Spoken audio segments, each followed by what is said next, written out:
on the planet. Yes, but it's so potent it must be diluted with water before you use it. 1 to 2 parts worm tea to 5 parts water is the suggested dosage. Just be sure to stir it vigorously to incorporate plenty of air, then use it right away. Well, it sounds like it's just as beneficial as using actual worm castings themselves. Yes, they both provide essential minerals and nutrients plants need to grow. And when added to the soil, even in small quantities, are rich in nutrients and improve the soil by adding beneficial microbes that feed plants at the root zone and help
Kelsey, are we ready? Give us one moment as they start the video feed. Yes, we're ready. All right. Good evening, everyone. The August 26, 2024 regular meeting of the Malibu City Council is now called to order. In-person participants, if you would like to speak, please submit your request to speak form to the clerk. Remote participants, if you'd like to speak, please join the Zoom webinar meeting, print it on the agenda, and raise your hand in Zoom when the item you wish to speak on is called. May we have a roll call, please? Councilmember Grisanti.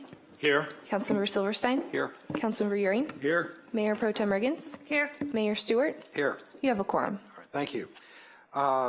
Do we have any speaker slips? No, we don't have any speaker slips or any raised hands or participants on Zoom. All right, very good. We will now recess to closed session to discuss the items listed on the closed session agenda. We'll reconvene at 6:30 p.m. to begin the regular session and hear the closed session report. Thank you, everybody.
Good evening, everybody.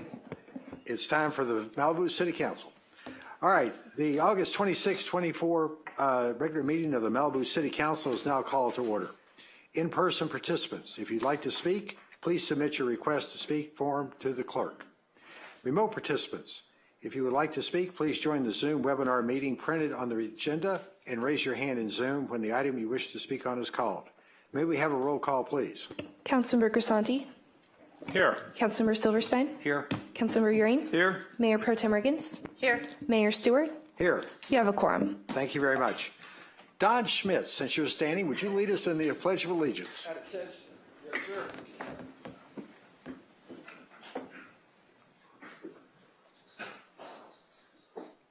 Don? Pledge allegiance To the flag of the United States of America and to the republic for which it stands, one nation, under God, indivisible, with liberty and justice for all. Thank you. May we have a closed session report, please? Yes, at 5:30 p.m., the City Council met in open session and recessed to closed session for the items listed on the posted agenda. All 5 council members were present and no reportable action was taken. Thank you. All right. May we have a report on the posting of the agenda? The agenda for this meeting was properly posted on August 16th, 2024. All right. I'd like to make an amendment, 2 adjustments to the agenda order, if I could. Let's see if there's any interest in this. I'd like to move item 6A, the White Hart Foundation fee waiver, and the administrative function 7A, designating delegates to the League of Cities meeting, to before section 4. And the reason why I'd like to do this is to let the staff that's dealing with that get out of here at an early time. Second. Do I have a motion? I'll make I'll make the motion. All right. I'll second it. All right. We have a motion. Make those changes. I had the note on my thing. We communicate in different ways. All right. With that, may I have a motion to approve the agenda? We have that. Roll call by voice. All in favor say aye. Aye. Any opposed? Being none, the agenda with its modifications are approved. All right. Now, I'd like to move to the fun part of this job. This is where we get to make a ceremonial presentation to someone who's very important to our city. Would Mehan Amir-Khan please come forward?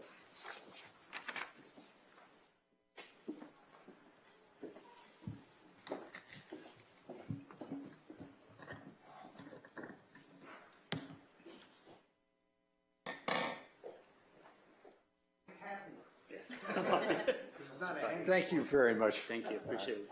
All right.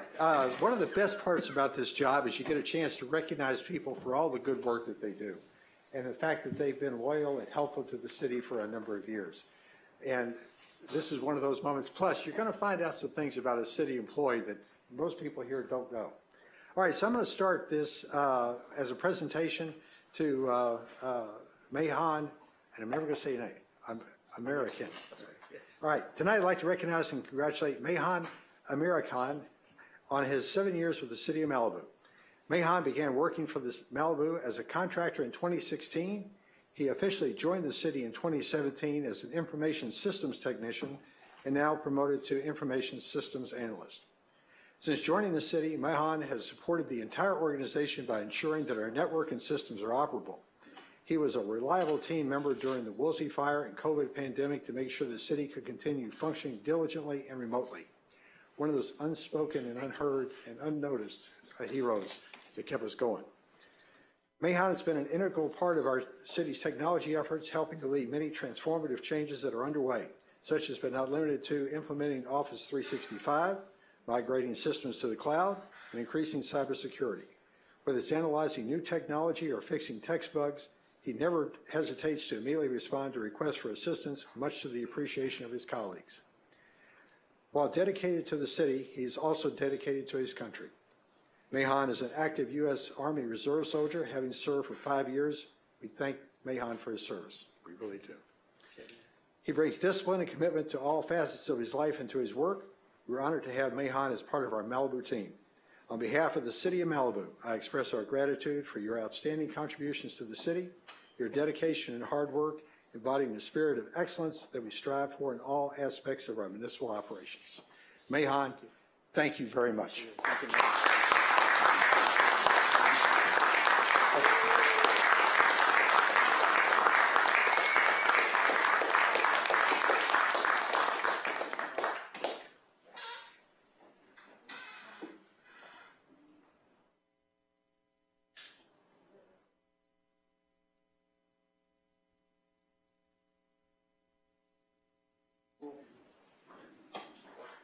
Thanks, Mahan. Thank you. I got some problems with my home computer. I'll call you about tomorrow.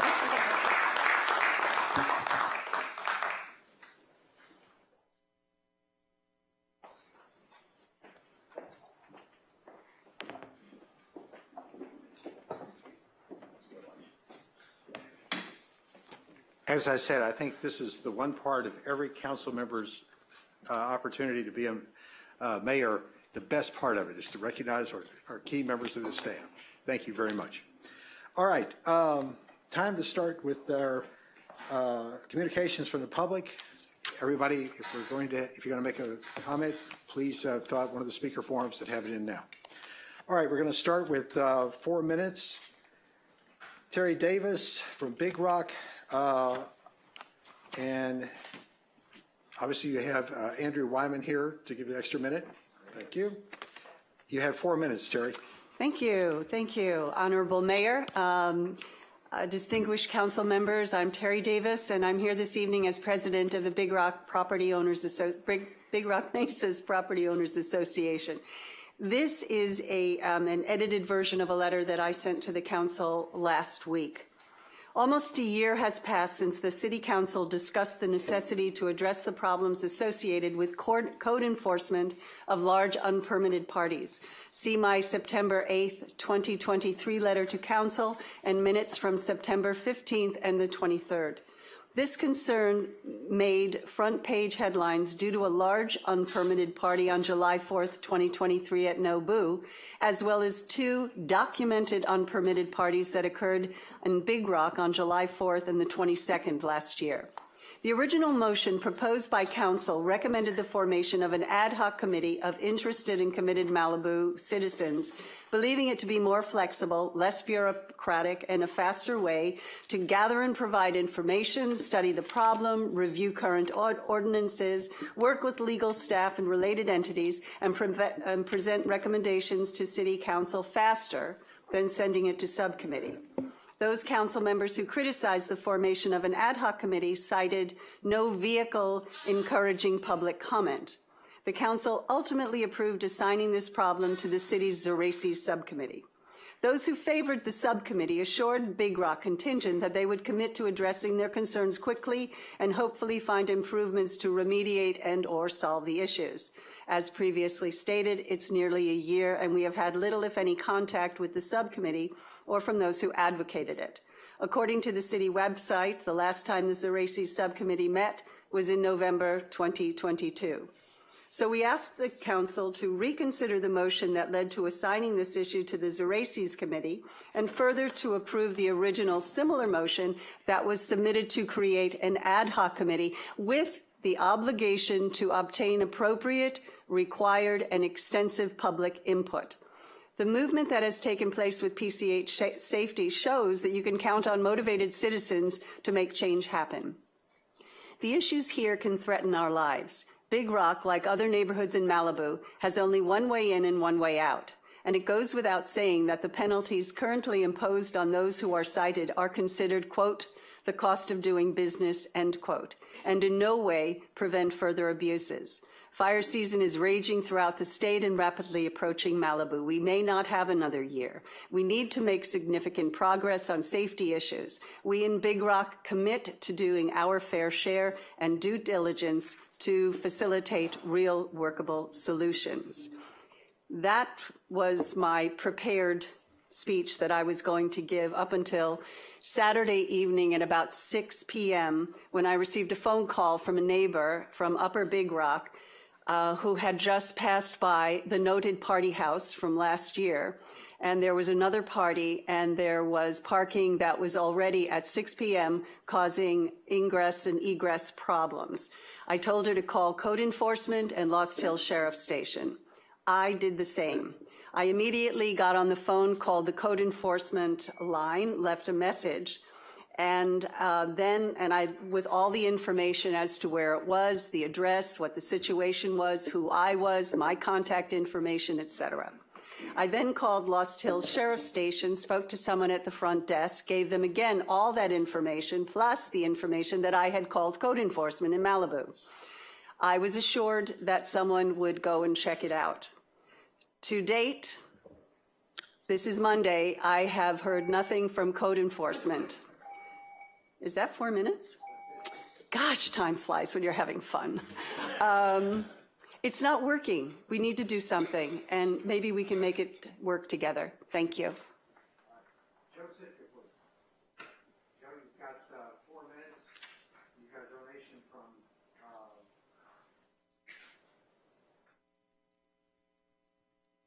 Patrick Murphy. Good evening. City Council members, city staff, thank you so much for this opportunity to speak. I want to give you an update on what's going on. I'm here representing the Malibu Aquatics Foundation and the Malibu Sea Wolves. Members of our leadership spoke at the Parks and Rec meeting last week to give them sort of a face to the name of our letter of protest, which stands. I spoke about the integrity of the process and the scoring that kind of went unfact-checked and didn't have any context around it, while Sue Murphy spoke about the disenfranchisement specifically of our older swimmers who are now not able to swim the 10, 11, 12 hours a week that are actually required to be competitive in swim meets around this area. Every other swim team has advanced swimmers swimming at those levels, and currently the Marlins program is offering 6.5 hours of this swim time. It's simply not enough. She spoke on that. I wanted to bring this together in that what we're still requesting is a review by the Parks and Rec Committee and a vote by the City Council to decide who should really be awarded a swim contract here, as supported by Robert Brinkman, president of Marlins, who wrote a letter to the city and filed it on June 24th. That he was requesting similar. So at least we can all agree on that. We all believe the city should be voting, the city council should have a vote on this.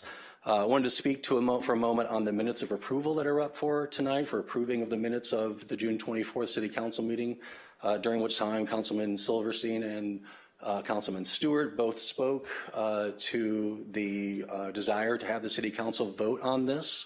And the city staff responded that, they were trying to work a process, but you guys made it really, really clear that you would like the city council to vote on that. That for whatever reason, that didn't happen, as we know. We would just like to review that, and particularly since those minutes are being approved, that should be reviewed and that should be considered. We would like to get that done.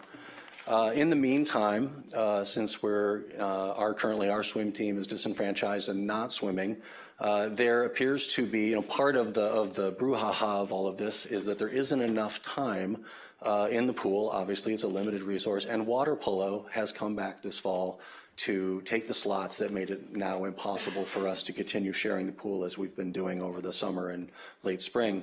Apparently there are 7 signups out of 105 on water polo. It's not exactly setting the world on fire. We don't know if that, what the cutoff is on that, but I think it should be considered that with, there's 5 hours of programming there, that if water polo is not going to take it, we'd love to get that piece. There's 2 hours on Saturday and Sunday after the Marlins are done with their practices from 1 to 3. There's a scuba program that's being offered, which is great, but there's no signups yet. So again, programming that's maybe not being taken advantage of. There's pool time there. That would get us to 9 hours. We're starting to get up into the range where we want these swimmers to be at 10, 11, 12. And then there is about 4 hours of programming during the week, which the Marlins currently have for Masters. They have 3, I could be wrong, I believe as of today, 3 signups for Masters. Believe the minimum is 5, whether or not City Council holds them to that.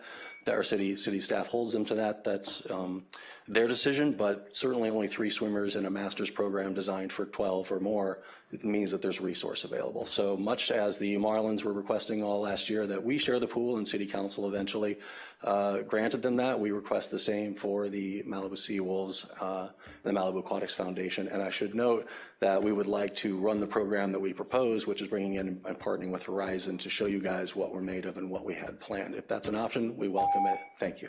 Thank you, Joe.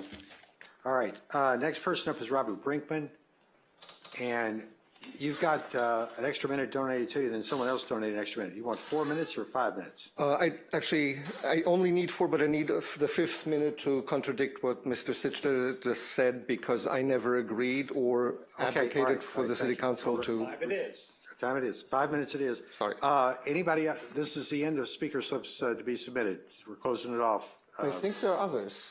I know that there's some online because there is a representative. We have people online, but I'm just saying as far as adding additional speaker slips.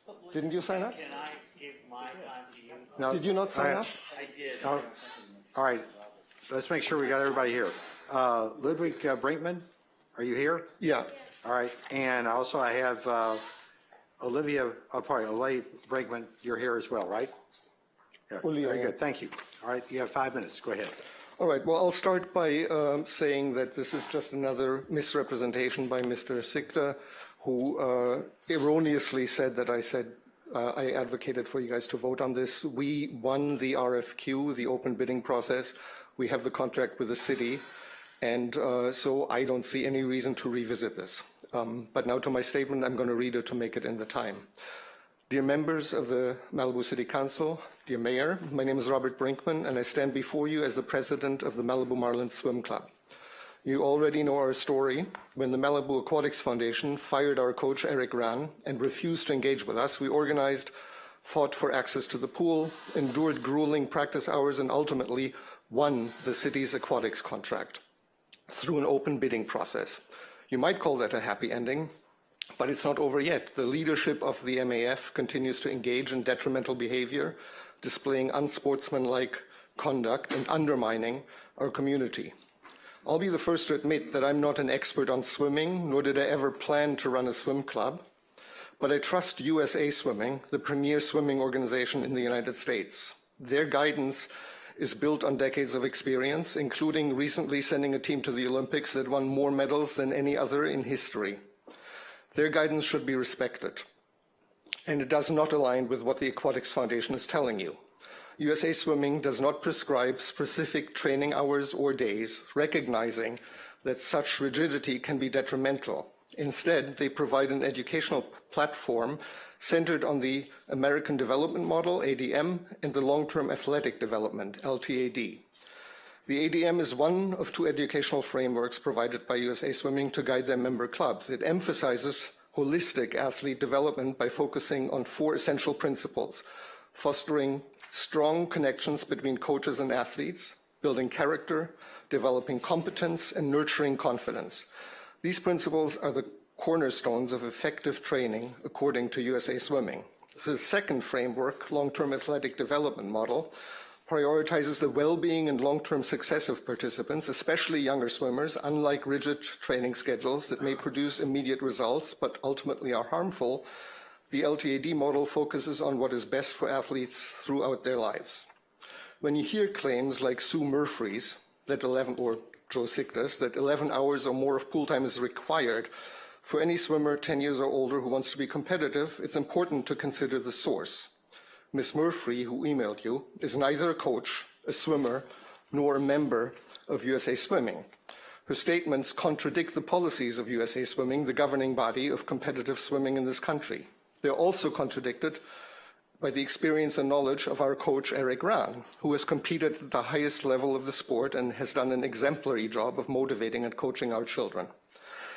Ms. Murphy has disparaged our coach and questioned the quality of our program as if she were an authority on the matter. She is not. When I shared Ms. Murphy's email with Mitch Gold, the senior advisor for team services at USA Swimming, he described her statement as, and I quote, not in alignment with any of USA Swimming's training and education philosophies.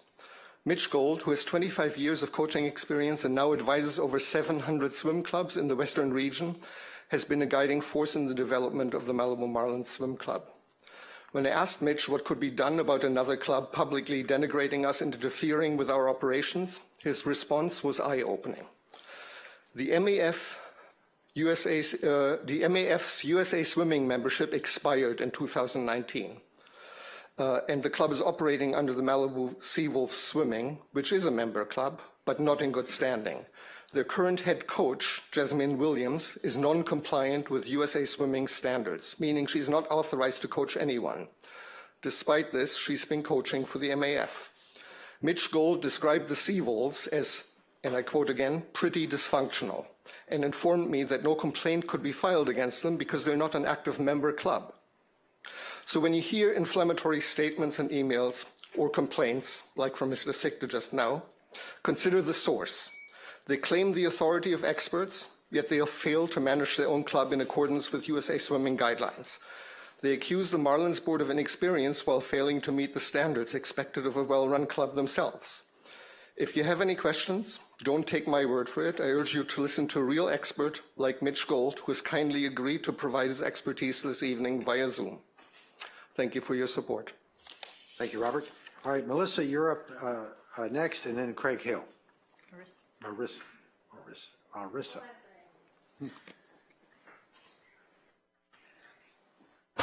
Good evening, members of the council. I'm here at for a point of order and a point of heartache. What I'd like the council to do, and possibly Mr. McCleary can put some input and Mr. Rusin can do this, I'm going to ask the council to consider amending the municipal code for 2 points. One, to enter a code of conduct, and one that allows majority of the council to remove commissioners and not just the appointee of a commissioner.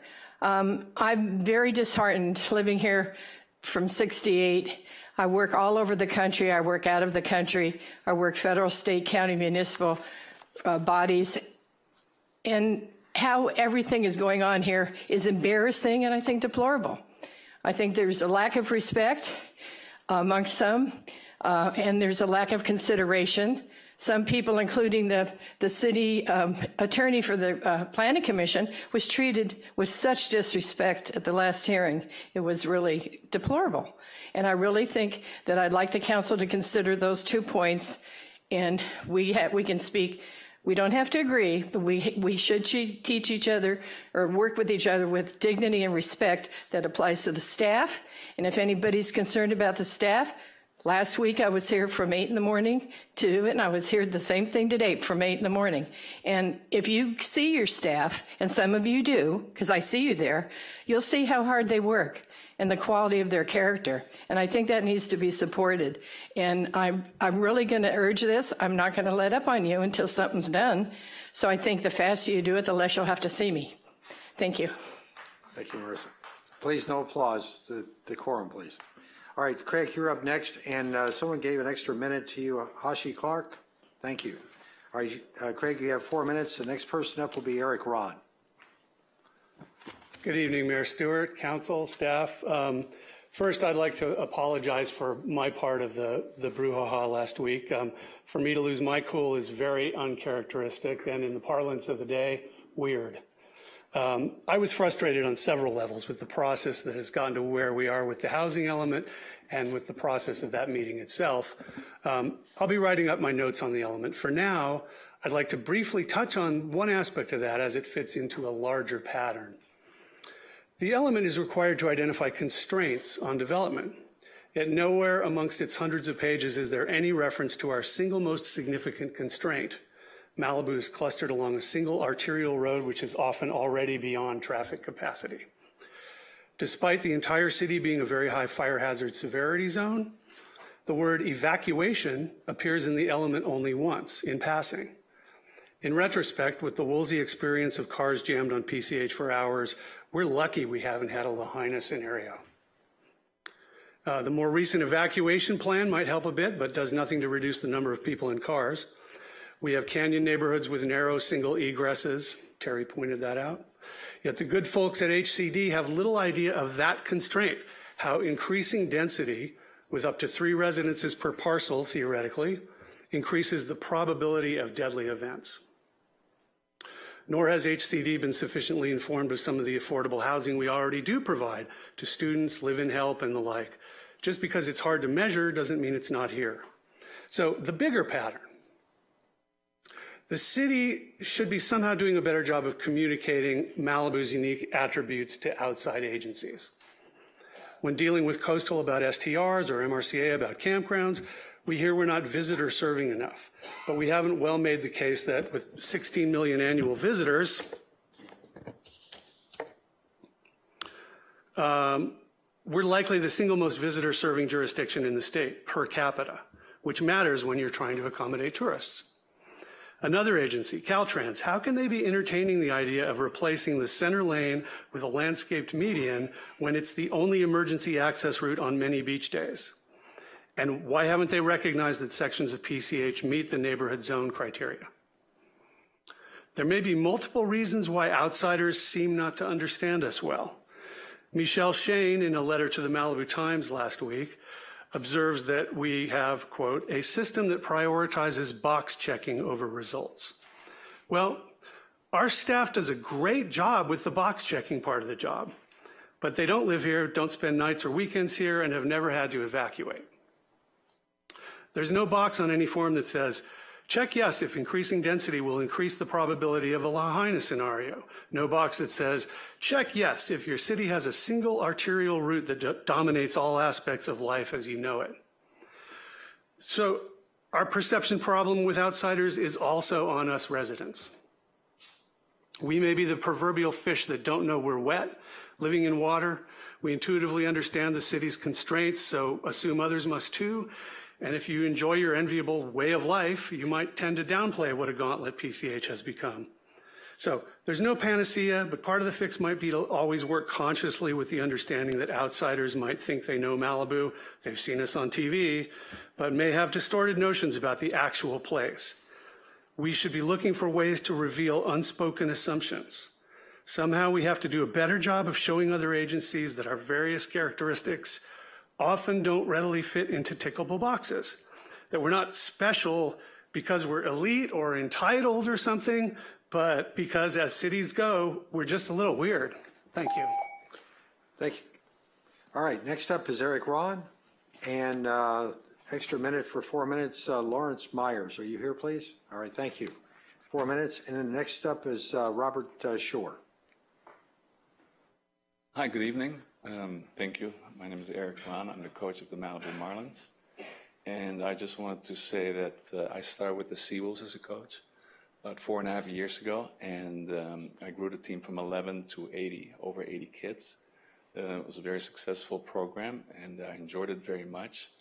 But instead of being here and going back and forth about what went wrong or the support that I've been given, which has been overwhelming, I really want to say thanks to you guys. You've done a really amazing job giving us guidance, giving us leadership. We've spoken with a lot of you personally, and finally what happened was an ad hoc team was set up. The ad hoc team was set up by Dane Scopehammer, who I think volunteered together with Alicia Peak. And at first I thought they were not necessarily listening or seeing what we were trying to accomplish here and understand what was going on with our swim drama. And they brought us together. They tried to bring us together with the Malibu Seawolves to see if we can come to some kind of arrangement. They worked very hard, and it seemed very frustrating at the time. But ultimately, I really wanted to thank them. I wanted to thank you, the City Council, as well, because you did your due diligence. You looked at all aspects. I feel like that you were all very objective, took a look at it, and understood that the only way to finish this thing was to come up with an RFQ, which we didn't want at the beginning, but the Seawolves asked for it. We decided that it'd be okay if that's the way it is. And we followed your leadership. We followed Dane Scopehammer and Alicia Peak, and we're very pleased to say that our team is now part of the program again, and we're starting signups as we speak. That's kind of the reason why I'm here, because I feel like some of the signups are being interrupted by some of these negative comments that are being called out about my character as a coach, which I don't appreciate. We are in the middle of signups and we're strong, but I'm just here to say that I'm overwhelmed by the support of the community supporting me as a swim coach, but I'm also really grateful for you guys. You've done an incredible job, and I've learned a lot, and I feel that the end result is perfect. So thank you for that, and that's all I wanted to say today. Thank you. Thank you. All right, next up is Robert Shore, and then after that we've got Patty Myring. I'm Robert. I'm going to forfeit mine. Oh, you're going to pass? Okay, going to forfeit your time. All right, then it's Patty Myring. Myring. What? Is it Mayring? M-E-H-R-I-N-G? Yeah. Followed then by Walter Mayring. And I know I've mispronounced your name. Can you please correct me? Mayring. All right, thank you. Yeah. Yeah, thank you for your support. It came at a very crucial time when we were struggling with our team, and I've been a master swimmer for a long time and lived in Malibu for some years, and so we were kind of surprised that this was all taking place and that all this opposition was coming forward, and we weren't sure which steps to take, but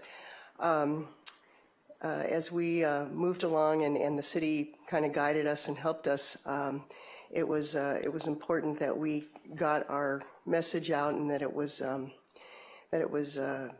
received well, and we felt that the result, like Eric said, was really good, and we feel like the kids are so excited about a new program, and we're happy that we got the result we got, and the coach that we wanted, who is so great with the kids, and that's what really this is all about, and we're hoping that this can come to a peaceful end, and that the Seawolves families will come back and join us, and because it is an excellent program, and they're always welcome, and we're a small town, you know, we want to get along, and so I just want to thank you again for your support.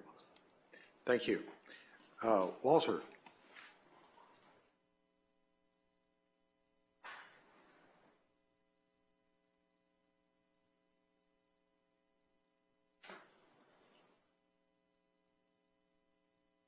Good evening. I'd yielded my time, but I'll have a few remarks. I didn't prepare any, but I wanted to just echo what Patty just mentioned. We've been residents for over 30 years. We raised our kids here. We've been involved in sports at all levels, from recreational to club to high school, winning the first CIF championship here in Malibu, and a college, Division I, II, and III. And we've observed a lot of coaching, and I can say with confidence that having known Eric now for some time, that he is very qualified. His credentials speak for themselves. He's an excellent swimmer.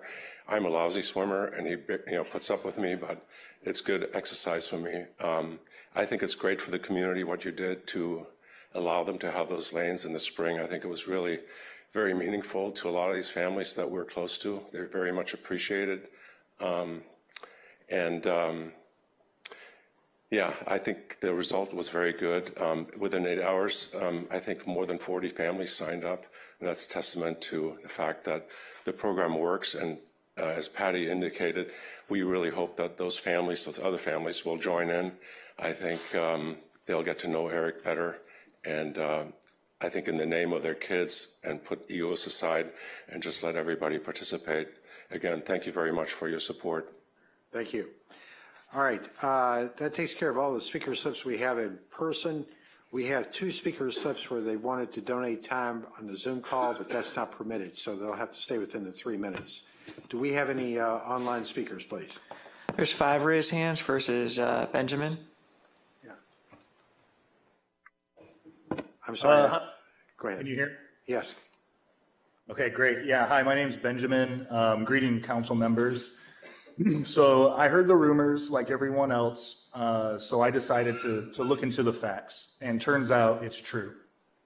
It took about 10 minutes using public documents and research sites, notably the state assessor's office, the publicly available state voter file, and Google Maps, And I was able to find that Joe Drummond does not live in the city and has been serving illegally on the Public Works Commission. Here's how I figured it out. I searched her full name in the white pages online. They gave me 2 addresses, one on Sequit and one on Piedra Chica. Then I looked them both up on the LA County Assessor's site property search tool, which is free and public. Both of them popped up. The one in Sequit recorded that at this location, she has a homeowner's exemption, which means she has stipulated in legal documents that this is her permanent address for financial and tax reasons. The other address did not. I then looked up this Sequit address on Google Maps, and it is located outside city limits. Pretty damning, but not conclusive, right? So I then took the extra step to look her up on the publicly available voter rolls, and Joe Drummond does not appear as a legal City of Malibu voter, and probably hasn't in at least a couple years. That is damning. I encourage you, council and city attorney, to do the research yourself. It's easy. So easy, I'm surprised you haven't done it yourselves. The rumor has been out there for years. Now, let me read you the city ordinance pertaining to who can serve on commissions. 2.44.020 under the members. The Public Works Commission shall consist of 5 members who shall be residents of the city. Members shall not be officers or employees of the city. Joe Drummond is not a resident of the city. She has misled the public, even in front of this council when this subject was brought up several hearings ago. Her misstatements have led the city into a dangerous place. All of her votes from the time she moved are now put into question, especially any close ones. Will they need to be vacated? Do they open up the city to legal action? Only the city attorney or a judge can tell you. It also calls into question several members of the city council who were told over and over about this issue and ignored it. Bruce, you put her on the commission and were told multiple times she was not a resident. Steve, you were good friends with Joe and served as officers together on the Malibu Township Council. You had to know. Why did you hide it? With that, I ask that the city attorney look into this matter, and Bruce, you remove her from the commission immediately. Thank you. Thank you. Quick question. Roy, did you turn in the slip? Yeah, for the next commission report. Or Commissioner, thank you. Yeah. All right. All right, who's next? Bill Sampson. Bill, go ahead, please.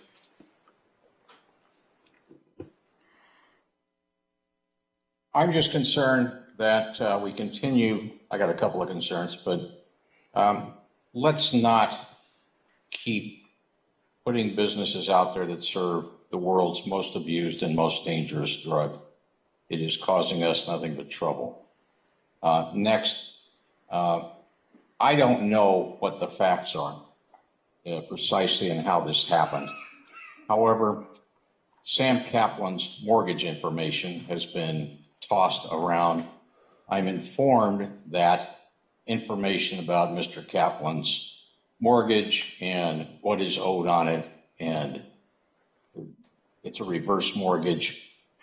Information about it was shared by Mayor Stewart on the city's email. I have one question. Is that true? Thank you. Okay. Who's next, please? Billings. Go ahead, please.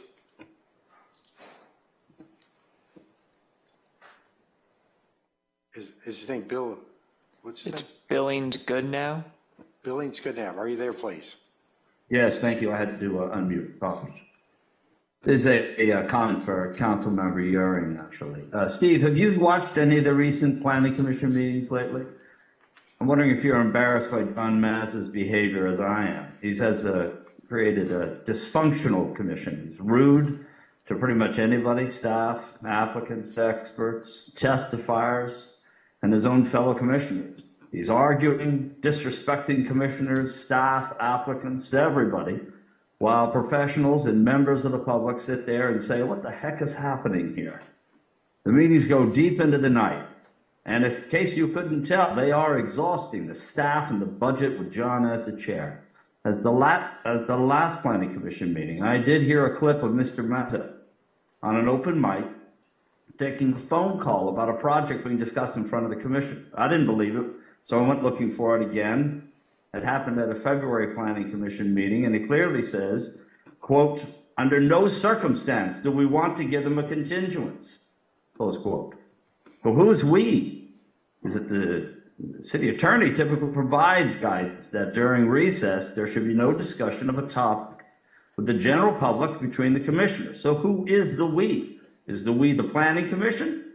Is the we the MTC? Is we just the two people around the phone? Regardless, he should not be having that conversation with anybody. It's a flagrant violation of the city attorney's instructions and possibly the Brown Act. Perhaps it was just another member of the Malibu Township Council which he leads. And if calling a sitting commissioner about an agenda item when that item is being heard, well, if that's not lobbying, well, I'm not really sure what is, I guess. It's a serious violation of the public trust and a huge conflict of interest. Mr. Maz also said he used his power to research the names of people that called in, criticized him. And he made a veiled threat that he could file paperwork to get a copy of everyone's phone number that called in. That is illegal, I believe, and it's an intimidation tactic that cannot be tolerated in any way. And it shows exactly the bullying tactic that he and the MTC have used to scare residents. Steve, John is your guy, and thus you are responsible for the dysfunction and the lack of due process and basic respect afforded to the applicants and residents. Leaving him on the commission sends a clear message to Malibu homeowners and business owners and all other residents that you support this behavior. So I ask you, what are you going to do about this? Thank you. Thank you. Who's next, please? Mitch Gold. Mitch Gold, go ahead, please. Good evening, everyone. Good evening, City Council members and city members of Malibu. My name is Mitch Gold, and I've been invited this evening to talk to you on behalf of USA Swimming, where I serve as the Senior Advisor for the Western Zone. As Robert mentioned earlier, I have over 25 years of coaching experience and now lead the Western Zone of the national governing body through USA Swimming. And while I come here as an independent speaker, I do think it's important to share some of the philosophies and positions of USA Swimming that Robert alluded to earlier, because what Robert described and the varying opinions between how much time and how frequent and what type of training our young swimmers should do, this is a contentious, widely debated topic across the nation. We have over 3,000 or approximately 3,000 swim clubs across our great nation in 59 LSCs. And what makes USA Swimming so special and all of our clubs and memberships so special is that they all vary greatly based on the culture, the goals, and the members of their clubs. So USA Swimming does not have a prescriptive nature when it comes to our training philosophies and education principles. They revolve around, as Robert alluded to earlier, more philosophical foundations such as the long-term athlete development rather than short-term success, and the American development model for athletes that focus on the development of the 4 C's that Robert mentioned to create a holistic approach to developing our young athletes, not just to focus on short-term success by having them swim excessive yardage throughout the week. So this struggle is real, as we say in the world of swimming, with reduced time and capacity at our facilities. However, what we are seeing through the development of our new clubs and our new athletes is that they continue to perform at the highest level by focusing on the foundations and principles that USA Swimming subscribes to. And I'll just finish by saying, as you probably watched some of the Olympics on TV, and as USA Swimming fielded the US swim team for the United States, keep in mind that even at the Olympic level, the world's best swimmers in America all come from separate clubs across the United States. And they stay and train with their local coaches prior to the Olympics. They don't get together and change their training and philosophies just because they're getting ready for a big event. And I think that's a excellent representation of why we do what we do at USA Swim. Thank you. Thank you. Who do we have next? Joe Drummond. Joe Drummond, please.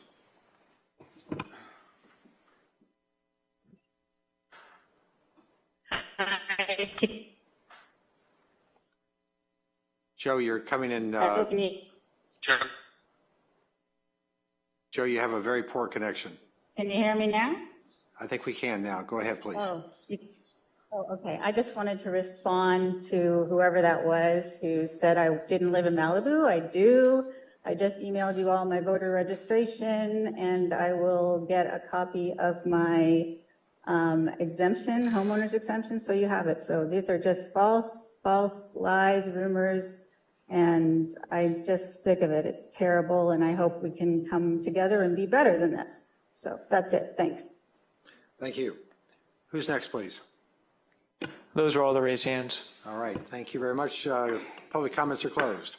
With that, let's go to committee or commission updates. Now, Lloyd, if we My name is Lloyd Ahern. I'm the representative of Malibu to the MRCA and to the Santa Monica Mountains Conservancy. I'm going to play you a tape. A controversial turnstile at the entrance to a Malibu hiking trail has been removed.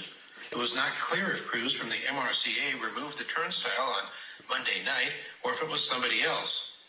The MRCA is the Mountains Recreation Conservation Authority, and that's the group of valley government agencies that are trying to force the conversion of private roads and driveways in Malibu into public parks. A turnstile suddenly appeared in Escondido Canyon above Sycamore Park about a month ago, but Monday night, late, a truck and a crew suddenly appeared and hauled it off. The action came less than 2 hours after Malibu's representative to the MRCA Advisory Committee had alerted members to the turnstile's placement. Lloyd Ahern said the turnstile was just one issue where the MRCA was violating Malibu's jurisdiction and the rules imposed on Malibu by the State Coastal Commission. The MRCA did not take out city permits for the turnstile, even though the Coastal Commission requires that any development, particularly development that blocks a trail, take out a city permit. Monday night at the meeting at 7 o'clock, Ahern brought up the turnstile issue. I think it's going to be a real rising controversy coming up. There's a turnstile up on a house that we spent $3 million on. Most of the people voted for it. Now there's a turnstile put on it at the top of Escondido Canyon up in Sycamore Park. So there's all those kind of little things. So if you read this letter and just ask ourselves, let's all get together, I think we can solve these problems. So thank you very much. 2 hours after that, the turnstile was mysteriously removed by persons unknown. At the meeting, Ahern handed out a letter from the city of Malibu sent almost a year ago that mentioned several cases of the MRCA staff ramming things into Malibu.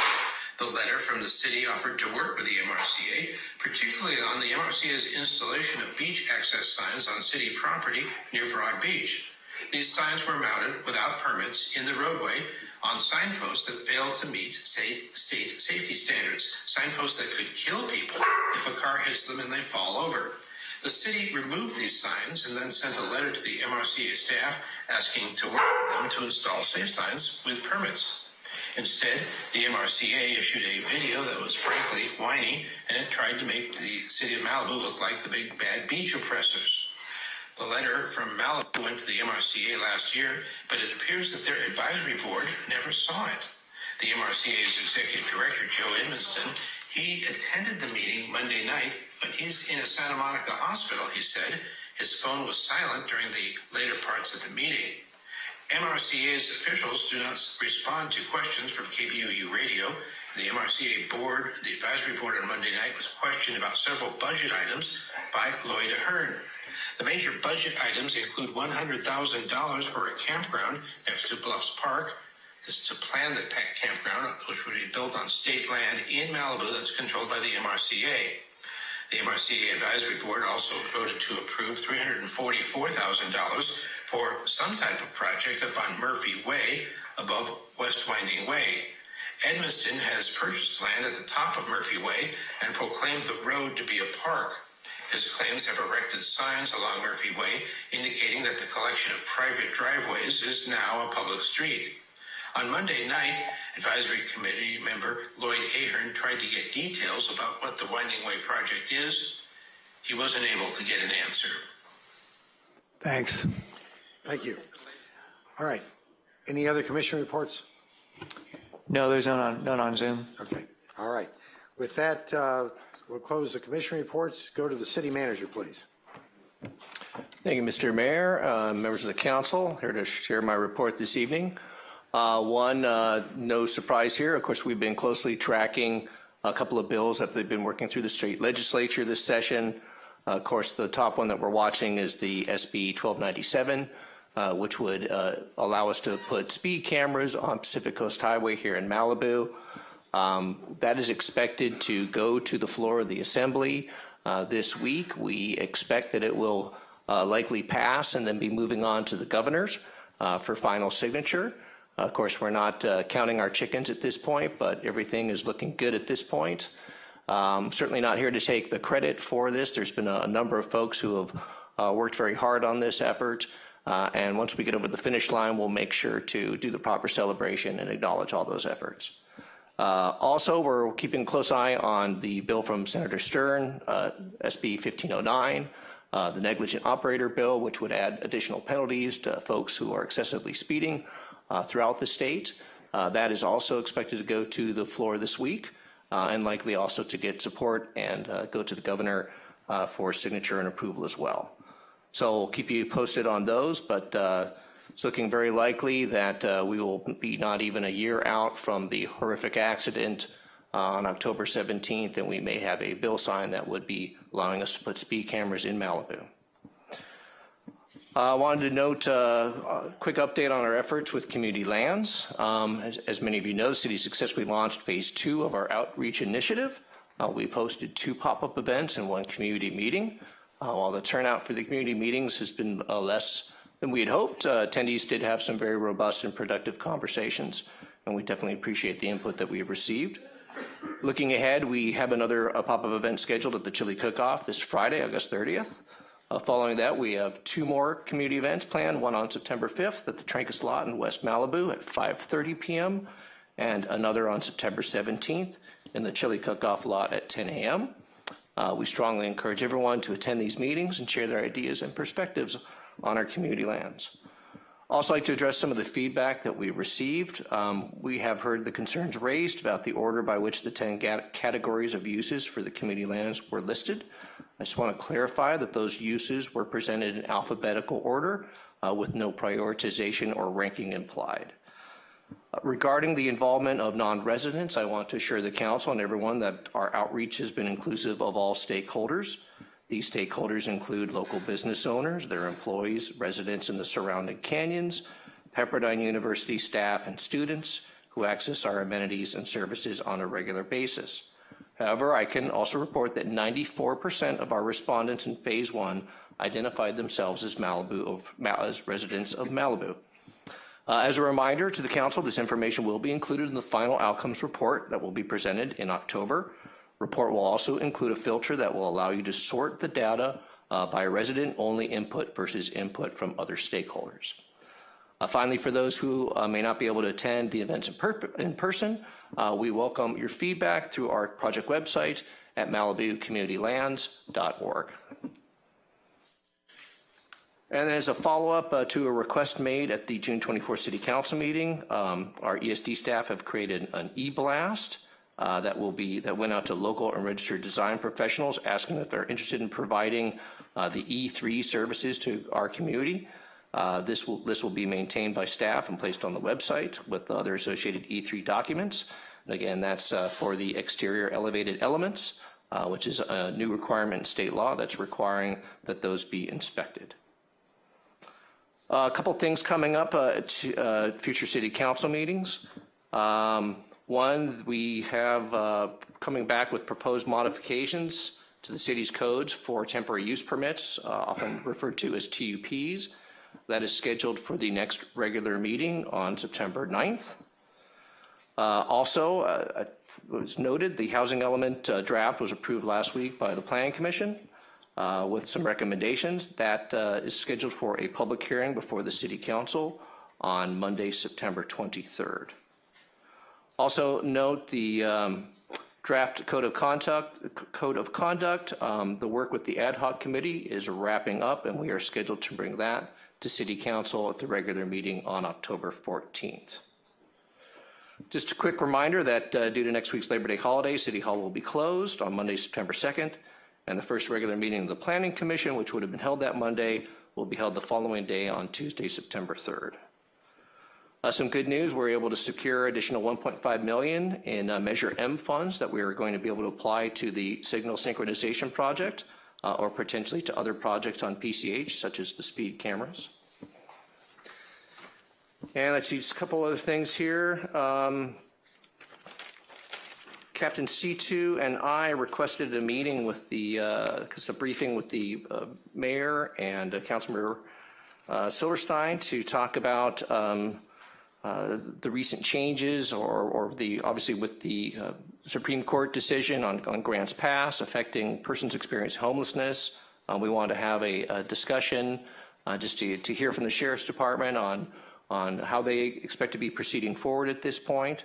At this point, they're not indicating any significant changes to their current policies.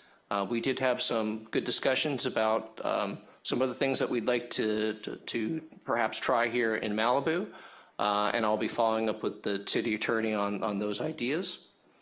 Also note there is a cleanup event scheduled in the Civic Center to address some of the areas that have kind of almost turned into homeless camps. So those are scheduled to be addressed this week by our host team and by our public safety staff. Also want to report that city staff gave a presentation to staff with Supervisor Horvath's office regarding the many city's environmental protection and sustainability programs. We're very happy to share the many things that the city has done. I know the city has heard that presentation before, so I won't go into all the details, but a very, very impressive list that we were able to share with the supervisor's office. They were able to share with us some of the projects that they're working on, including a coastal resiliency program that they're championing and hoping to do a couple of projects at both Point Dume and Suma, again for living shoreline and sediment accumulation projects. They'll also plan to be reaching out to the city and communicating with us on, they're hoping to start building a coordinated regional water plan. So I will keep council posted on that. And then I do want to apologize for the time that it has taken to get to the Zeracis item regarding Big Rock and code enforcement. I do apologize. We've had a number of issues that we've been working with this year, but we have not forgotten about that, and I will make sure that we get that scheduled as soon as we can. And then lastly, just want to note that I did attend along with our Mayor Pro Tem, the Malibu Public Facilities Authority. We heard updates from what's happening on the classes activities at Santa Monica College and have agreed to have our next annual meeting in September of 2025. That's it for my report. Be happy to answer any questions, and I know Sergeant Soderlin, the Sheriff's Department, is also here for a report. Any questions to the city manager? There being none? Sergeant, go ahead. Welcome back. Good evening, City Council. So we had some excitement last week, so I want to report to you on what occurred. So on August 21st at approximately 1 a.m., deputies were patrolling in the area of Westward Beach and PCH. They observed a Volkswagen van with expired registration and decided to contact the driver for that violation. So that as they contacted the driver and started talking to him, they determined he was a wanted parolee at large. The suspect became uncooperative when they tried to have him step out of the van, and he armed himself with a fire extinguisher and proceeded to spray one of the deputies in the face with the fire extinguisher. The deputies retreated and requested backup as the suspect barricaded himself inside the van. Throughout the night, the deputies tried to use verbal commands, less lethal munitions, and chemical agents to try and force the suspect from the van to arrest him. The suspect resisted all those efforts and armed himself with a broken bottle. At that point, our Special Enforcement Bureau, which is our SWAT team, was called, and they responded to the scene. They have access to stronger chemical agents, which they used, and those were successful, and the suspect came out of the van and surrendered to the deputies. So fortunately, the deputy, he wasn't significantly injured, and the suspect was not either. I know PCH was closed all morning, and it was a major headache to the motorists, but the safety of the public and of the deputies is number one, so we had to close PCH. But fortunately, it turned out as best as it could have. And then again, on August 21st, the same day, later in the afternoon, we received a 911 call of a white SUV with a gun coming out of it that drove onto the campus of Pepperdine. So deputies immediately responded to the Pepperdine campus and met with university officials there and the Department of Public Safety on scene. So what started this incident was a group of Pepperdine students were near Cross Creek and Civic Center Way when they noticed this white SUV with the rifle in it coming out from one of the windows, and they followed it. And that SUV just happened to be driving onto the Pepperdine campus where these students were also heading. So kudos to the students. They called 911 immediately and reported it to us, and they also notified the public safety department once they got to the guard gate at the university. So as I said, deputies immediately responded, and a search of the campus was made, and they located the van on campus a little bit further down the road, and were able to arrest 2 people inside that vehicle. Unfortunately, the rifle ended up being a BB gun. So just another example, if you see something, say something. So kudos to those students for seeing that and saying something.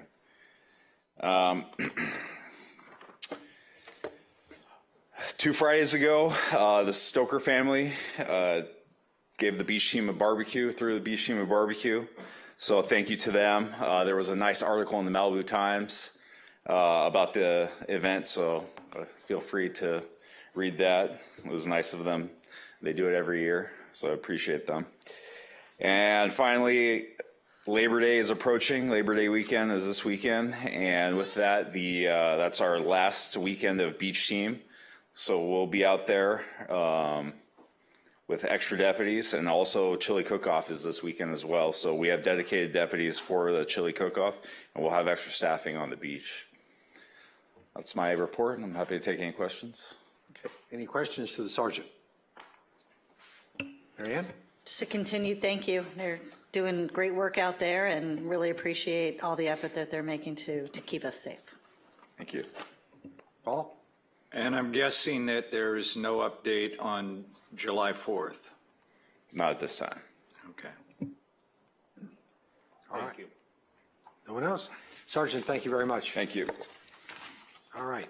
With that, no other comments. Time to go to the council members. Anyone going to go first with their council report? Don't everybody. Bruce, go ahead. I'm happy to go first. So I want to thank everybody who spoke. I'm just going to address some of the comments.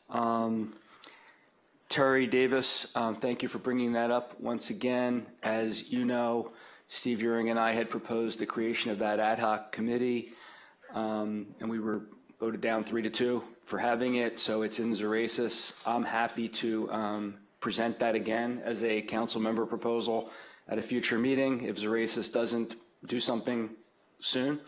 But that's where it stands. It's in Zeracis, and I know Steve and I would love to see it done through an ad hoc because it could be done a lot quicker that way. As far as public comment, you're right that the ad hoc process doesn't have that built in as a legal requirement, but if we have ad hoc committees, residents are more than welcome to speak to ad hoc committee members. Who the committee is public knowledge, but I'd be glad to consult with the members of the public if that were to be created. I'm not going to talk about the swimming program. We've heard about that week after week, meeting after meeting, and I don't understand that there's anything before us at this point in time. Marissa, you heard there is a code of conduct that's on the table to be proposed. It's actually wrapped up as far as the ad hoc is concerned. It's just a matter of getting it on the agenda for the city council. It could have been, I mean, were it not for the fact that we have other pressing matters, it could have been on the agenda tonight. We have, it's ready to go and be presented to the whole city council and to the public.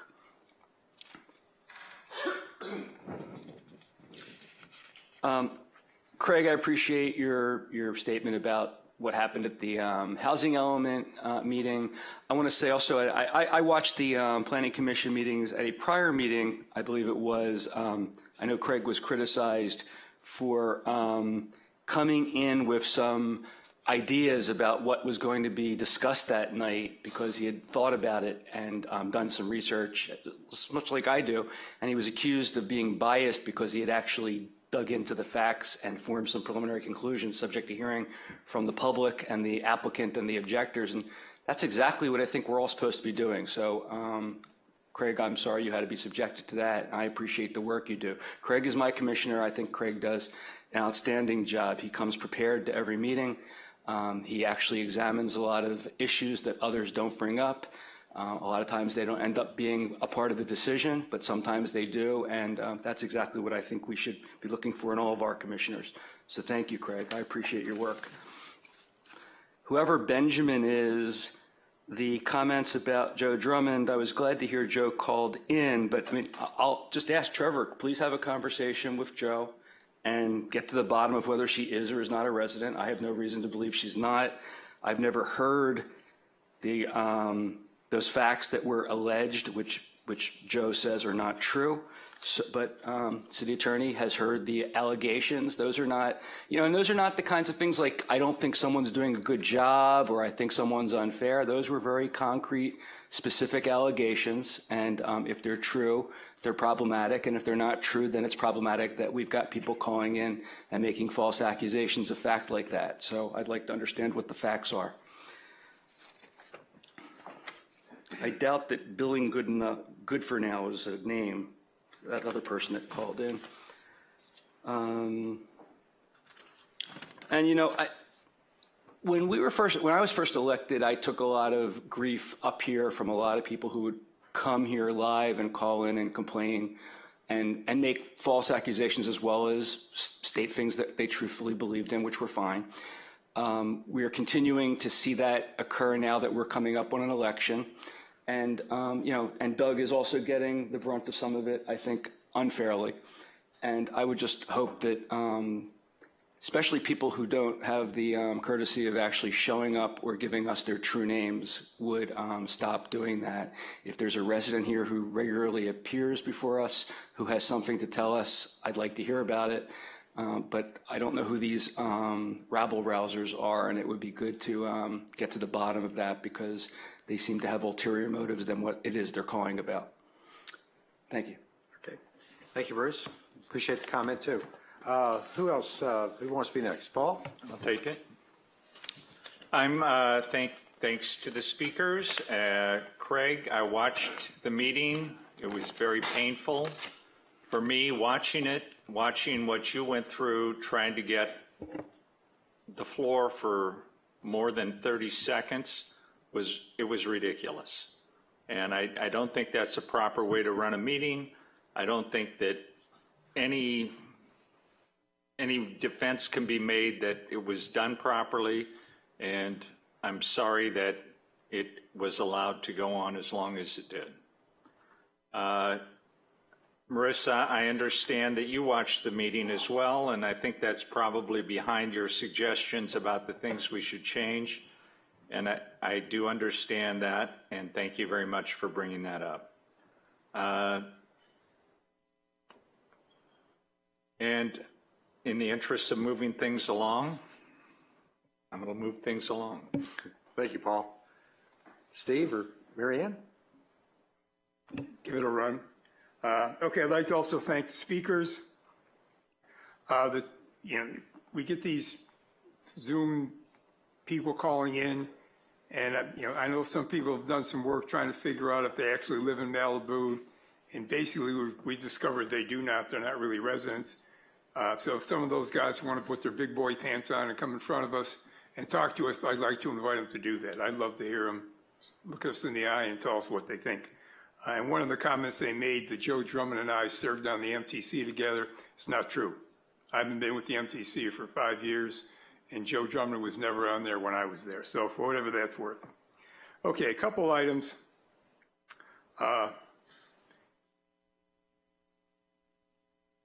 Planning Commission staff reports. I've mentioned this before, and I got an email from you today.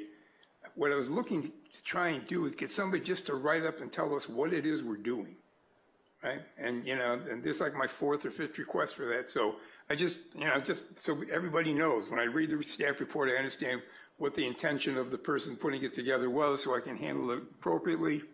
The second thing was, and I know we've brought this up about 4 or 5 times, to give us a date when we can sit back and talk about whether we should be doing something with our reserve to deal with disasters. If you're not going to do it, just let me know we're not going to do it. I'll quit asking for it, but it's been like 5 times. I should like to see that show up at some point in time. Land survey, as you mentioned, I got, that lit up my telephone over the course of this last week.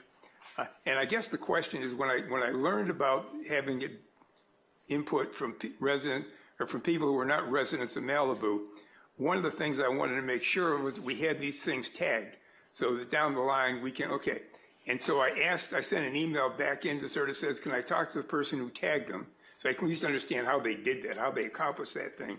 And the second thing is, if they're tagged and it's that easy, how quickly can we get like a report that says, here's what the residents have voted for, here's what the non-residents have voted for. Look, what I'm trying to do is make sure when I get to the end of the survey, there's no debate, right? I mean, I don't want to start fighting it as a right, in November, December when it comes out. If we got to fix it, let's fix it now. So, when we get to the decision process, we know we've got good info. So for whatever that's worth. You want to say something? I'd be happy to have Ms. Brown provide a response and provide some clarification and clarity on that, if you would like. Yeah, really, if we can get some examples of what we're doing, that would be helpful. Go ahead, Alexis, please. Yes, absolutely. So for phase 1, we do have the ability to break that down and show that filter. Obviously, in the outcomes report that's coming to the City Council in October, we'll have a much more defined scope into that. We're still sifting through all the data, but we can get you at least the initial filter through our scientific survey that gives specific to residents that have identified as Malibu residents, and then the other filters that go into stakeholders and what all that means, so you can start looking and deciphering through that data. We just will be able to do that in a much more detailed way in October when we bring you all the final reports. Yeah, I mean, my only concern is we get these folks that call in, tell us they're Malibu residents. I don't know who the heck they are. I don't know how many of them have put input into the surveys. So it's just, if somebody comes to me and says, is this a good survey? I'd like to be able to say yes, right? And to do that, I just need more information and more examples. So whatever you can get us would be very helpful. Absolutely. Okay.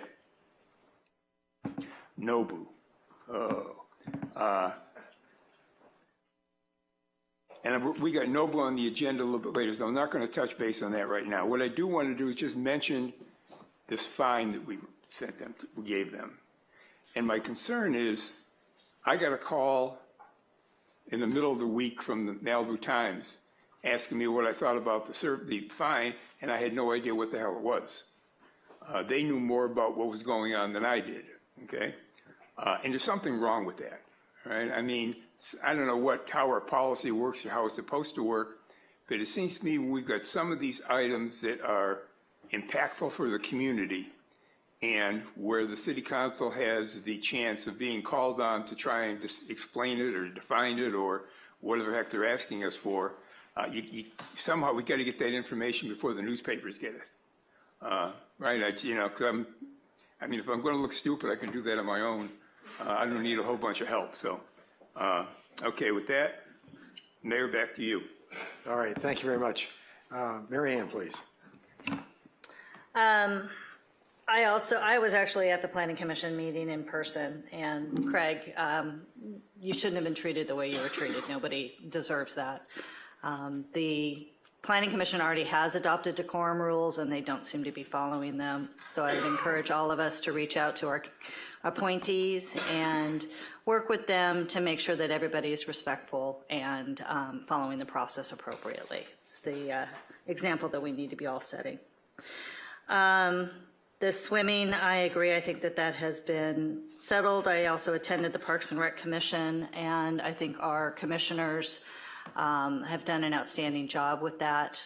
Every single appointee has been very thorough and have reviewed the process, and I am happy with the results with staff and such, and so I think that has swam its lap, let's say. Let's see. I wanted to thank the staff for the community lands. I've attended almost all of the in-person events.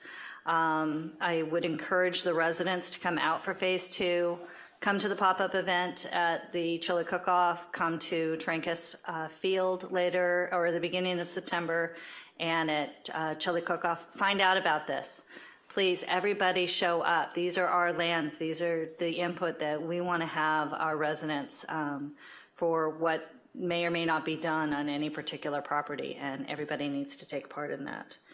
I was lucky enough to attend a demonstration for goats up at Bravo 69 Heliport last week, and the important work that they can do for our fire prevention.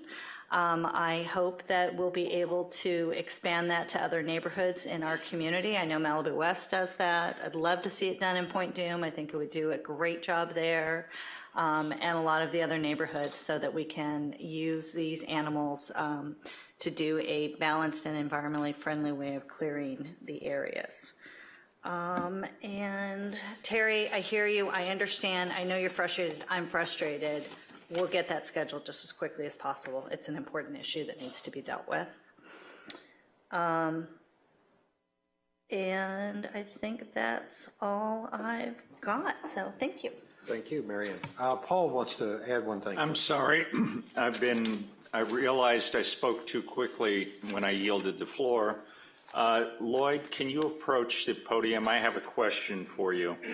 I've heard that tape before, and the part that there's something in there that's important to the community. Well, they approved $100,000 for the project at Bluffs Park.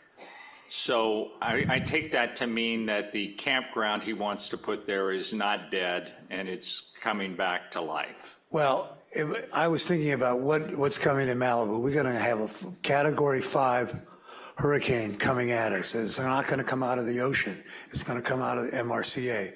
They're going to take Bluffs Park, Ramirez, and Escondido Canyon, all of the public access ways down, and they're going to put it into a public works program. They've got a budget that is so huge, and I just picked out what I got that night and tried to get answers. Joe wasn't there. He was someplace else, so I talked to Peter Elderman, who knows everything. Peter couldn't, and I believed actually Peter. I didn't think he was, shining me on. He just didn't know all of the things. There are so many parking lots and so many this and so many that they don't even know what they're doing. And they're going to put it all into one huge project and try to run it down our throats instead of getting a coastal development permit for all of these different projects. So when they come to Malibu to take us over, there's going to be more lawyers than there was at the OJ trial. It's going to be huge and we got to get prepared now. And I was thinking about Joyce Parker, because we don't have, Richard wrote this letter, and our friend here, Trevor, did also. And it's really a great letter. But we've got to have people going along now as these things go and I go to these meetings and report back to you guys, what is piling up so that when the wave comes at us, we're ready for them. So I think we should hire a planner that has coastal, a resume, or I don't know, even get Richard on a temporary contract. But we've got to start acquiring information and get ready for this. And I can sit alone with you guys and explain to you because it doesn't take all night, but it's big. Do you have any facts for us about why they wanted $344,000 for Escondido? There are no facts. There was no answers. There's no facts. I mean, I could have stood there. I could still be there and I wouldn't have got any facts. Okay. No. Thank you for asking. Thank you. Is that it, Paul? That's it. All right, thank you. Good points. All right, quickly, I'm to clean up here. Meetings, did the public facilities meeting we talked about. We had an A&F meeting, which includes council members Silverstein and I. We have recommendations coming to the councils on fees. We had a special council meeting a week ago today where the entire council met, including some of the staff members, senior staff, on good governance and effective operations. And Bruce and I had a special meeting, as the city manager said, to talk about overnight camping and Malibu's options for homelessness and the overnight camping.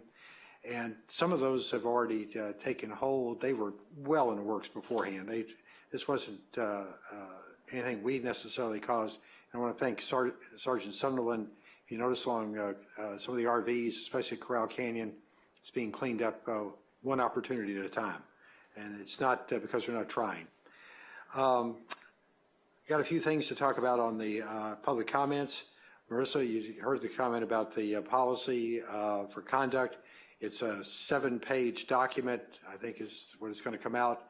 And it's done, basically. We just need to get the bow tie on it and get it on the council agenda. Let's see, I want to thank the Stoker family. They do this every year, and what a joy to be able to give back to our deputies who work overtime. This is all mostly overtime for these people to come out here and help us at the beach. Wave of folks that arrive every year, so thank you to them. Big Rock, Zoraces is the right place for that to go. Councilman Euring and Councilmember Riggins, or Mayor Pro Tem Riggins, are the two members of Zoraces. It's in the right hands. We just need to get it scheduled. On the reserve study, to answer Councilmember Euring, I'd inquired about that as well. There's some work being done on it, and it's not as easy to whip up as you might hope, because we're talking about trying to decide what the excess reserves are so we can fund some of these projects we have up and coming.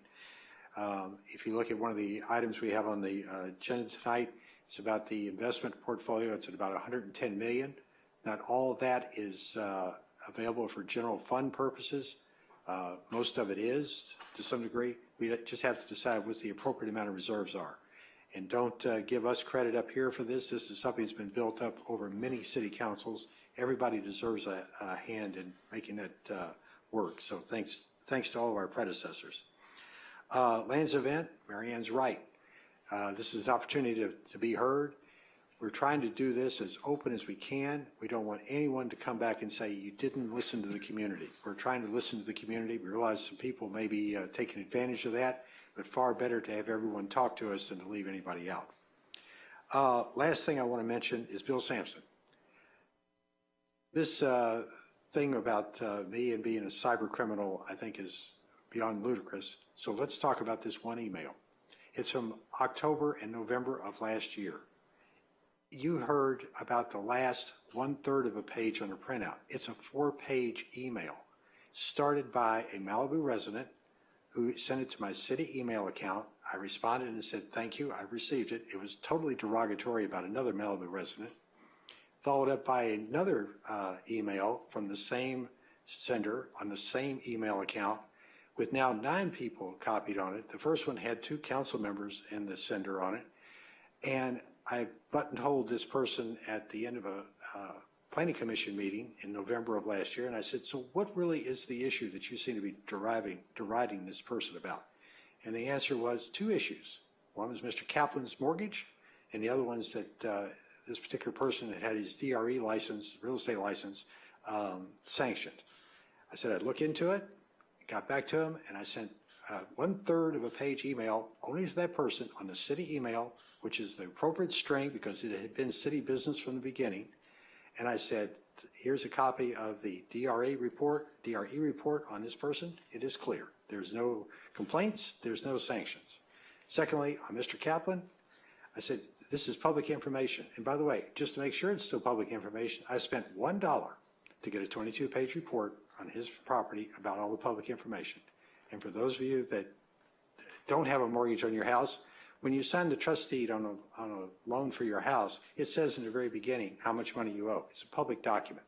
So this is all a bunch of ludicrousness and total waste of time for everybody involved. I can't believe they filed a police report over that.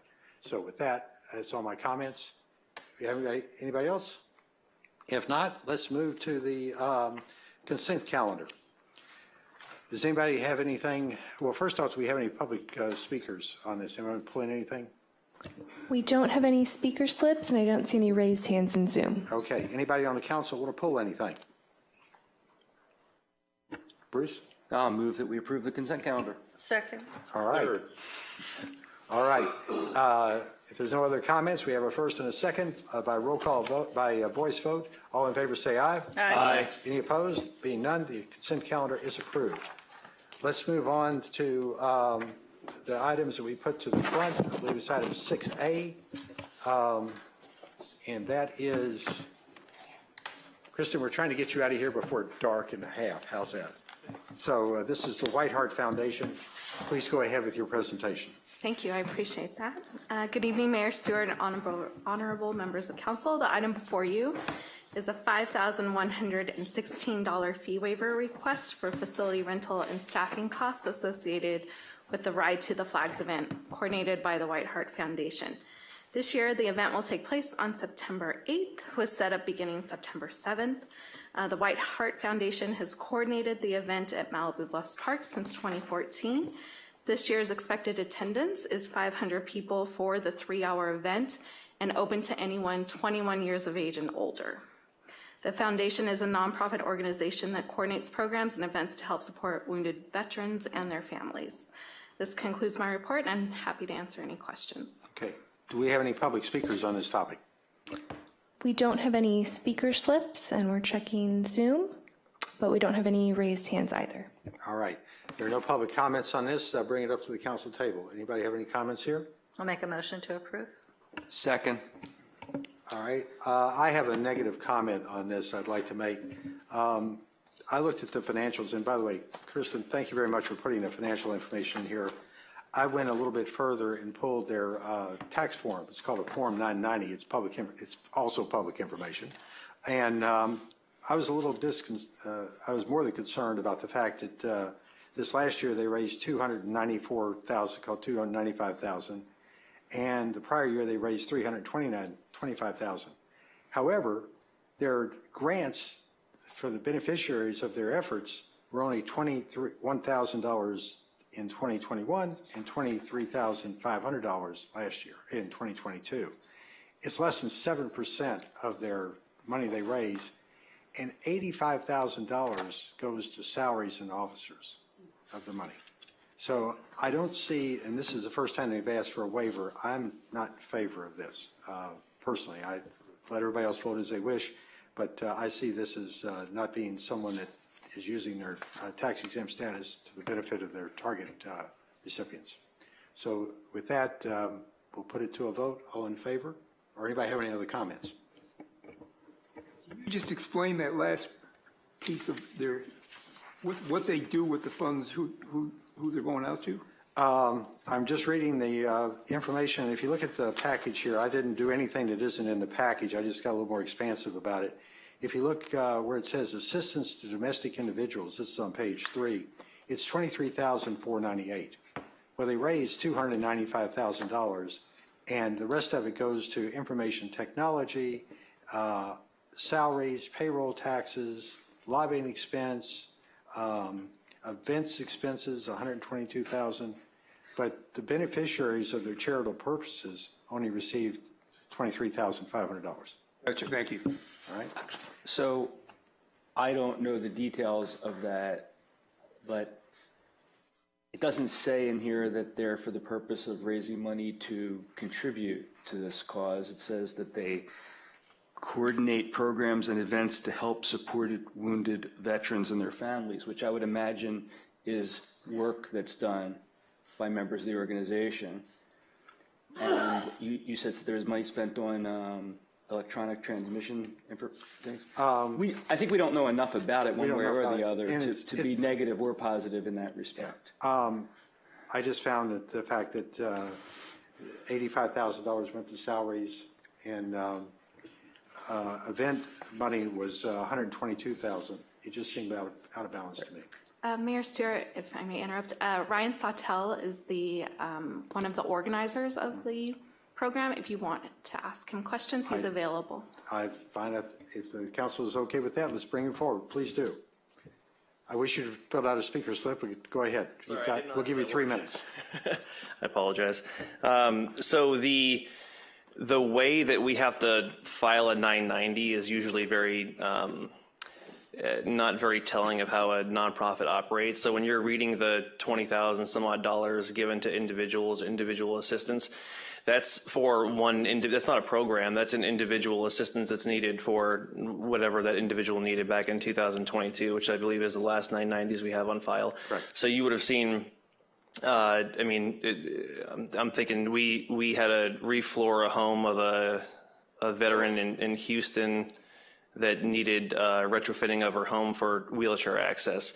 That was probably an individual non-program grant. The other grant should be the Guardian Project in there, should be pretty high as well. And when you see that, this is the way that we have to report it to the government. Like, it'll show travel is probably up to $20,000 or something. Well, that's because we fly veterans in from all over the country into the Mountain West to do these mental health programs. It's not like we're traveling with it. And when the event for the Ride to the Flags is $122,000, that's what it would be sticker price. That's in-kind donations, the way that GAAP principles are of accounting. So if we get Pepsi to donate $3,000 in Pepsi products, we have to write that as a $3,000 donation and $3,000 out because we gave it to the people at the park. But it's not, we're not spending $3,000 in cash. So that $122,000 isn't $120,000 in cash we're getting in and spending, in that sense. It has to come in and go out through GAAP principles of accounting, and that's, $120,000 has to go into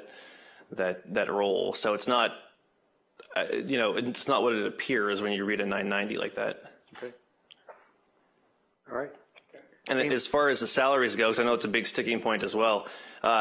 They are salaries, but they're, this was, in 2022, we had a program officer that was paid to run the Guardian Project.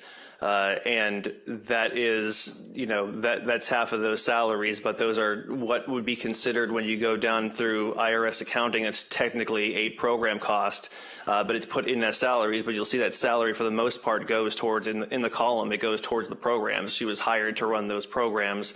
It's not that she's hired to, sit around and do administrative work. So it's either we hire someone in-house to be able to run those programs, or we hire somebody outside of a company, and then we, it looks like a company running those programs. Either way, it's someone running the program, just the way that it's accounted.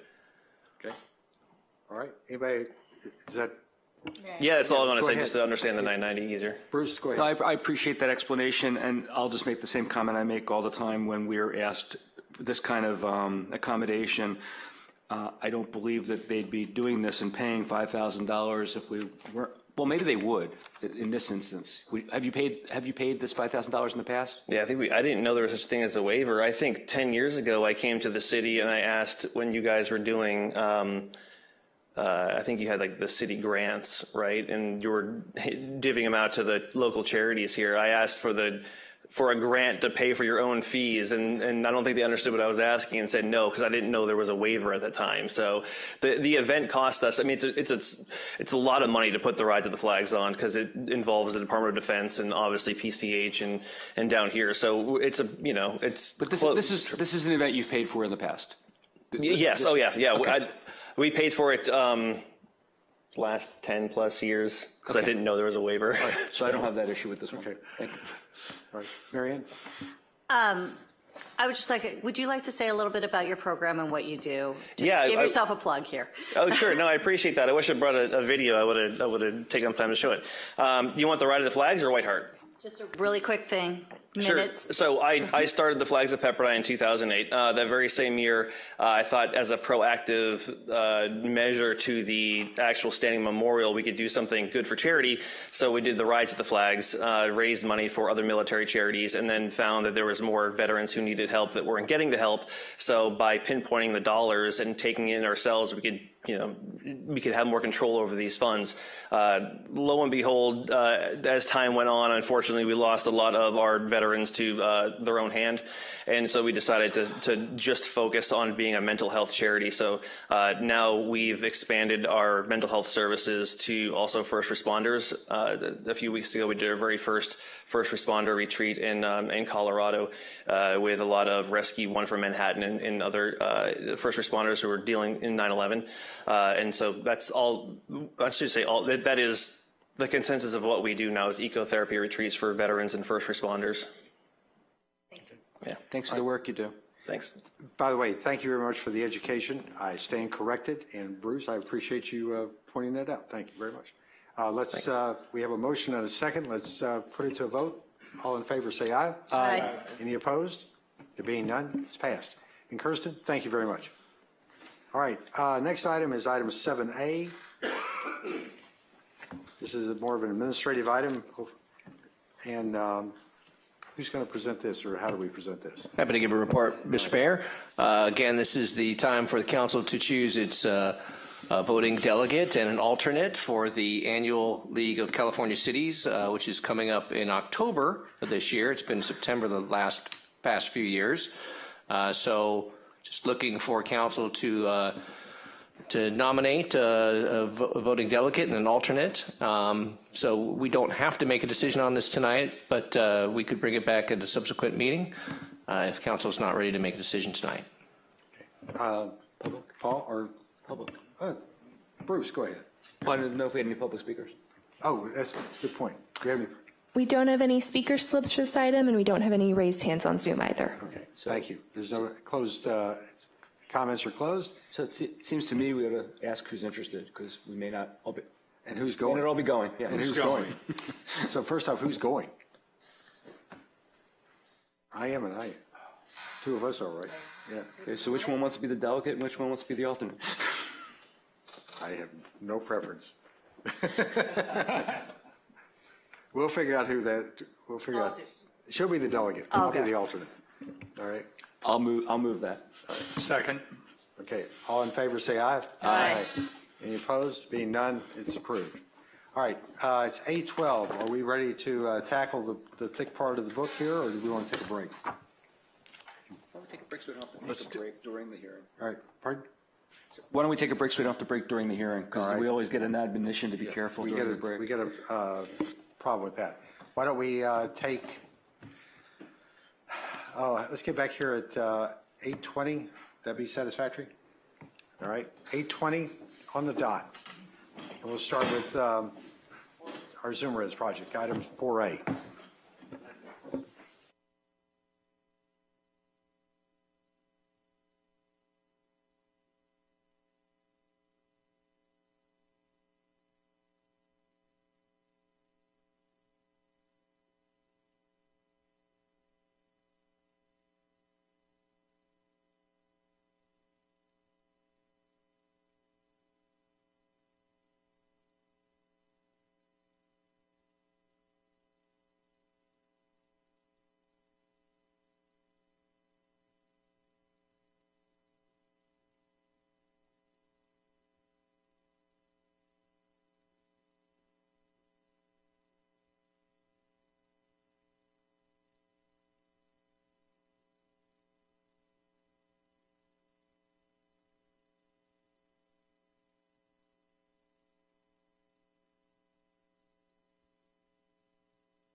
More goodies. No more goodies?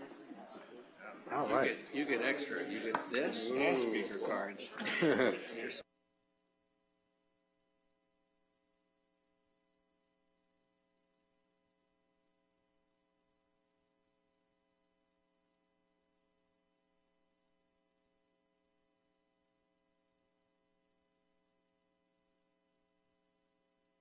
Meeting back to order.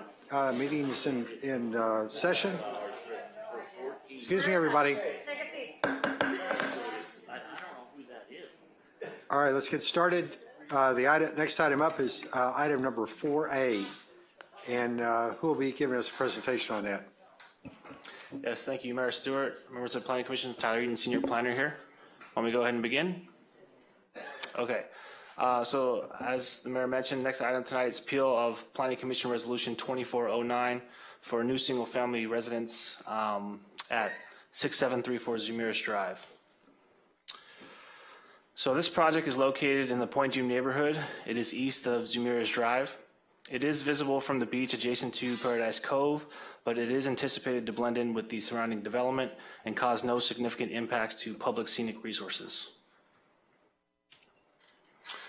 Just to give you guys some background information, on March 6, 2023, the Planning Commission considered the item and it resulted in a 2-2 split vote. That was then followed up by a unanimous vote to move the item to the City Council, and that motion was carried unanimously. On October 23rd, 2023, the City Council heard the item and remanded it back to the Planning Commission. And then on December 18th, 2023, the Planning Commission denied the project with a 2-1 vote with 1 abstaining. The denial resolution was formally brought back on February 5th, 2024 and was approved. Then on February 12th, 2024, the appeal was filed by the applicant of this project. So there are 3 bases for appeal set forth by the appellant, who's also the applicant of the project. And they are the following. It's that the findings or conditions are not supported by the evidence, or the decision is not supported by the findings, that there was a lack of fair or impartial hearing, and that the decision was contrary to law. So it is staff's professional opinion that there was a fair hearing that night on the application, and that the decision by the Planning Commission was not contrary to law, but the findings of the Planning Commission may have lacked evidence, and we'll get to those issues here shortly. The issues discussed at the December 18th Planning Commission include whether the project is within an environmentally sensitive habitat area buffer, if the project is subject to the bluff top requirements of LCP, LIP Chapter 10, if the project is being constructed on slopes steeper than 25%, which are protected in Point Dume under LIP Chapter 4, if the project impacts scenic views from a public beach, and if the project obstructs documented primary view determinations in the area. The full project description is a demolition of the existing single-family residence and associated development. There's a construction of a new 5,860 square foot, 2-story single-family residence with a 986 square foot basement and 510 square foot 2-car garage. There is a detached 471 square foot second unit, detached 462 square foot 2-car garage, driveway, and associated development shown here. The project does include 1 discretionary request, a site plan review for height exceeding 18 feet up to 24 feet for a flat roof. This slide here shows you the proposed site plan. The main residence is sited to the east.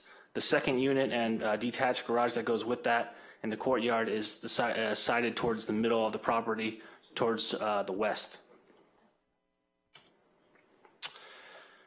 I just wanted to bring note of one issue that has been kind of carrying through this project. There was a change made right before the March 6, 2023 Planning Commission meeting.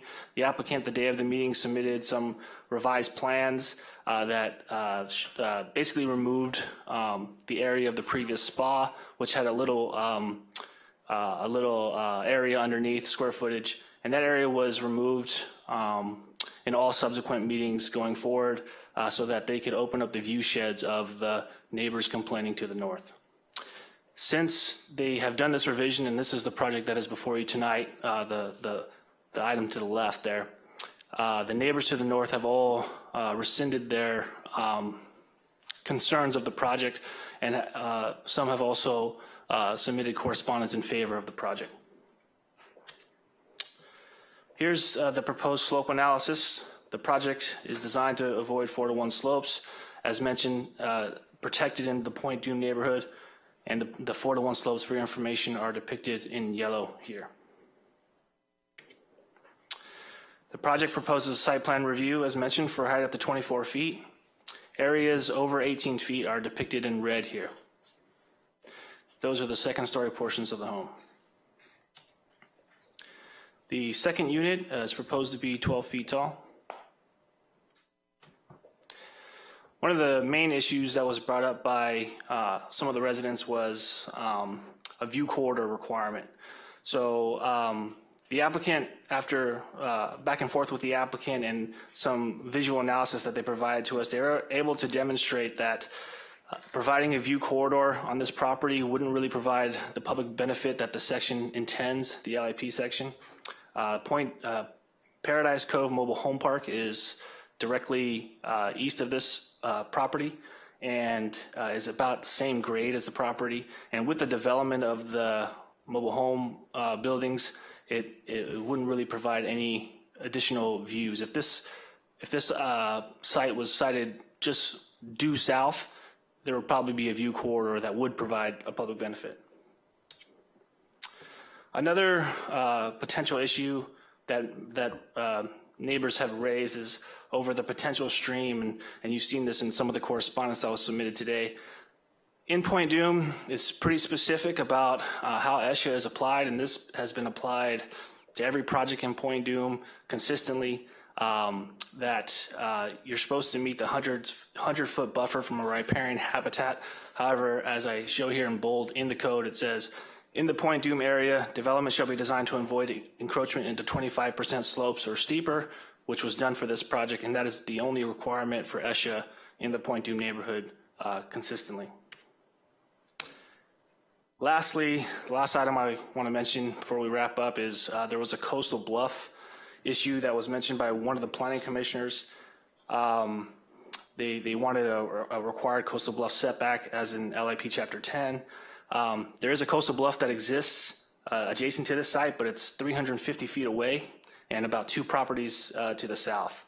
So as demonstrated here, the project does meet a 100-foot setback from that coastal bluff.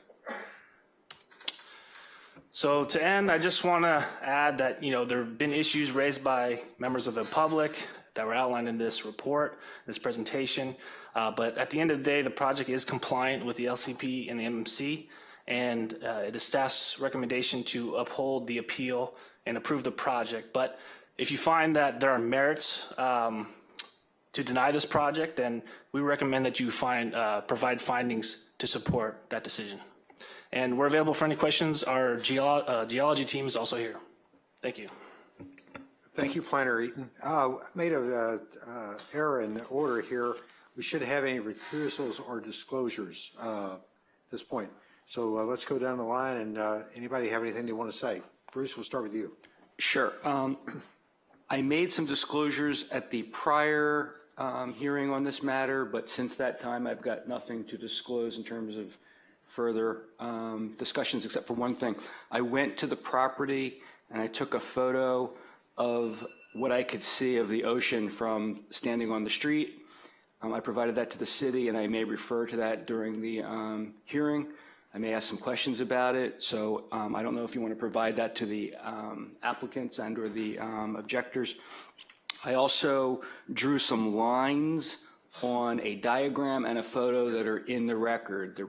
They're in the council agenda report, and I drew some lines. I was focusing on the view corridor issue, and I may refer to them during the discussion as well. So, and they've been provided to the city as well. If we have those, can those be just put up briefly, just so everyone can see what those are? And I'll say that, members of this committee, this council, as well as planning commission members often say, I went to the site, I visited, I discussed this, I saw such and such. I can't tell what they saw from their telling me, so I thought it was more accurate to take a picture so that people could see exactly what I saw when I was there. So that was a photo I took from the street facing the ocean.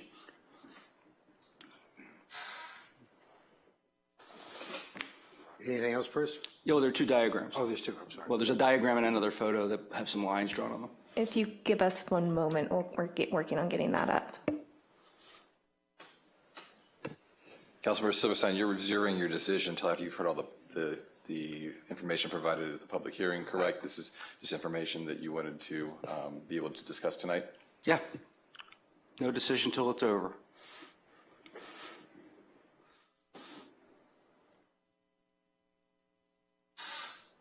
We're waiting, you guys coming up with the information? Okay.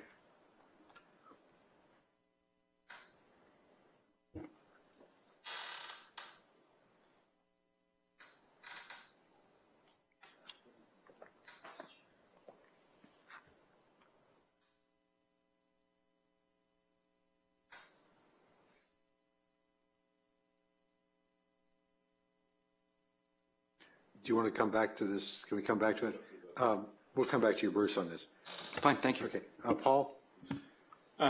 Before we looked at this the first time, I met with Don Schmitz out there, walked the property, walked down to the creek bed and walked out to the ocean, turned around and walked back. Didn't have any problems with the terrain, anything like that. As this was coming up, I got a call from Don asking me if I needed to look at the property again. I told him that, I said, what has changed? And he said that they had resurveyed the property and had cleared some vegetation to facilitate that. So I drove by there and looked at it on the way home. I was not accompanied, and that's it. Steve? Nothing. Okay. Marianne? Prior to the previous hearing, I did visit the site with Mr. Schmitz. The only additional thing since then is I had a brief conversation with him last week in anticipation of this, but didn't learn anything that's not in the staff report. Okay. I too visited the property when it came before the council at a prior session. Walked the property and toured with Don Schmitz. And in between then, I saw the video, I'll call it the Don't Worry, Be Happy video about how to access the hillside, or down the hillside. And I had a conversation last week with Don Schmitz on the phone. And the only thing I learned there was about the vegetation clearing and that there was a third survey done post-vegetation that was a replication of the 4-to-1 locations. Other than that, I had nothing else. So no other disclosures? Oh, back to Bruce. Yes.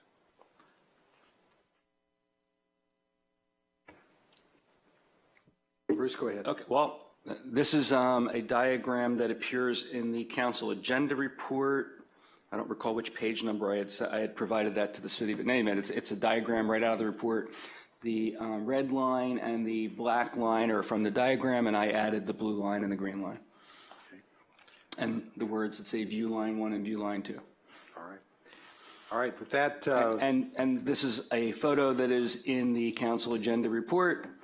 And again, all I did was add 2 lines which appear in green in the exhibit. And you know, if anybody wants to talk about that or ask me questions, and I can ask others questions, I'm happy to do that. Okay. All right. Thank you very much. Now it's time for the applicant appellate team. We have questions of the staff. Oh, if you have any questions of the staff, go ahead. I have 2 questions. One, and this is about the view corridor. Does there have to be a white water view, or is it just an ocean view that matters? Just an ocean view. Okay. And you made a statement. You said that after considering it, you concluded that it would not, you or someone else, concluded it would not provide the public benefit the ordinance intends. I wrote that down when you said it because I thought that was an interesting phrase. Where do you get from the ordinance what the ordinance intends beyond its actual words? Because if you read the ordinance, it talks about lineal frontage, and the view corridor is supposed to be on the side of a property, so looking directly from that public view area. So I do agree that there are ocean views diagonally through this property, so there could be argued that we want to protect those ocean views, but the intention of the view corridor is a straight. Okay, so when you straight vision. Yeah. So when you said the view intended, you weren't referring to the quality of the view. You were talking about the direction in which one would look. That's correct. I didn't understand that. Okay, thank you. That's a helpful clarification. So you're saying, has the staff actually itself gone to the property, looked at every place it could within the corridor that would have to be created, and conclude that it could not see the ocean? Yes, the problem is it's densely vegetated, and so it's hard to make out from if there was a view corridor, it would be on the right side, and that area is completely dense with vegetation. We asked the applicant if they would be willing to cut the vegetation so that we can assess further. That was denied, but they did provide us with the view corridor exhibit, which we accepted. Okay, but my understanding, and you can correct me if I'm wrong, is that the view corridor has to be assessed absent vegetation other than something that's very low and absent any fence or other structure other than a permeable fence. Correct. So, which is why they provided the additional exhibit, but without actually being able to perceive conditions on site because of the vegetation, it's near impossible to prove without the benefit of a doubt. Okay, so you required proof that there is no view corridor as opposed to, I'm sorry, you required proof that there would be as opposed to requiring the applicant to show definitively that there wouldn't be. Is that correct? I don't know if I understood the question, but as I mentioned, the applicant provided a separate exhibit which shows that straight-on views through a potential view corridor would be obstructed by the Paradise Cove Mobile Home Park. Okay, we'll get into this in more detail later, but just the last question is, because maybe I misunderstood and I'd like clarification. I understood the applicant's diagram to show there'd be no view corridor on the left side of the property and not to show that there would be none on the right. Is that inaccurate? They would, I think it provided both. They may have only shown the direction that they were picking, but the staff analyzes both sides. Can you show us point us to the record where it shows that the applicant demonstrated that there would be no view corridor if it was on the right side of the property? I didn't say that. I said that I'm asking, is there such a place? I don't know. Did you guys provide a view corridor on each side? Applicant. Okay, it sounds like he has it in his presentation. Yeah, let's defer to that. All right. Fine, thank you. Any other questions of staff? All right, applicant, you have, I believe, 15 minutes? Point of order. Good evening. Before we start the clock, I just want to let you know that Fred Gaines of Gaines & Stacy, who's of counsel for this project, is here to fill out our speaker slip. He's here to answer questions, and also the project geologist is here and is available to answer questions as well, but I will be making the presentation. So with that, I'd like to get started. Good evening, council members. My name is Don Schmitz. I'm here on behalf of the applicant. The timeline has been shown to you. From 2020 to 2022, it took us 2 years to get this application deemed complete. And the reason for that was because we were working very closely with your staff on making tweaks to the project design to garner their support and to implement the LCP. So the Planning Commission in March sent this project up to the City Council, which has been explained to you. It took 7 months for us to get to the City Council, whereupon on a procedural issue, you remanded it back to the Planning Commission, which heard it in December of 2023 and denied it, and now 8 months later, over a year, being bounced back and forth, we are here back before the City Council. And this is not a project that's pushing out the bubble, that has a bunch of variances. This is a project that is a very clean, concisely designed project. It has been reviewed and approved by all the different departments, as is before you today. It has been agendized 7 times. And each and every time your professional planning staff have been recommending approval for the project as currently designed. the Planning Commission floundered to try and find anything that they could to deny the project. It was a 2-2 tie once again to approve the project. And so after being pressed for a half an hour by the city attorney and by the second to the motion, Craig Hill, not a single LCP policy could be identified by Chair Mazza for the denial of it, and so he made the findings. Fred, would you please show all this? That they did not have enough information, which is patently absurd. We have done multiple iterations of the grading plans, the architectural plans. We've modified the projects to assuage the concerns of the neighbors. We have archaeological reports, we have native tree reports, we have septic system reports, we have all these I was going to put these up here on a table, but staff didn't want to clutter up the hearing room. As you know, I have represented probably more projects in the city than anybody you have ever met, and this project has been as thoroughly vetted, studied, and documented as anything that I have ever professionally seen. There's no question about it. It is just plainly, clearly consistent with the LCP. So with that, we're going to stop now, and we're going to retain the remainder of our time for rebuttal. Thank you. And I am available for questions. Anybody have any questions?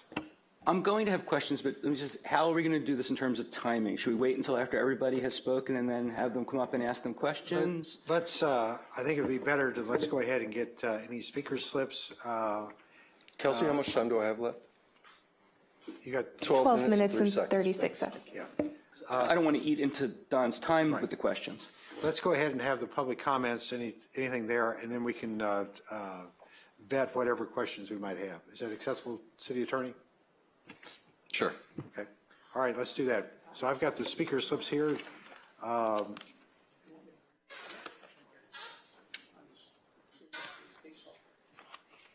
It looks like we've got Mark Johnson. Are you a speaker on behalf of the applicant, or is this another comment? Another comment, all right. Mark Johansson, or Johnson, and you've been given 6 minutes. Looks like a donation by Cassandra Ross. Are you here, please? Yes. All right. And Janet Friesen. All right. And Pat Healy. All right. So with that, please go ahead.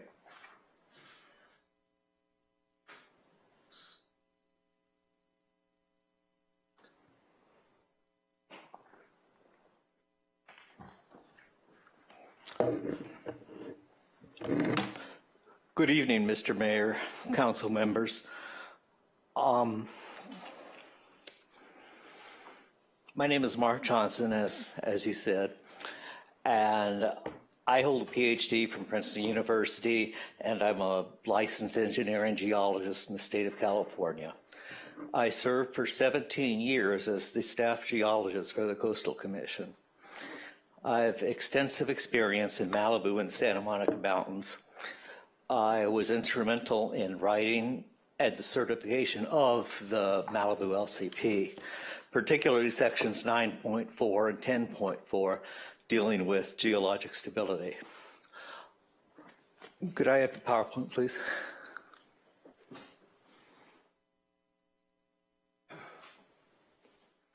Next slide, please.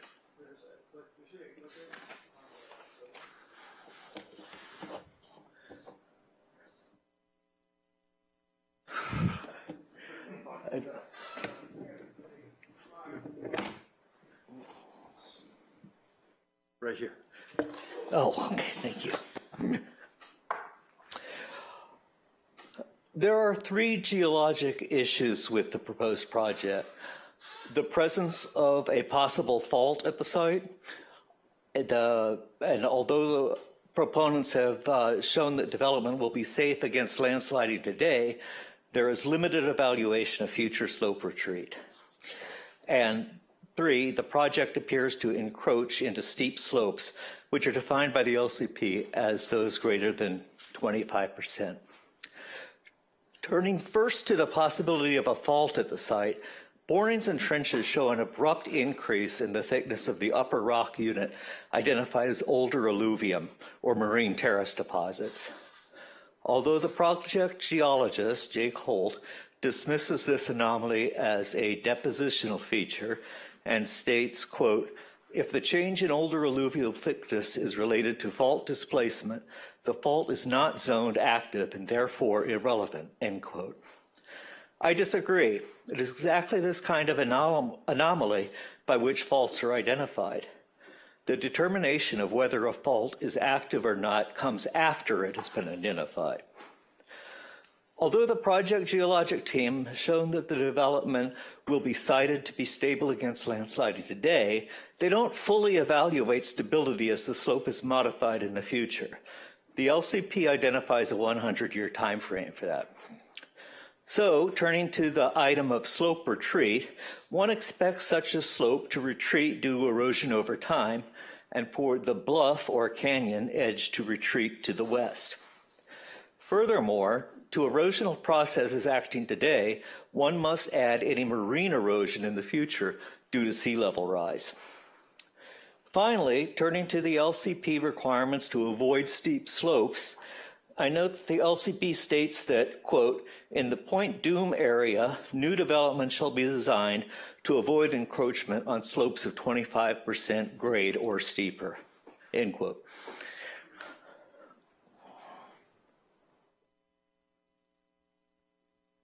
Whoop.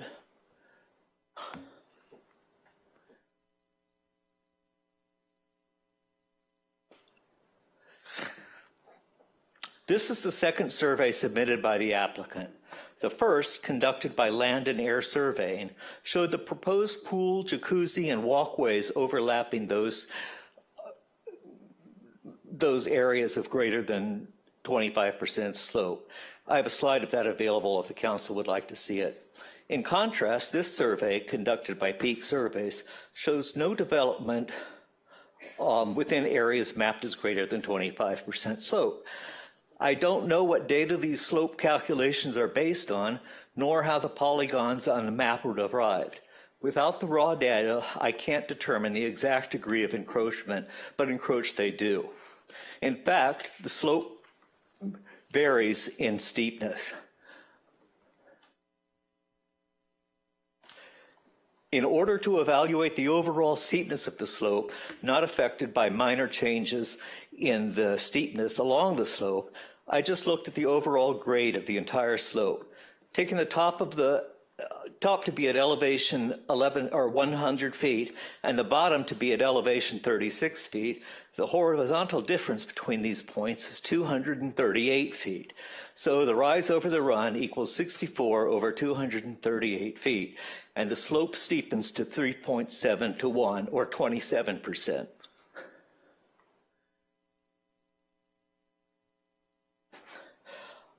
Thus, the slope is inconsistent with the LCP,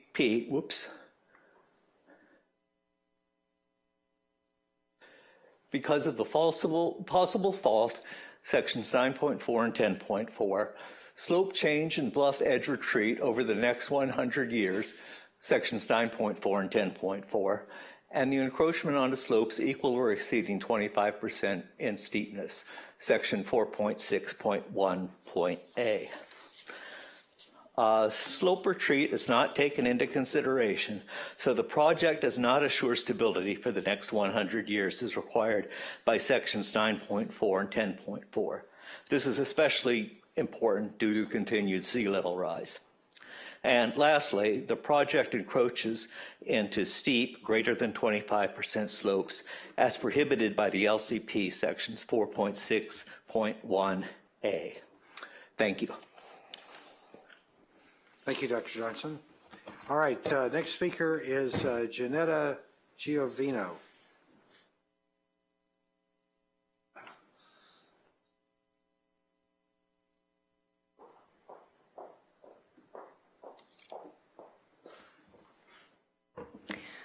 Good evening, Honorable Mayor, members of the City Council. My name is Janetta Jovenko, and I'm an attorney with Richards, Watson, and Gershon, counsel for the Gil Friesen Trust on behalf of Janet Friesen. We oppose the project in its current form. We have previously expressed concerns regarding the project's lack of compliance with the city's LCP relating to geology, This is the same issue that occurred down the street at 6642 Zumirez. There, Coastal Commission staff agreed with the concerns that were raised by the appellant, and staff was poised to recommend denial before the application was withdrawn. My colleague will be speaking further about that and presenting a video, but we expect that if this project is approved, that Coastal Commission staff will reach the same conclusion when there is an appeal. I submitted a letter this afternoon, and I wanted to just speak very briefly regarding deficiencies in the proposed resolution to approve the project. In short, the draft resolution fails to include adequate findings that are supported by facts and evidence as is required. The draft resolution unfortunately does exactly what case law prohibits, which is it includes conclusory findings that are simply restatement of what the finding is without supporting evidence and facts. This is especially concerning given the geological and the biological issues that have been raised, as well as the LCP inconsistencies that have been raised repeatedly. In addition, the draft resolution does not explain why all of the evidence that the PC Planning Commission resolution listed for denial now supports approval. There was reference to technical reports, to other information, and none of that has been addressed. We understand that denial was originally apparently going to be staff's recommendation, and that subsequently changed. I understand that can happen, but there's no explanation as to why the evidence supporting denial now supports project approval. De novo review does not mean that the prior evidence is simply disregarded. I recognize it's a de novo consideration by this council, but again, that does not mean that all prior evidence is simply disregarded. There is no support in the draft resolution for a finding that there is no view corridor. And finally, the draft resolution does not support a finding that the project is exempt from CEQA. Evidence shows that an exception applies, meaning that the exemption cannot be used. The draft resolution provides a conclusory sentence that no exception applies, but that is not evidence. In sum, in addition to the substantive geological and biological resource issues with the project as currently designed, the draft resolution does not include sufficient information, facts, and evidence to support approval. We request that you deny the project. Thank you. Thank you. All right, next speaker is, I'll never get this right, Sose Tizan.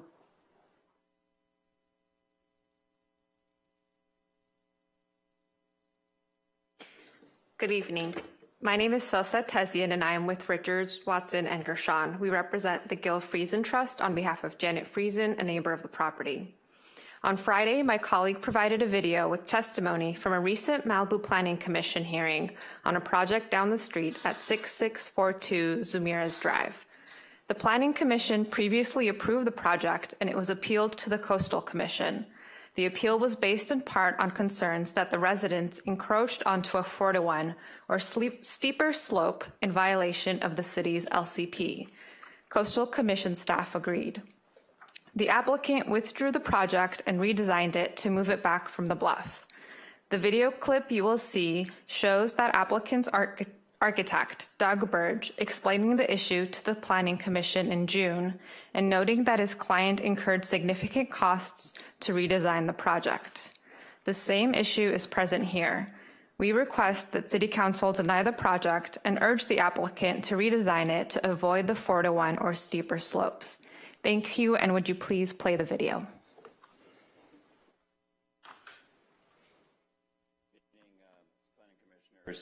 Director Mullica.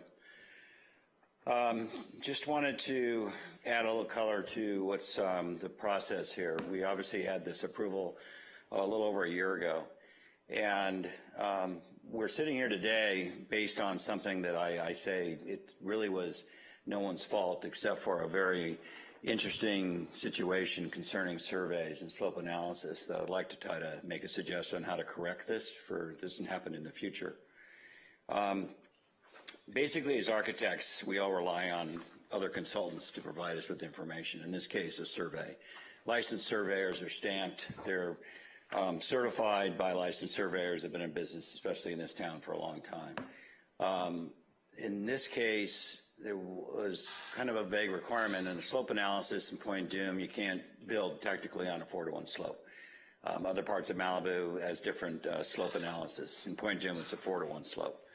So we relied on our survey to produce the plan that got approved in the Planning Commission. So everything was done correctly. Now the issue became that in defense of the appeal, it just seemed like the slope was steeper in the area that we were planning on building. So the way it came down to it, and the Coastal Commission basically agreed. New slope analysis then produced a design which then says that we should all along, if we had that information, essentially 9 feet further back from the slope. So we'd work with Pat Healy representing the appellant, and we worked with the Coastal Commission, and we feel like it all ended well at this point, but the time it took and the amount of effort and the money that the applicant had to spend was not necessary if this had been the case. Okay, cut it off. Thank you. All right, next speaker, Charlotte Jones.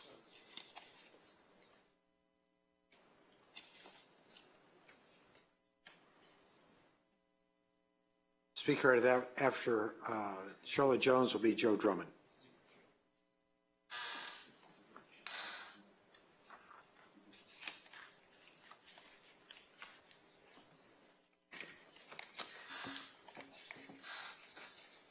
We think of Malibu as our home. Developers think of Malibu as a profit center. Developers and people who build supersized projects that do not reflect the neighborhood character with the intent to sell are not good neighbors. Please deny this project. Thank you. Joe Drummond, please.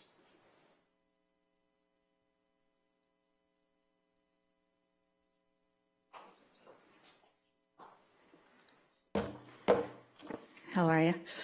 I was bird watching today, so I just showed up now. I saw a pectoral sandpiper, just to let you know. It's very exciting. And I did bring my papers saying that I do live in Malibu. So the neighborhood character that Charlotte brought up, that is in the LIP. It is chapter 3.6. And this property was, I think, 1,395 feet originally, and now they're trying to make it over 5 times larger. On page 11 and 12 of the staff report, it names 4 properties in the city, but it doesn't show their square footage. And their square footage is, the highest one is 3,106 square feet, and the lowest one, I think, is 766 square feet. So the average is actually 2,307 square feet. So this proposed structure is going to be 5 times or 3 times larger than the average and 5 times more than the original. So this is what I mean, that we are changing our neighborhood characters with these new builds. Then on page 17 of the staff report, it says another alternative would be to site the proposed main residence further back from the steeper slopes to east of the property. This alternative would provide better views for the neighboring parcels. However, as mentioned in the project overview section above, the project is in conformance with the LCP and MMC as proposed and does not obstruct any protected views, but you could make it better. So I just don't know why they didn't do that. And then finding 2, you cannot make on page 18 of 455 because it says the project does not adversely affect neighborhood character, and I just told you that it does. And then the proposed, as Mark Johnson said, that it is encroaching on slopes, which means that that is not allowed in Point Dume. So whatever you can do to make that work, that would be good. Thanks. Thank you. Do we have any speakers online? There's one raised hand from Tony Baumkamp. All right, go ahead, Mr. Baumkamp. Good evening, Mayor and council members. And I just trust you can hear me. We can hear you. Go ahead. Okay, great. So I'm a biologist with Glenn Lucas Associates. I've been doing work in Malibu for many years. I actually know Don Schmitz. Don and I are good friends. We've worked together on many projects. On this one, we actually went out and did a detailed vegetation analysis to look for areas that could be potentially ESHA, with the understanding that the definition here is based on a 4-to-1 slope, but we found that within 38 feet of the residence, of the property boundary, there is ESHA vegetation, and that's on a 4-to-1 slope. So however you cut it, there is ESHA vegetation within 38 feet of the edge of the development. And so that's number one. Number two is, given that there is, based on both slope and vegetation, there's not a 100-foot buffer. The edge of the residence, the primary residence, is approximately 68 feet from the edge of the ESHA vegetation, meaning that the project does not include 100-foot buffer, which is standard throughout Malibu and the coastal and the coastal zone. So that's number two. And then thirdly, and this was not included in the memo that we submitted, I think yesterday, and that is there will be a fuel mod requirement, out to 200 feet, and clearly the fuel mod will extend to within this ESHA vegetation as well, so that there's going to be fuel mod impacts to ESHA vegetation. And within the B zone, there's going to be impacts required because of thinning and keeping the vegetation below 18 inches. And then beyond that, in the C zone, there would certainly be impacts to vegetation from thinning and removal of native shrubs, which again, is just not accepted in the coastal zone and in the city of Malibu, which does hold to fuel mod requirements. So based on those three factors, based on ESHA, lack of buffer, and fuel mod within the ESHA, it's not protective of ESHA and would not be consistent with the LCP or the Coastal Act. And that's what I got. Thank you. Okay. Thank you very much. Are there any other raised hands? No, those are the raised hands. Okay. There's no other public comments. Public comments are closed. No. Goes back to the applicant. Mayor, are you ready for? It goes back to the applicant. I'm talking about the outside public comments. Maybe that's what you meant. All right. You have 12 minutes and 36 seconds left. Before you start the clock, can you put us back where we left on my PowerPoint presentation? Again, for the record, Don Schmitz on behalf of the applicant, thank you. So this house meets or exceeds all the LCP or municipal code requirements. We're 65-foot front yard setback. We have 142 feet. We're 360 feet to the second story. This project will have zero visual impacts or neighborhood character impacts as seen from the street. The property is highly disturbed. It's been developed for more than half of a century, which I think you're very much aware. All the development, including the fire department access, is not encroaching on any of the steeper slopes, and you can see the approval here. And accordingly, consistent with what our LCP says, the project is consistent with the ESHA findings in the LCP. I don't know what Mr. Johnson was referring to in regards to the original survey showing that the development by Land and Air was coming over those 4-to-1 slopes. Here it is. No, it doesn't. It never showed that. This is the peak survey, the second survey that we did, just to confirm that the first survey was correct. And once again, you can see we are not encroaching on slopes more than 4-to-1. Not good enough, apparently. So we did it a third time. With the concurrence of the planning director, you can see all the non-native vegetation, the ice plant, the jade bushes, which we went out and we cleared. And you can see just how gentle the slopes are. And with the bare dirt being completely exposed, and you can see all the roots from the landscaping that we took out there. We didn't do anything but take out the non-native landscaping. We have a third slope analysis that was done by Chris Nelson and Associates, and once again documents for the third time, and I've never had to do this before, that we are not encroaching on any slopes deeper than 4-to-1. The LCP and the city's criteria is to use 5-foot contour slopes. We want to thank the opposing council for saying that might be a problem when they appeal us up to the Coastal Commission. So we went out there and we analyzed it using 2-foot contour intervals. Of course, they drop everything on us the Friday night before the hearing. And hey, I've given you the handout. this project does not, utilizing the 2 foot contour intervals, it still does not have any slopes 4 to 1 or steeper that the development is proposed on. It is very silly to say that ESHA is an issue as it pertains to this project, as is in the LCP interpretation by the City Council and properly reflected by staff. In Point Dume, it is 25% slopes. But let's just run this to ground. LCP LRP section 4.6.1 states that you have to set back 100 foot from stream ESHAs. It doesn't apply here at all. Well, we're proposing a house that's 226 feet away from that stream. So even if you misapplied the wrong regulation as the opponents are proposing, we are still more than set back adequately. And yes, Tony Bohnkamp is my friend, and that's why I'm so disappointed with him. He should know better. This is existing fuel modification. This project will not propose any new fuel modification whatsoever. This is an accurate graphic showing the existing fuel modification for the neighborhood. And as everybody in this room knows, LUP Policy 3.1 states that existing legally established fuel modification zones are not ESHA. So even if you want to, for make-believe, set aside the LCP criteria for the 25% slopes in Point Dume, it still wouldn't be ESHA anywhere else in the city of Malibu. And accordingly, the city biologist has approved the project.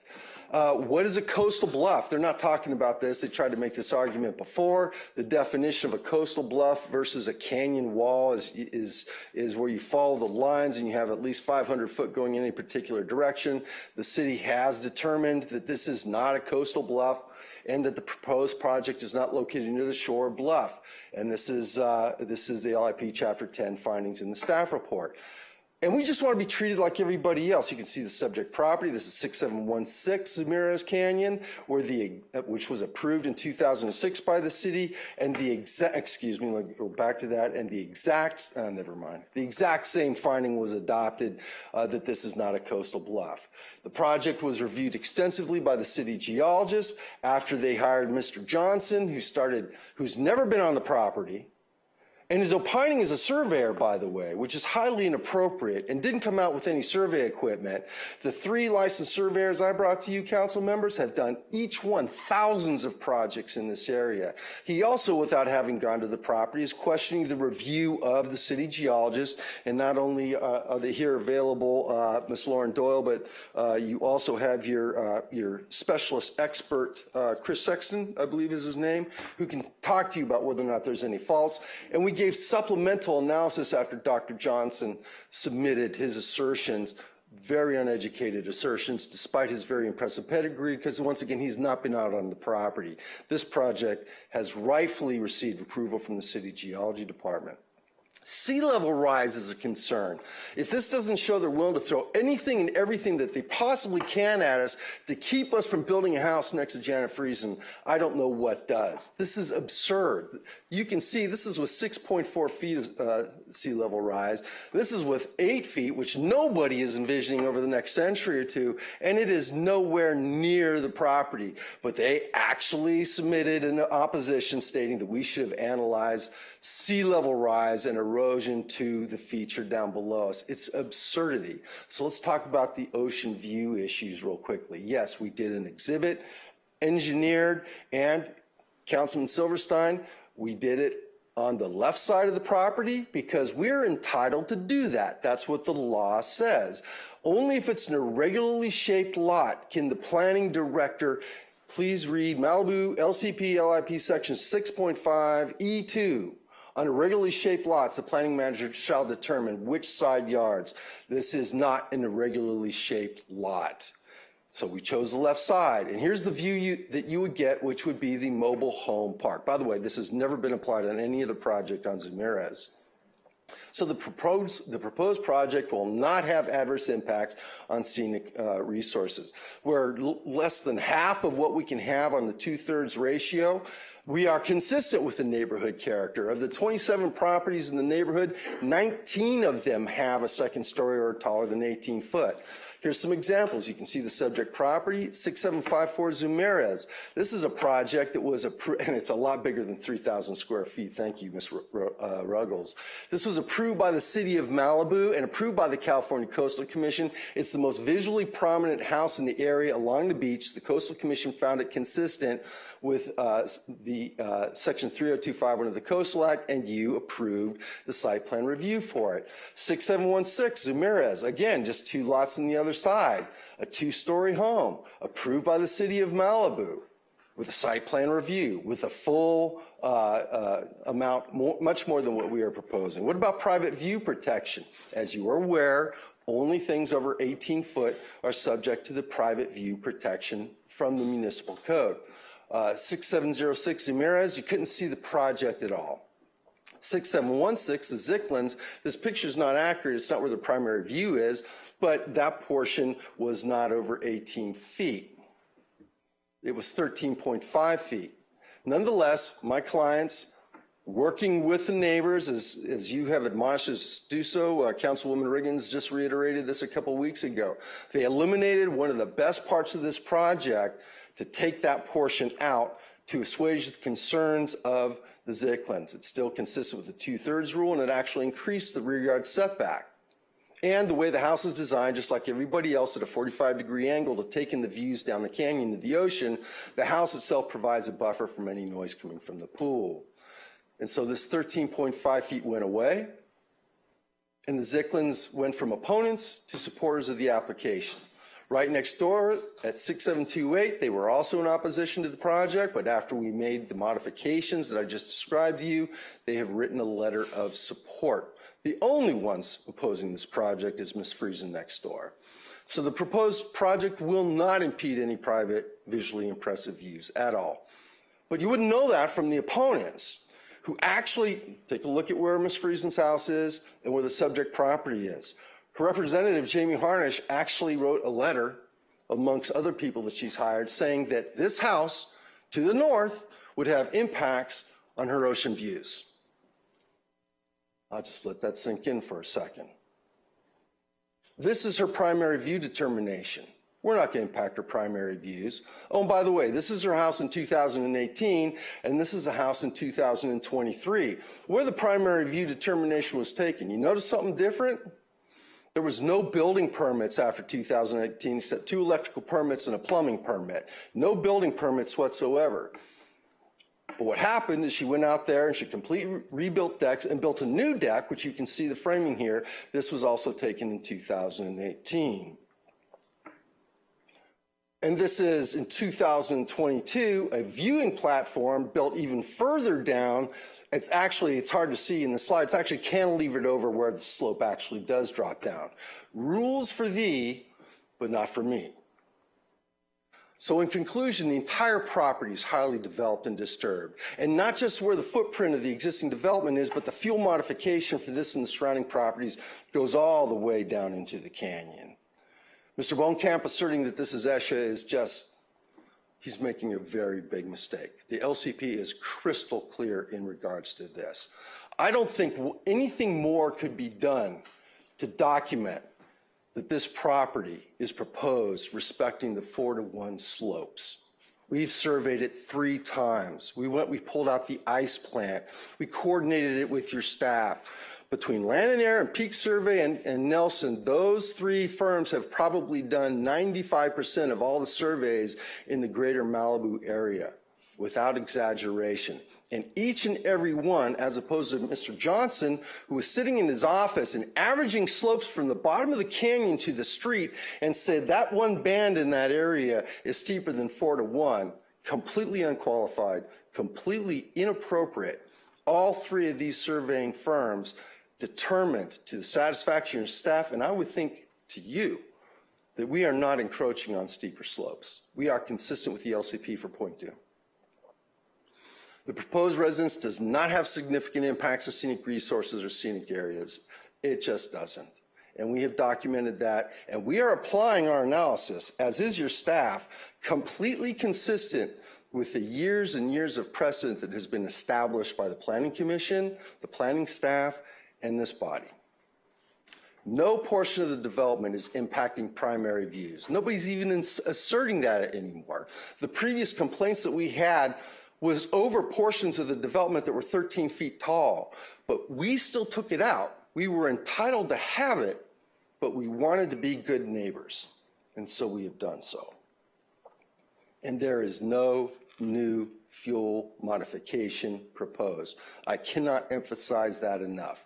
All this bootstrap argument that the opposing counsel is trying to make is somehow this project is a CEQA issue because they've hired people that inappropriately called things ESHA, and they hired people that inappropriately called them steep slopes, is just that. It's circular logic that shouldn't fly. This project deserves your approval. I thank you for your time. Thank you. All right. No other public comments? Let's bring it back to the table. Who wants to start? Bruce, you want to go first? Well, can we just do questions before we do comments? I just had one question I want to ask Don. It may lead to another, but I just want to confirm that the exhibit that you showed us 3 pages on the view corridor. One was a graph of some sort. The other was showing where you established that you would not see the ocean. And third was a quote of the law. I understand your argument about you get to decide. I'm not going to debate that with you. I'm going to have comments about that. But my question for you is, have you demonstrated to the staff that there would be no ocean view from the right side? And if so, can you show us where you've done that demonstration? No, we did the cross sections with the concurrence of the planning director on the northerly side of the property. Okay, so the only evidence in the record from you is that there's no view that would be protected on the left side of the property, correct? That's correct. Okay, thank you. Yes, sir. Oh, one other question, sorry. The prior exhibit, the one that shows the graph, you show that if you're standing on the street, you're at 107.9 feet high, right? Would it be helpful if we pulled that up? Yeah. Of course, your staff has every slide committed to memory and can take us right Do to you it. have a slide number? Yeah. Let me find it. Actually, I do. This is on the, and this is dealing with the left side. Mm-hmm. Getting close. Yeah, they're not numbered. I would. Oh, page 44. They are numbered. 44. I didn't see the numbers till just now. Yeah, it is 44. That's correct. Because there was no number on the next page. So okay. So if am I understanding correctly? That's showing that if you're standing on the street, your feet are at 107.9 feet from the ground, from sea level. Yeah, this exhibit, Councilman, was drawn taking the survey for the area so that we had the actual elevations, which is what staff directed us to do. Just asking, confirm that the 107.9 is the street height sea level. If memory serves. Okay, and the 112.5 is the top of the roof of what would be across the way on Paradise Cove, right? Actually, I want to check that because I'm looking at this graph and it looks like it's 5 feet above the road elevation. Yeah, I believe that's correct. If you'll see the blue line, which is the existing topography, including the street, although my staff did not enhance that going into the street. Okay, so 107.9 it's above the line of is 5 sight feet for the above? red line. Yeah. Okay, right. thank you. Yes, sir. Appreciate the clarification. Okay. Go ahead. While you're up there, Don, don't go away. If you go back to that Doug Burge presentation, which we got cut off there, I mean, you know, they found when they redid the survey, they did it with these 2-to-1 slopes versus the way they had done it previously. Your last survey, did you follow the same suggestion that Doug Burge came up with? Yes, and just to clarify, it wasn't 2-to-1, that's a percentage of slope. Right. To come up with the percentages of slope, the staff and the city's actually adopted guidelines on this, says you have to use a certain number of contour lines. Right. And so what the city has used forever and ever has been 5-foot contour lines. I mean, you could do 10 feet, Mr. Johnson used the whole width of the property, or you could do 1 inch. Obviously, you need to find the sweet spot. So the city's used 5-foot topo lines, contour intervals. And so when we received this, this video, as you did Friday night, we had already gone out and done the additional survey, and it was in the CAD. And so this morning we scrambled around, and I directed the surveyor, Chris Nelson and Associates, to utilize the most recent survey and use the 2-foot contour intervals. And so that was the last exhibit. We can pull that up if you want to see it again. That shows that even utilizing the 2-foot contour intervals, we're still not encroaching on any slopes 4 to 1 or steeper. Staff, you've looked at that and agree with that? I didn't catch the last part, but he is right that we analyze based on 5-foot contours, and that's the requirement of the city. No, but I understand that. But I mean, what we learned with the Doug Burge presentation was that the surveyor had done it wrong. And when they got to the 2-foot intervals, they got a different result. I'm just wondering, did you look at the 2-foot interval results? The latest survey he just submitted? Yeah. I did not look at that, no. Could you pull up slide 21 for everybody's edification? With the permission of Councilman Euring. We did, while that's getting pulled up, we did submit that to the staff a number of weeks ago. The only thing that is supplemental is, and so Tyler's completely correct, is what we had submitted before showed that we weren't encroaching the slopes, utilizing the city's criteria for 5 foot. So this morning we modified that to the 2-foot contour intervals, and that's what has been included as a supplemental. It's actually loose leaf. But if you go to this is the correct one that shows it 5 foot, and then I printed it off and put it loose leaf in your binder so that we did the overlay with the 2-foot contour intervals. And in fact, if you go to the next slide, please. 23. The next one, please. Okay, so this is the one at the 2-foot contour intervals. We got this first thing this morning. But I did not have time to overlay the project on it, but I will show you. I don't want to put anybody's eye out with this. Okay. Is the pointer working? So that's the 90-foot contour interval right there, which if you look at the other surveys, I don't know if you saw that, that's as far as the project goes. And you can see it's flatter, and then the loose leaf that I put in there was a couple hours before the hearing where they actually did the overlay of the house and shows that the house doesn't go past that 90-foot contour interval, and even using the 2-foot contour intervals, we're still good on the slopes. Mayor, may I ask? Go ahead. Steve had only asked the staff whether they had evaluated this exhibit, and then Mr. Schmitz gave us a 5-minute argument for, that wasn't even asked for. I think if that's going to continue to happen, then we have to give the opposition an equal opportunity to speak. This isn't answering questions at this point. This is advocating. Okay. Mr. Mayor, I would recommend that unless there are specific fact questions, that any future questions be directed to staff and not to the applicant, and that you can close the public hearing. Let's do that. All right. Anything else? Questions to staff? Yeah, I have one question for staff. Well, may lead to more. Tyler, so to go back to the conversation we had at the very beginning, I asked you whether the applicant had demonstrated no view protection, no ocean view from the right side. Mr. Schmitz now told you only demonstrated it from the left. Did you understand that before? Yes, but to answer your second question, I didn't ask another question yet. Okay. So you did understand that? Okay. I don't mean to cut you off. I only asked a question that I wanted an answer to, but go ahead. Why don't you go ahead and say what you were going to say? I was going to say the second part of your question was, did staff evaluate if the other side would provide a view corridor? And I did analyze that, yes. So if I could bring up my view corridor. Well, before you do that, but you also said, I thought you couldn't tell whether you would see the ocean because it was too congested with vegetation. Yes. So, okay. So if I can bring up my view corridor exhibit, I can explain. So you asked the applicant to prove that no view corridor would matter, correct? Because you couldn't tell. The view corridor as required by the code, yes. Right, but you couldn't tell whether there was a view of the ocean, so you asked the applicant to prove there would not be, correct? Yes. Okay. And the applicant proved that there would be no view on the left side, but did not address the right. Correct. Okay, thank you. But I still analyzed the right side. So you couldn't see from the right side? I cannot see on site, correct. But I still analyzed if there would be a potential view corridor on the right side that would provide a public benefit.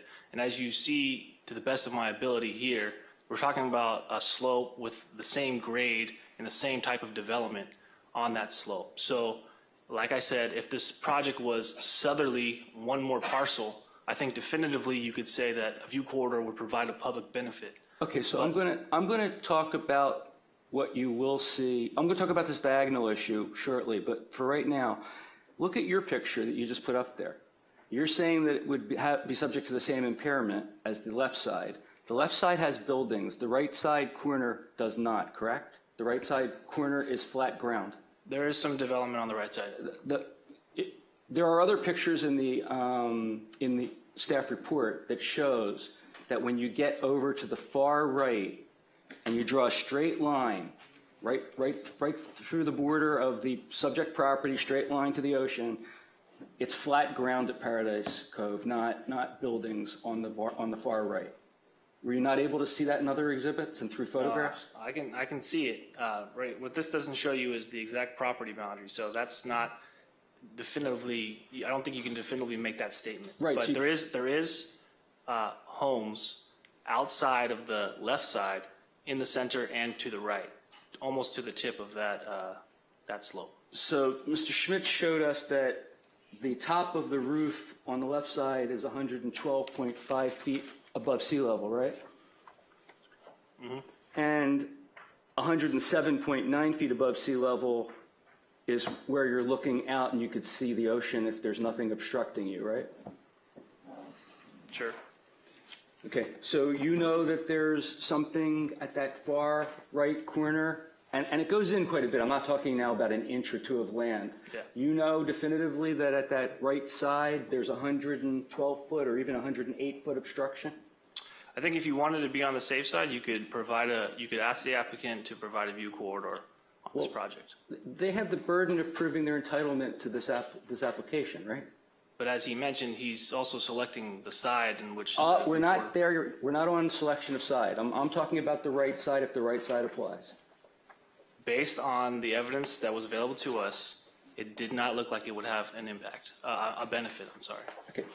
See, I'm really having trouble with this because I understand you've done this in good faith, and the burden is on the applicant to prove that requiring 20% of no building would not yield any view of the ocean. And I'm hearing from you on the one hand, you can't definitively say that it would or wouldn't, but you're recommending nonetheless that we not require a view corridor because the applicant has met its burden. And I don't see how that can be. Also, too, because it would be the first property on this portion of Zumiez to have a view corridor. Okay, So it's well, also that's an issue of consistency. whether this street does or doesn't qualify, right? I would say the street probably qualifies because it's a public road. So it doesn't matter if it's the first one, the street qualifies. If the street didn't qualify, I wouldn't have done all this work. I promise you that. Okay, right, so the street qualifies. Yeah. So then the question is, has the applicant proven that preserving a 20% corridor would not yield a view of the ocean? I think I provided you the evidence, and it's up to you to make that decision tonight. Okay. All right. I'm happy to talk, but I have a question for you, Tyler, just so I can get clarification. Is it up to the applicant, where in the code does it say that the applicant has a choice left side or right side? It doesn't directly say that. It just says on irregularly shaped lots that the planning manager shall control on which side the view corridor shall be. Can I talk about that, though? Hold on one second. And we know this isn't an irregularly shaped lot.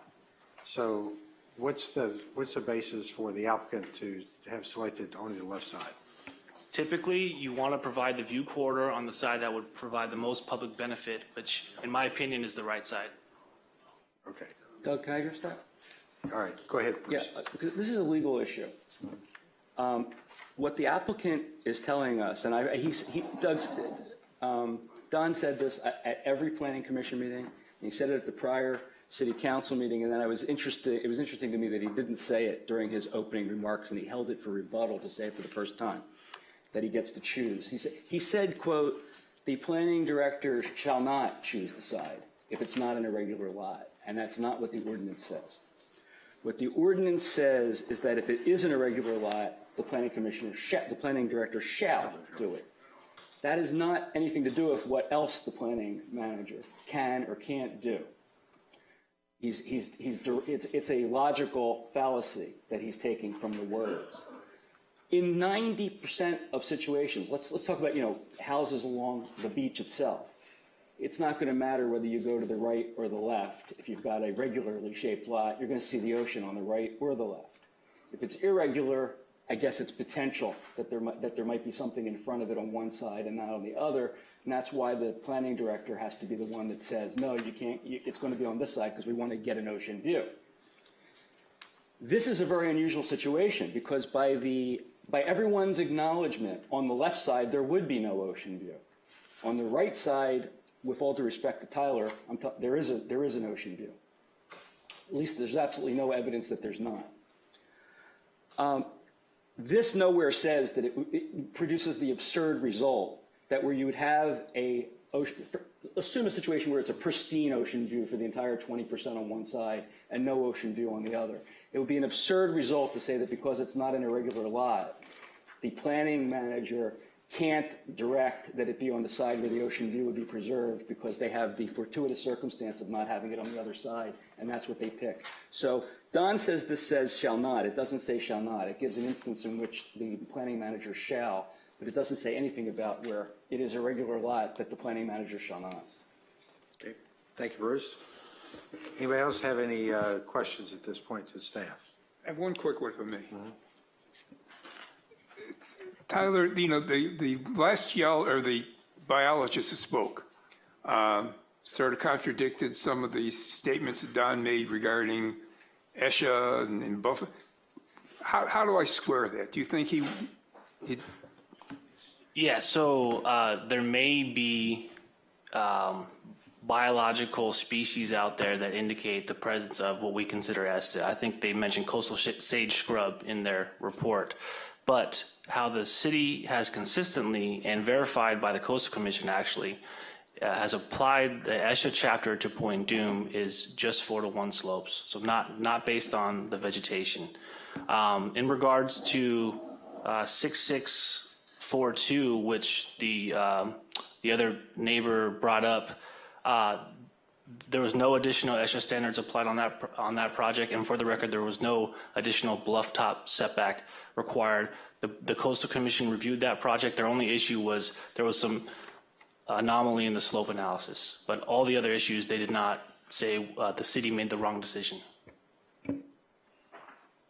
Did you say the city made the wrong decision? Oh, I said in all other instances of that project, they did not have an issue with the city's decision. Okay. Did they bring that up at the Coastal Commission meeting? Did someone challenge it at the Coastal, or they're the only challenge the slope? I'm not sure about that, but from my understanding, Coastal Commission reviews the project as a whole.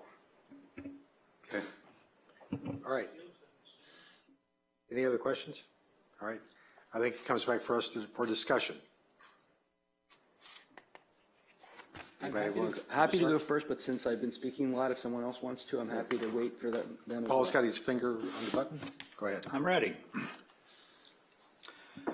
I have read the file on this property 4 times now, and I've watched hours of video about this, and what I see is a neighborhood spat that has nothing to do with whether or not the property is good or the project is good. The home and its siting is cited to not, it's cited to give itself a decent view without imposing on anybody else's views, which I think is being a good neighbor. It's not a huge property. It's not on an unsafe portion of the property. I haven't heard anybody tell me that that this slope is going to collapse into the creek. And I really don't believe it anyway, because unfortunately for me, I've seen a lot of foundation cuts in Malibu over the last 46 years. And the bedding planes are pretty good in this part. And I think that it's plain that the appellant is planning to take them to the Coastal Commission. I think we ought to pass this and let them take it to the Coastal Commission and continue the torture there, because I can't see any reason why we should have to spend any more time on this. I'm in favor of the project. Steve or Mary Ann, any questions, any comments? Well, my only comment is, look, if there was something you could do to going to the Coastal Commission is not going to get you the house built any quicker, all right? I mean, I don't know what that time frame is going to take or how long, and it seems to me if there's some things you could do that would prevent that from happening, all right? I don't know what the other person is looking for, but if there's something that you thought about that says, boy, if I tweak this or tweak that, I could, get it done today. I don't have to go to the Coastal Commission, and my life gets better. You guys thought through that at all? And just a yes or a no, I guess. Yes, we try. We should not be. Excuse me? No conversation. We closed the public hearing, so unless we have a clarifying question. That was the question. Just, have they thought about what they could do to avoid going to the Coastal Commission? Okay. But I think Paul's right. That's where you're headed. Mary Ann? I mean, agreed. I mean, this is the second time we've seen this. It's essentially the same project that it was before. I think that they have a project that complies with the MMC and the LCP, and I'm so far not hearing anything compelling on any of the issues raised by other council members at this time. Anything else? Okay, I'll put in my 2 cents and we'll go back to Bruce for a second. You look at this one page in the staff report where they've got, let's see where the page number it is. You look at the list of items to be cleared and compliance, zoning, and I'm looking at my notes here to find which page it was. It meets the zoning requirements. It's got the slope requirements met. Item after item is in compliance. This is not like we're looking at variances. The only thing that's up for discussion is site plan review. And they've done everything they could to make sure that that the view and the site plan are comfortable to the neighbors. The 2 neighbors that have waived their objections, I think, speaks volumes on this. So I don't see any good reason for us not to approve it. I don't see any good reason why it hasn't already been approved in the past. I share Paul's comment that, and Steve's, that this is probably as much of a spat. It'd be nice if you guys could work it out. If you can't, it'll go to the Coastal Commission.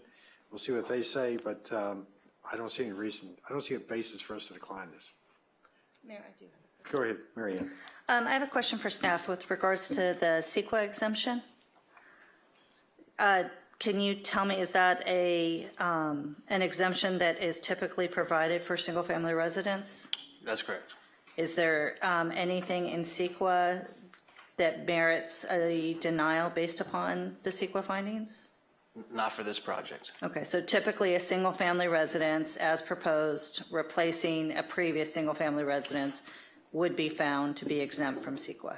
Right. If there was some environmental impacts, if this was developed right in the middle of a stream or, some type of environmental impact on cultural resources, then there could be CEQA implications on this project. Okay. And on the view corridor, have we just gotten snippets of 6.5? Is there more with regards to that, or Have we gotten the entire amount of that section? I can bring it up. You got the majority of it. I don't know, for what it's worth, the staff hasn't always let the applicant pick, so I don't agree with that statement. I believe we always require them to pick the side that provides the best views of the ocean for their view corridor. That section does introduce it as saying that they're required to provide a public ocean view, and then it just states that on irregularly shaped lots that the planning manager makes the determination, but they do have an obligation if there is an ocean view available down one of those sides to provide it.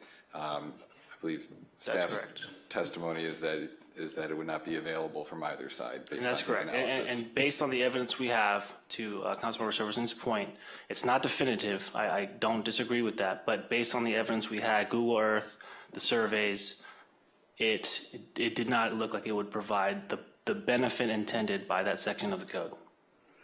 Okay, I'm sorry, it seems to be my recollection that there was something with regards to the development of the street, moved it into possibly being not eligible for the view corridor. So there is, Councilmember, there is. So it says basically views, this is E, this is the beginning. It says new development on parcels located on the ocean side of public roads, including but not limited to Pacific Coast Highways, Malibu Road, Broad Beach Road, Birdview Avenue, Cliffside Drive, shall protect ocean views. Now this is not a listed street. However, it is a public view. It is a public road. And because that section says on the ocean side of public roads, including but not limited to, we did make the applicant go through the rigorous process of the view corridor analysis. Okay, thank you. All right. Anybody else have anything before we go back to Bruce? The statement you just made, you said, it was not definitive that there would not be a view on the right-hand side. Could you have gotten the definitive answer? I attempted to. I asked the applicant to cut the vegetation on that side of the road so that I can see impacts, and that was declined. Cool, thank you very much. Okay. Mary Ann? Oh. Okay. Paul?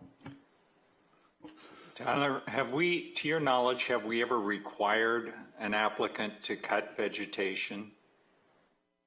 Existing vegetation on a property that's being redeveloped? Not required, no. Thank you. All right. Bruce, I wasn't leaving you out. It's just trying. No, it's fine. I mean, I have a lot of comments, but I went there and I saw the ocean with my eyes. So Lester, you tell me my eyes are lying, and the photograph I took is lying. It's there. So let me begin by saying I understand that there are multiple issues here. This is a de novo review of a denial, which means the applicant has the burden of proving their entitlement to this project. No objector has to prove that it should be denied. We have an independent obligation to ensure that all of the requirements of our law have been satisfied, whether someone objected to it or not. There's an argument about protected private view corridors. I'm not persuaded there's anything there. I mean, I've looked at all the protected view corridors, and I've satisfied myself that there's nothing above 18 feet that would impair the ocean view from anyone's private property. There's the issue of development adjacent to ESHA or other protected environment. I got to tell you, I think our law is unclear. I don't read the statute, the ordinance, to say that if there were ESHA that was going to be built on, that as long as it's not on a slope of 4:1 or more, that it can't be done. I think there's a legitimate reading of the ordinance that says that in addition to anything else in Point Dume, ESHA, it qualifies as ESHA if it's on a slope of 4:1, even if there's not a single thing on that slope that would otherwise qualify as ESHA. And I know our staff has read it different than that. And ultimately, that will be an issue for a court to decide if this case goes beyond the Coastal Commission to a court, because under the U.S. Supreme Court's recent decision in Loper-Bright, a court should decide ambiguities in statutes, not legislative, not agencies. We could clearly change the law. We could propose a change to the law to make it clear, and we could submit that to the Coastal Commission, and they may or may not agree with our change to the law. That's something we have the right to do, and it would become clear. But right now, all we're doing is as an agency opining on what we think the law means, and that's ultimately an issue for a court if it doesn't agree with us. But I think that there's a legitimate reading of our ordinance that says that in addition to all other forms of ESHA, if you're in Point Dume and you're on a slope of 25% or 4 to 1 or more, that also qualifies as ESHA. But let's put that one aside. Scenic views from the beach, I'm persuaded that that's not an issue. Neighborhood character, I understand the arguments, but I'm not persuaded that's an issue. Bluff-top development, I gotta say I'm very much on the fence as to whether there's an issue there. And by the way, this is as much for the benefit of the Coastal Commission as it is for my other city council members, because unless one of them changes their mind, I see where this is going to end up. Least environmentally destructive development.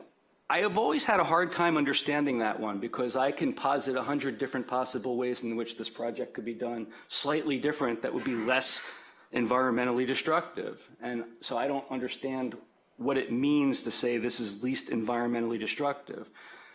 The staff seems, and this isn't a criticism of the staff, the way this is always analyzed is, does it satisfy the law? And if it does, it's the least environmentally destructive development.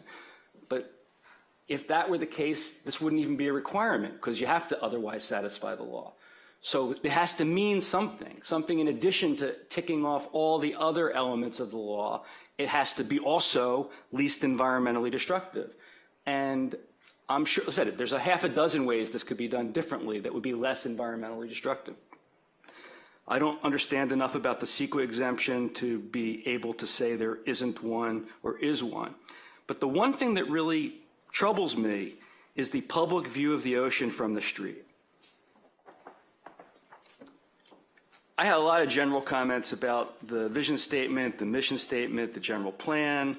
I've said them all before. I'm not going to repeat them again.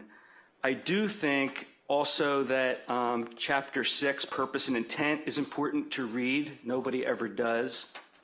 And also what it means to be a single-family zone in 3.3b1 is important to read. Nobody ever does. I'll just quickly tick them off.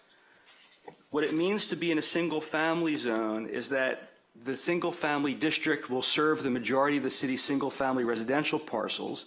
The intent of this district is to enhance the rural characteristics of the community by maintaining low-density residential development in a manner which respects surrounding property owners and the natural environment. That's a generic, general statement. That's not a specific requirement.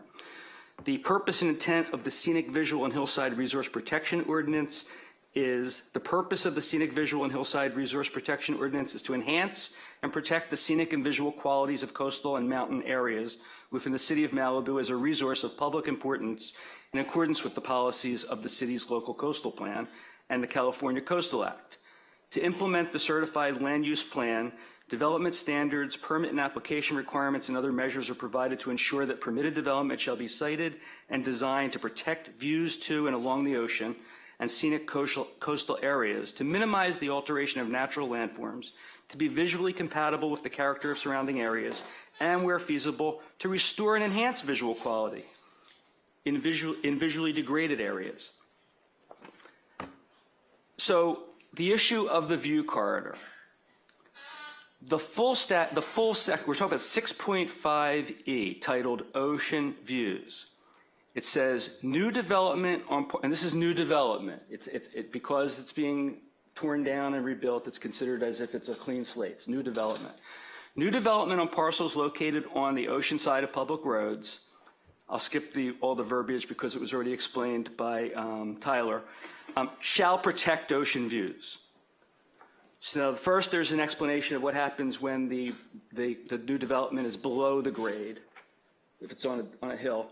Here we're not dealing with that. Where the 6.5E2, where the topography of the project site does not permit the siting or design of a structure that is located below road grade, new development shall provide an ocean view corridor on the project site by incorporating the following measures. So it shall provide an ocean view on the project site in the following ways. A, buildings shall not occupy more than 80% maximum of the lineal frontage of the site.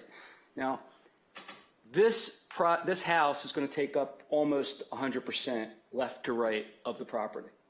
It's got whatever the minimum setback is required on each side, but it otherwise occupies 95% of the frontage. You have to preserve. Well, certainly doesn't preserve 20%, which is what this says. Buildings shall not occupy more than 80% maximum of the lineal frontage of the site. It goes on to say, go ahead, tell me why I'm wrong, because I'm happy to hear that if I am.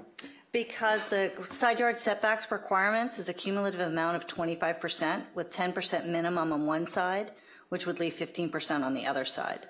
So just right there, you're going to be at 75% of lot area because of 10% on one side, 15% on the other side is required for the side yard setbacks. Okay, so and those are consistent. You have to keep that 10% continuous on the one side and the 15% if that's how you choose to divide it up. Okay, so this house takes up the maximum it can on this property, leaving aside the 20% requirement for an ocean corridor. Correct. Okay. So it goes on to say, the remaining 20% of lineal footage shall be maintained as one contiguous view corridor. And that's, Don's diagram where he took a 20% or 20 foot, this is approximately 100 feet, so I talk about percentages, the 20 foot, and he blocked it off as a solid group and took it straight. So you got to have a one contiguous 20% of the property view corridor. If it qualifies. If it qualifies, absolutely. So, and then there's the language about the irregular lot. The planning manager shall be the one that chooses the side, but we've heard from the staff that if there's a view on one side and not on the other, you got to go with the side that there's a view. You don't get to say, I'm picking the side without the view, and therefore I'm going to build on the side where there is a view. Does anybody disagree with that? That the applicant can just say, look, I'm going to block the view that is there and not have a corridor on the other side either because there is no necessary corridor on the other side? May I respond? Yeah. I think that if you visit the property, you'll see that the existing house is on the other side. And the side where they're saying they looked at for a view corridor is where the house isn't. Okay. The side that's developed is the side closest to Ms. Friesen's property. Okay. That wasn't my question, though. I'm sorry, I misunderstood your I appreciate that. I appreciate that information, though. Does anyone here believe that if there were an ocean view on one side and not on the other, and it's a regular shaped lot, that the project manager, the planning manager can't tell the applicant, you've got to use the side where there would be an ocean view? The applicant can't say, look, there's no view on the left. Yes, there's a view on the right. Forget this project. Yes, there's a view on the right, but I'm going to choose the left because there's no view there, and therefore I get to build on the entire property. Does anybody believe that's the case? I believe we're reviewing a single-family residence in a single-family neighborhood that is consistent with the code requirements, and we need to get on with what we're going to do. Okay, so that's not an answer to my question. That's a I know. statement. Does anyone believe that you're allowed to pick the side that doesn't have a view if the other side does have a view? Isn't there a requirement that there be a view? Yes. I'm talking about in order for it to be a requirement to pick a side, you've got to have a view. We're talking about a clean slate of property right now, new development, as if there's nothing there. But you have to have a view that you're trying to open up to. Or preserve. Or preserve. Again, the hypothetical is there's clearly a view on one side. There's clearly no view on the other side. It's a regularly shaped lot. Does the applicant get to say, I'm choosing the side where there's no view and therefore I don't have to preserve one? I have issue as to whether or not this even qualifies for requiring a view corridor. That's never been applied to any of the properties that have been developed on this street. So we're setting a precedence for something that's never been applied for. And I think your question is after you've answered the question, is there a view to be taken on this site? We've got, by what I looked at when I saw it, it's so de minimis if there is any there. I'm not sure you can see it. I'm not sure you'll ever be able to see it. Well, then let's look at the photograph I took, and you can explain to me what I did wrong, because I'm open to learning that I did do something wrong. Is that the diagonal view? I want to hear that. Is that the diagonal view? I don't know what it is. I took a photograph standing on the street looking at the property, so that's what I want to hear from you. Maybe you'll tell me it is a diagonal view. I don't know that that matters either, frankly, but first of all, there's a house there. That is the house that's currently there, right? And what's the white next to the house to the right? Tyler, Do you guys know what the white thing is? Yeah. Go ahead, Don. You need to clarify this for us, please. So this photograph is taken from the north portion of the property, looking diagonally across the property. Okay, again, I'm asking you a question. Excuse me. What is the white in the picture? That's the only question.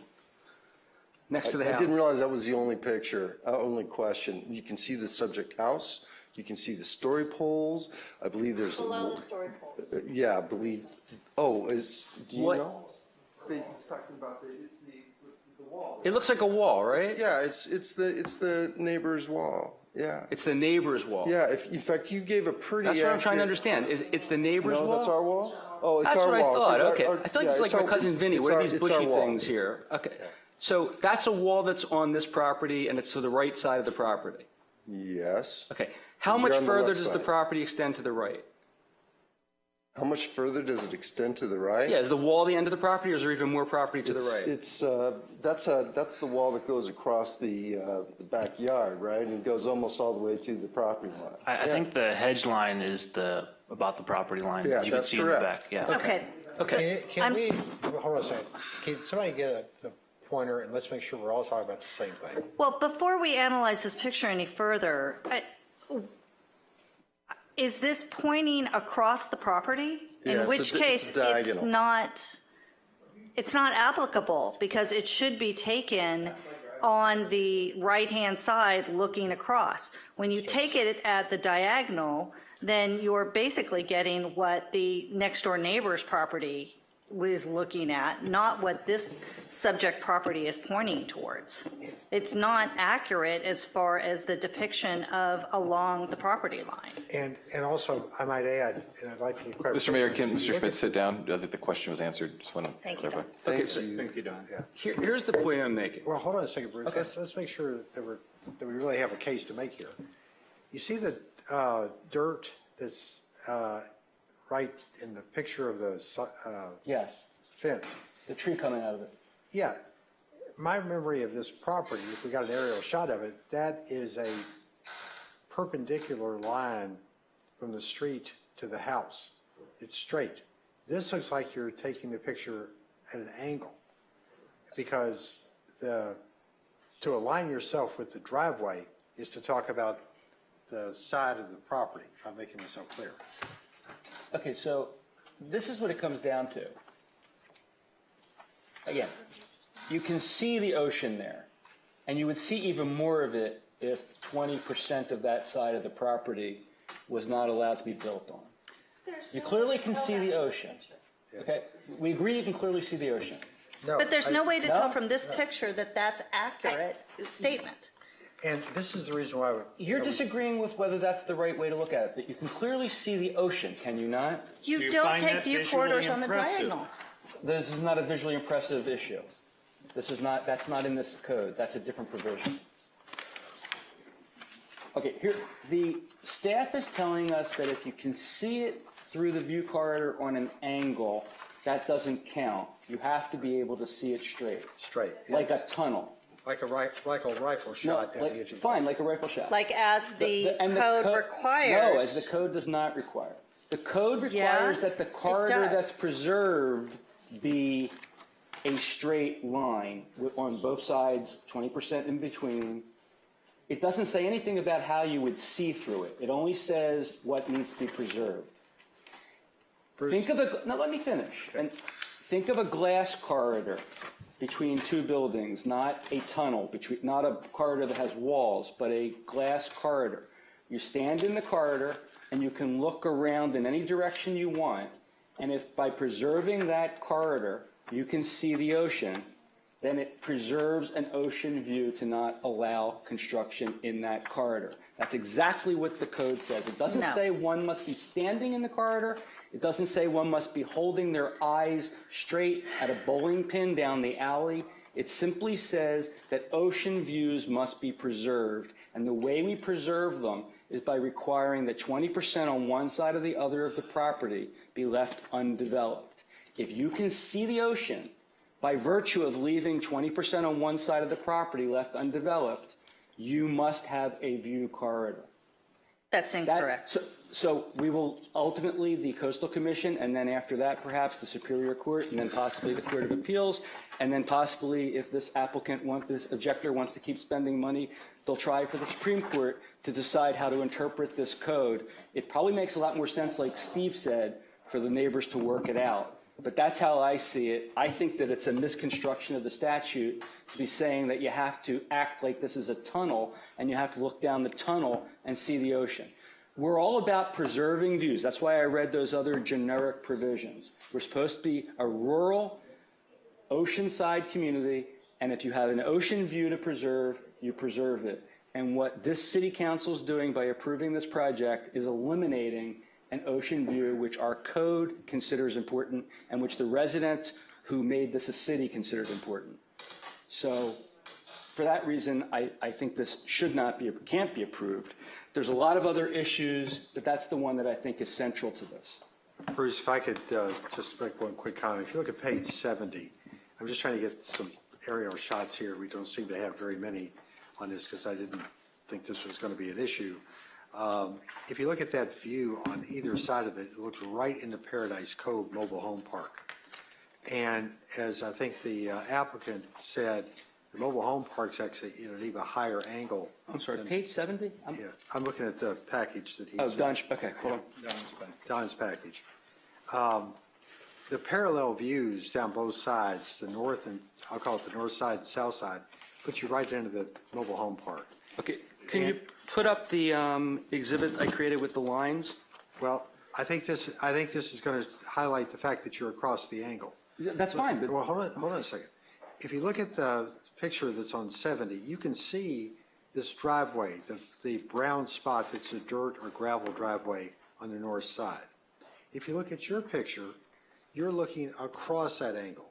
This was a discussion at the Planning Commission about can we put a view corridor at a diagonal across the property, and the answer was no.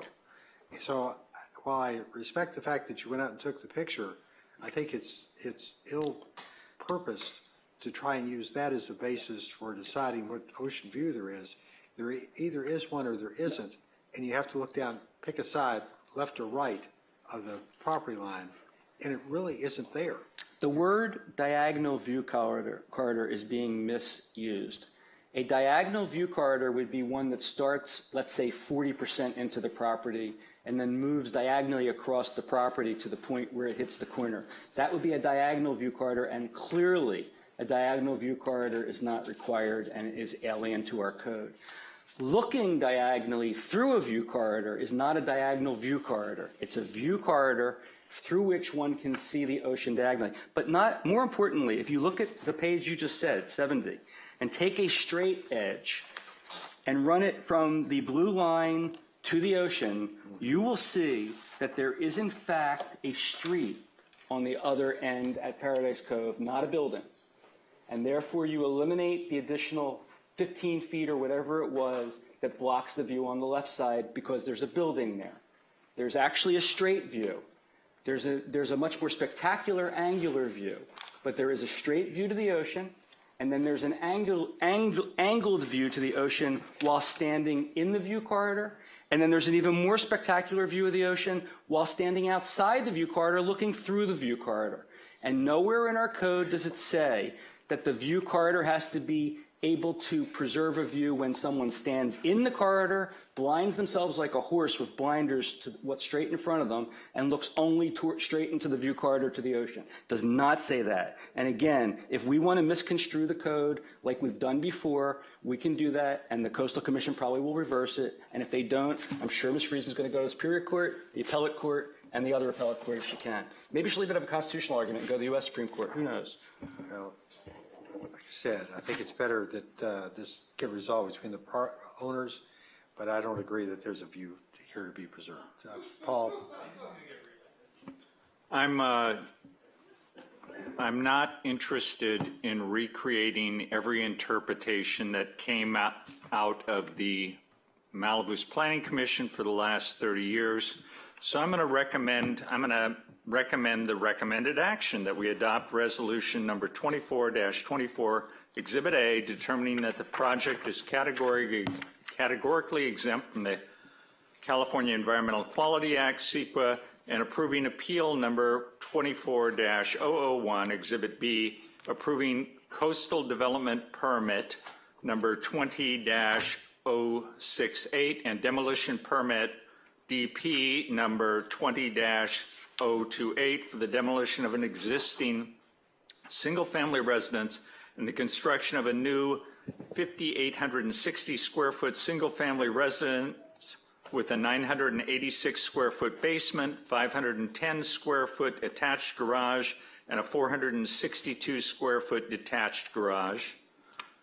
471 square foot detached second unit, swimming pool, 2 spas, on-site wastewater system, and associated development, including site plan review number 21-009 for construction of up to 24 feet in height for a flat roof, located in the rural residential 1-acre RR1 zoning district at 6734 Zumiras Drive. That was a motion to adopt Resolution 2424. That was attached to Exhibit A, correct? That is correct. Can I ask you a quick question? Can I see if I have a second? I'm probably going to second it for you. I just want to check one thing. There was a attorney for the neighbor that said that there was deficiency in the resolution. Do you have any comments on that? I reviewed the resolution. I think that it's supported by the evidence, as is the record here. That's a classic objection that's made to preserve an argument at a future appeal or challenge. If there's a particular issue, they're going to identify any specific findings. They made a general statement. I don't think there's anything that needs to be corrected in particular. I didn't see any issue that was raised specifically. All right. I'll make a second to the motion. Do we have any other comments? Or I'd like to give him one more chance to try and get it resolved before he go to the Coastal Commission. Okay. All right. Well, they're going to have that chance for the next year, and then they'll have more chances while it's in court. Okay. Can I ask staff a question? Yes. Go ahead. Who wrote the Malibu Local Coastal Program? Who wrote it? Yes. The residents and the Coastal Commission. The Coastal Commission wrote it. No residents. The Coastal Commission wrote it. Well, I would assume they weighed in as well, I was going to say. No, Nope, they didn't. they didn't. No, That's why we had a 2-year lawsuit with regards to it, because the residents objected to it and the Coastal Commission won, I believe, all the way at the Supreme Court, as a matter of fact. Well, that's unfortunate. Well, just to be clear, there were some residents that were in favor of the Coastal Commission, so just. I'm just asking who wrote it. That was all my question was. Okay. Are there any other comments or to be made? I'm just curious if that was a rhetorical question, because you knew who wrote it, didn't you? But I just wanted to get that on the record, so. Okay. All right. I'll just give you one, and I'll go back to what Ed Niles said the last time he appeared in front of us, that, the code is supposed to be read using the general plan as a guideline. And I'm not sure we're doing that in this case, so. The general plan looked at Point Dume as a developed neighborhood, and I understand. With regards to the view corridors, it's been long held and established that no view corridor would be able to comply if you looked at it across the property. The Coastal Commission has said that it's a 20% contiguous view corridor, so you can look right down that area, not across the property or something else. So this is a completely new way to try and view this, and I think it's wholly inappropriate. All right. May I make a comment? Pardon? Go ahead. Yeah, I don't see how that can be said, that just made a blanket statement, no one would be able to satisfy this. The very next house to the left would clearly not require a view corridor because there's nothing but buildings across the way in Paradise Cove. So no matter if you looked on an angle, no matter which side you looked on, you would not see the ocean. There is absolutely nothing in the history of this code, nothing in the history of the Planning Commission, nothing in the history of the City Council that would support a legal interpretation that's being used to deny the objection here or to grant the application. So, like I said, under the Loper-Bright decision, I'm sure that a court will ultimately just construe the statute reasonably the way it believes, and it won't really care what we have to say because we're just guessing in the dark. Okay. All right. If there's any other comments, let's put it to a roll call vote. Councilmember Grisanti? Yes. Mayor Stewart? Yes. Councilmember Silverstein? No. Councilmember Euring? No. Mayor Pro Tem Riggins? Yes. Motion carries. No? You said no, yes. You said yes. I said yes. Okay. Never mind. Motion carried. Motion carried. 6B, right? All right, let's go to 6B.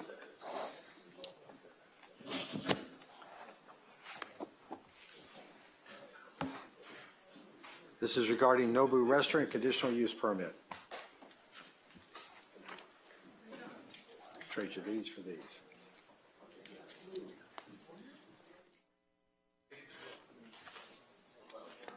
Okay, may we begin? All right. Good evening. Hold on, Joseph. All right, Joseph, let's get you going here. Can we suggest conversations take place outside the chamber? Yes. Let's move it outside, please.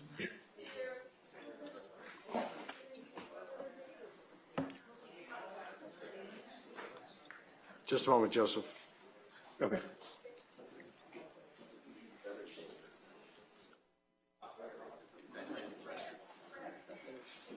Okay, Joseph, go ahead. I'm assuming you'll be giving us your presentation by Zoom, correct? Yes. All right. Yes, I won't be joining you in person. I apologize, but this item before you is a consideration of Nobu Restaurant conditional use permit. Item 6B. My name is Joseph Smith. I'm a contract planner with the city. Next slide, please. The site, as you're well aware, is addressed as 22706 Pacific Coast Highway, and we'll refer to the adjacent site as Soho or 22716. There's also 3 driveways that we'll discuss: the East Driveway, Center, and West Driveway in this exhibit. Next slide.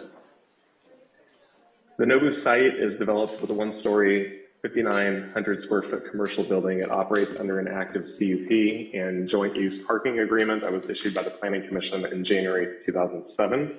The restaurant and bar consists of 3,700 square feet of indoor and outdoor service area and is limited to 249 seats, and that's because it's based on septic system capacity. The JUPA, as we refer to it, authorized Nobu to utilize 10 parking spaces on the adjacent Soho site. At the time this was approved in 2007, 74 on-site parking spaces were required for the restaurant's use pursuant to the MMC requirement, which is 1 space per 50 square feet of service area. As the site could only accommodate 64 spaces on the actual project site, the 10 space deficit was addressed by use of 10 of 11 spaces that were additional on the adjacent site. At the time the JUPA was approved, the Planning Commission authorized the JUPA as both properties were restaurant uses with the same proposed hours of operation, and both were conditioned to require only valet parking for all on-site uses. The Planning Commission found that the 2 parking lots would effectively manage parking for both restaurants through the JUPA, and they included conditions of approval related to on-site valet parking to service all uses, and that valet staging or valet parking on PCH would be prohibited. This was intended to ensure that all parking was provided on site, again, 74 spaces, The Planning Commission acknowledged that the site is a visitor-serving development that would be in operation during the highest beach use times of the day. On-site parking was intended to satisfy all the needs with the restaurant use. On-site parking was also intended to ensure that off-site restaurant patron parking does not displace public parking for beach access, and that the restaurant would not interfere with the parking and circulation for the area. Next slide, please. You received some correspondence. There's actually a fifth that came in around 6:10 p.m. this evening from John Jarabek. I just wanted to note that there was 4 other items of correspondence submitted on this item this evening. Next slide, please. Specifically, the direction requested this evening includes 3 options. Since authorization of Nobu's conditional use permit in 2007, the restaurant has been very successful since its opening. And as a result, city staff and the community have observed that the parking demand for the use often exceeds the site's capacity, and that the on-site parking has not satisfied the needs associated with the restaurant, resulting in several nuisance and safety concerns and potential violations of the CUP conditions. So the City Council could consider addressing these issues in one of 3 ways, as is noted here, and we'll talk through these. Next slide, please. The first option looks for the Planning Commission to set a hearing on the question of modifying the CUP due to alleged nuisance concerns. The relevant municipal code section is noted on the screen, which gives authorization to the Planning Commission to have such a hearing with such action.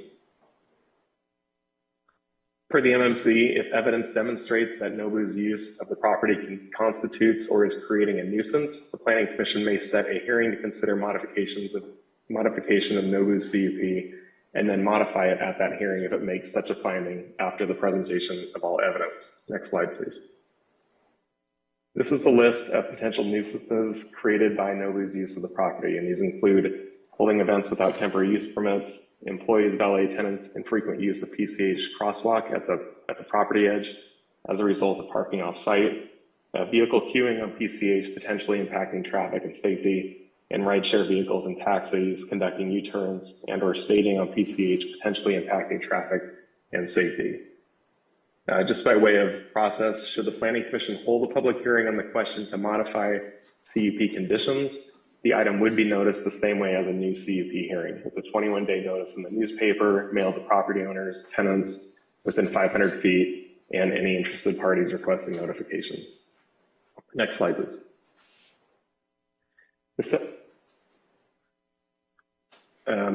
The second option before you is for the Planning Commission to set a hearing on the question of CUP revocation due to alleged violations of conditions.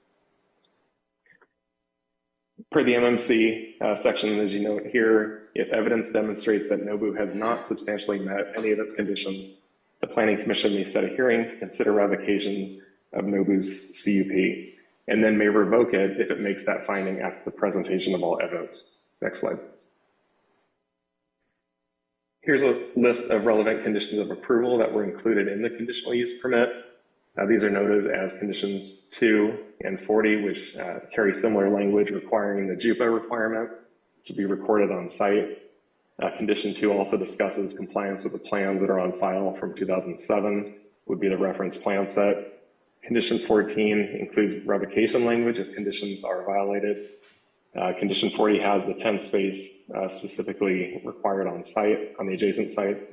And condition 43 is a requirement for valet for all on-site uses and no valet staging, no valet parking on PCH. And again, similar to your first option, if the Planning Commission holds a hearing, it would be conducted similar to a CUP with a 21-day notice. Next slide, please.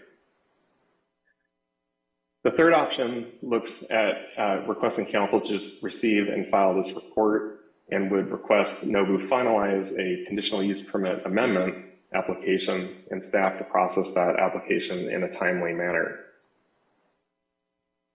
Following a series of CUP compliance reviews as documented in the staff report for this item by the Planning Commission, in June 2019, Nobu filed a CUP application to quote, review and confirm circulation plan for conditional use permit 06009.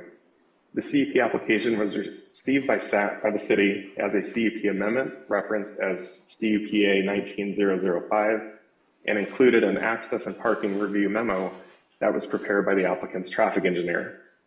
The applicant stated that the CUP application was being filed under protest and maintains full reservation rights, as NOBU believed it was in full compliance with its CUP at the time and not in violation of any MMC provisions. The applicant stated that the application was submitted at the city's request, as staff had informed the applicant that it would not review any further technical studies or memos unless a CUP application was first submitted. Next slide. Issues related to on-site circulation were the primary subject raised in the CUP amendment application. A primary example of this is the authorized location of the valet entrance and the authorized valet exit driveways. Next slide. I apologize for the blurriness. It's the best we can do. Regarding this example, on the screen is a figure from Plan Sheet A20, which was shown to the Planning Commission at the January 2007 meeting. From this exhibit, the city contends that the authorized valet entrance is on the left side from PCH. It's to solely occur at the westerly driveway on the SOHU site at 22716, and the authorized valet exit is to occur solely on the eastern driveway, 22706 at NOBU on the right side of the screen. The center driveway between SOHU and NOBU is to be used solely for emergency vehicle ingress and egress, and not as a valet ingress egress. Next slide. Additionally, CUP conditions 2 and 40, which required the JUPA agreement. Of that document, Exhibit E, which is now recorded on the property, is shown on the screen. This includes the following exhibit, which identifies the center driveway between SOHU and NOBU as fire department access. In the written agreement, recital F states that this area is a shared fire department access for both properties. Next slide. However, the applicant contends that the authorized valet entrance from PCH is from the westerly driveway on NOBU, not SOHU, and this is the center driveway that we've referred to. And the authorized valet exit onto PCH is from the easterly driveway on NOBU. The applicant included an exhibit stating that the certificate of occupancy for NOBU's operation was granted using the existing circulation pattern of the property, which is shown on the screen now. Do note that the white arrows, dashed lines, and the keep clear verbiage were just added to the exhibit. These were not striped on site at the time. Next slide, please.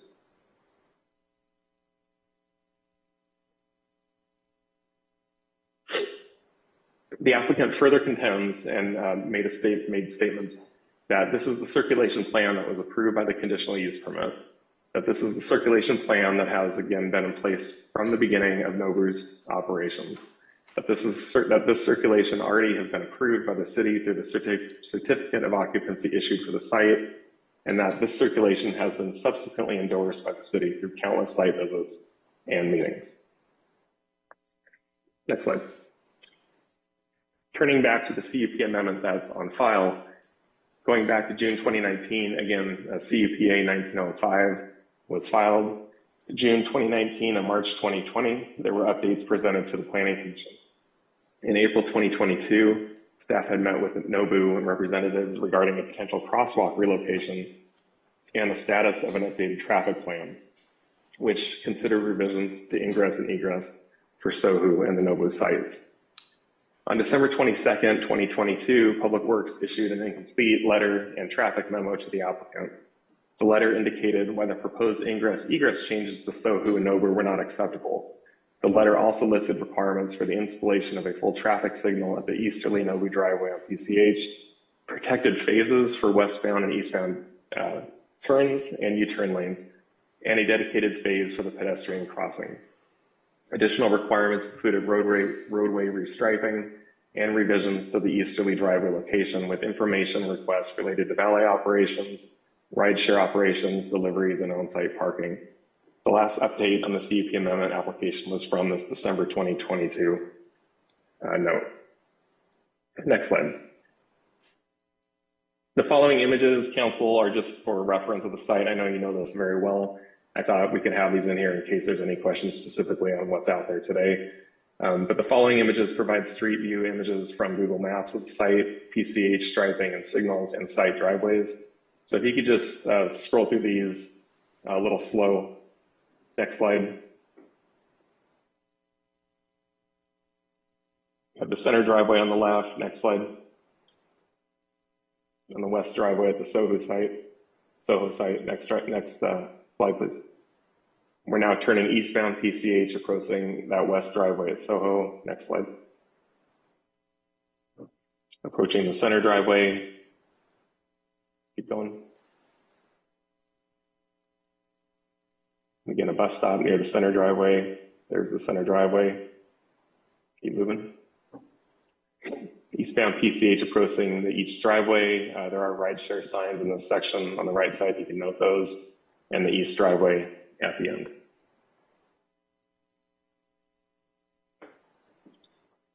So in conclusion, we provided 3 options for council's consideration this evening, and we would request direction if so desired. I would also like to request that the city attorney has any comments on this item before turning it back to you, Mayor. Thank you. Okay, thank you very much, Joseph. City attorney, please. Mr. Mayor, Honorable Council, just wanted to state up front that this is not a hearing on the CUP tonight. This is not a hearing on revocation or modification, and whether a modification or revocation item goes forward, or even just the CUP amendment that has been applied for, that item very easily could be appealed up to the City Council. You could be making a decision on that. So I would caution you tonight not to make any determinations and to reserve any judgment about any conduct committed by NOBU until after a full hearing and a record of events has been put forward. The only question before the Council here tonight is whether to send an item to the Planning Commission for them to consider setting a revocation or modification hearing, or to take other action here, such as receiving a filing or continuing the item. A quick question to you. Our questioning, or if we have any questions, what are we limited to? Anything, any limitation on those, or will you give us guidance if we fall out of line? Because I know we don't want to have a hearing. Yeah, if you have questions to get information, I just caution the council about asserting opinions until all the facts are out there. Asking questions is completely fine. Just don't want any prejudgment of any issue here or any issue to come up that would require future recusal of any council member. Okay, thank you. Do we have any questions of the planner or city attorney, please? Paul, go ahead. I read through the Planning Commission resolution from 07-02. It says several times that, you know, this project is not going to harm the parking for the area and things like that, and there's enough parking for the patrons. I don't see anything about parking for the people who work there. And is that a mistake, or is it normal for some reason? Is there anybody who can weigh in on that? Yeah, I can take a stab at it. Sure, thank you. Yeah, it's just the simple parking ratios used for a restaurant, which is based on the service area. So it encapsulates patron employee use, if you look at it that way. So given the service area, it was done at a 1 space per 50 square foot service area ratio back in 2007. Okay, but in 07, everything I see talks about parking for the patrons. And I believe that the employees are not allowed to park on the property. And I believe that in a normal day, there's about somewhere around 90 employees who show up every day. Is that correct, or does anyone know about that? Is that an improper question, Trevor? I think you're asking a question. In fact, you may want to open the for public comment. I'm sorry. There is a representative from NOBU here, I believe, and Right. I don't know if there's other speakers that want to. We have speaker slips. Let's go ahead and run through those. And we've got 3 people. First one is John Jarabek. And the next person is Joe Drummond.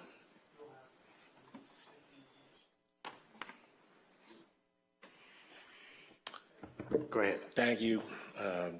Mayor Stewart, Mayor Pro Tem Riggins, Council, I appreciate the opportunity. I'm not sure this is quite the moment to meet the item exactly, but I want to appear before you to give you my impression of driving back and forth through that section of highway for the past few years. And I sent an email earlier, which was a memorialization of a text that I'd sent to a friend of mine a year ago, August 11th, when I had sat in traffic for quite some time trying to get through that intersection. And I had reached out because I was sitting in traffic and had nothing else to do to the restaurant, and was laughed at essentially by the person who answered the phone when I expressed my concern.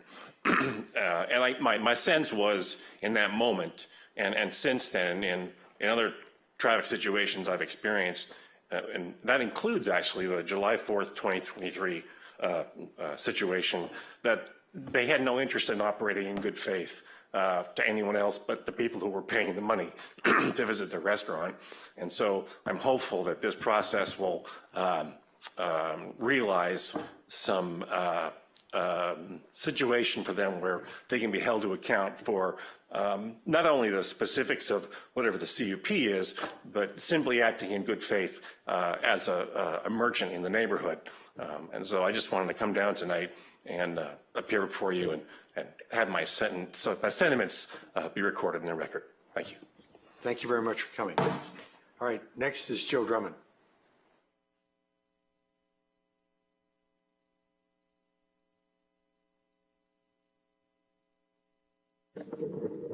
Hello, Honorable City Council. I'm speaking as a Malibu resident, and my husband is actually a Soho House member, so we do go into this driveway quite often. And this is just a reminder that let's not put commercial building first, which always gets special treatment in Malibu, when it should be the environment and traffic and parking issues, which are a danger to residents and all travelers on PCH. So I'm requesting that this is sent to PC, Planning Commission, for a revocation hearing, not only because of the blatant violation of Malibu City codes regarding the July 4th event, which caused the death of an innocent man and injured a young Malibu resident.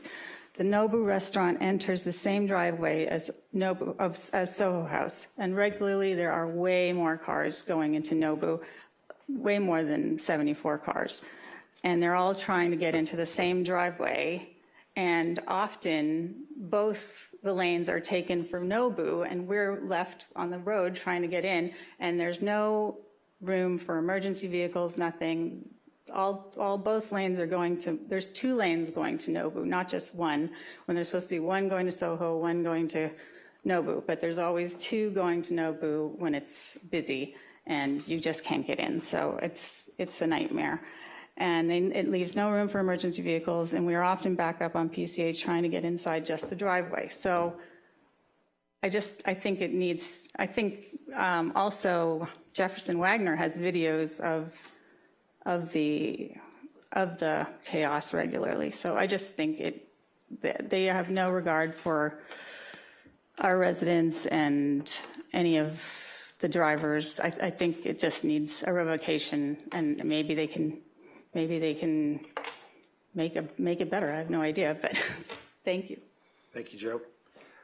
Next up is Mr. Resnick, and he's got 4 minutes. I'm assuming that Ricardo Stephenson, are you here? All right, thank you. 4 minutes for Mr. Resnick.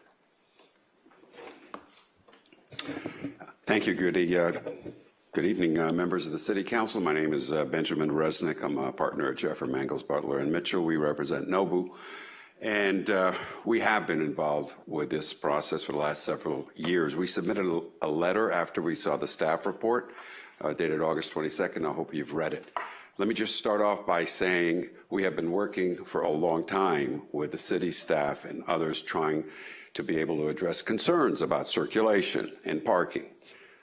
The reason in 2019 when we filed the application, and we filed it under protest, was because we were not in violation of any of the conditions of the CUP or the code. So we didn't want any sort of forced aspect, if you will, upon us. But we went on ahead and did it because, as the staffer correctly stated, we were submitting traffic reports. That we hired a traffic engineer to analyze it all, and the staff finally said, we're not going to spend time on this unless you file an application. So we paid our fees, filed an application so they can start reviewing this.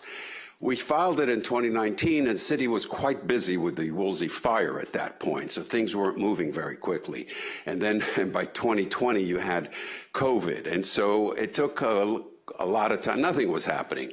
That's why the staff report for Public Works in 2022, at the end of 2022, which was referenced as an incomplete letter, it's not an incomplete letter. There's nothing in that memo that says what we submitted is incomplete. What that memo says is that they disagree with our consultant's evaluation of the circulation.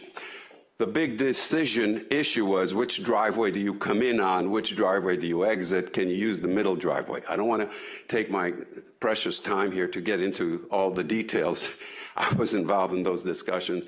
Our traffic engineer did studies, safety studies, historical studies, and we met with staff right after that, December 2022. We had a few meetings, but and now here we are in 2024. I'm sorry, we met in 2023, right after the December 2022 staff report. And we assumed we were going to continue discussions and be able to, figure something out. But we have a legitimate, good faith, disagreement on trying to bring everybody in on the Soho side, line them all up, because if you're trying to get to Nobu and people are parked at Soho, you're stuck. And so our traffic engineer had a very good proposal. The question about parking, and by the way, the reason, we have the code required parking on site. We have offered to be part of paying for parking structure here in the city. It's not happened. I guess there's a disagreement on whether that should happen. We've offered to pay for removing the signal light that's in front there, for moving the the crosswalk that's there. We have offered to do those things, but, I got to tell you, all the staff people we've worked with over the last few years are gone. And so I think what we'd like to do is re-engage with whoever now is in the proper position to discuss this and work with us. That's why in our letter, we ask you to say, look, we'll work with the application that's been filed. Let's get going with that, and let's pick it up from that point forward. We're not here to be your adversary. We want it to work. Yes, Nobu is very successful, yes. But even the picture this gentleman showed you that I saw this evening, where he says that there's a big line of parking in front, the traffic jam. If you look at that picture, that photo that he had, there are no cars in Nobu there. There's very few cars. So it wasn't Nobu creating the traffic jam there.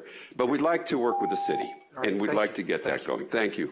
And I'm here to answer any questions, and Mr. Stevenson, who is at Nobu, is available to answer questions. You might want to sit close to the front because I think you're going to get some questions. Okay. All right. Thank you very much. Do we have anybody online? There's one raised hand from Ryan. Yes, go ahead, Ryan.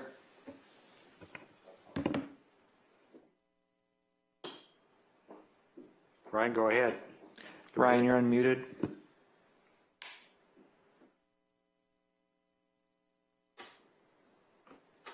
Is he there?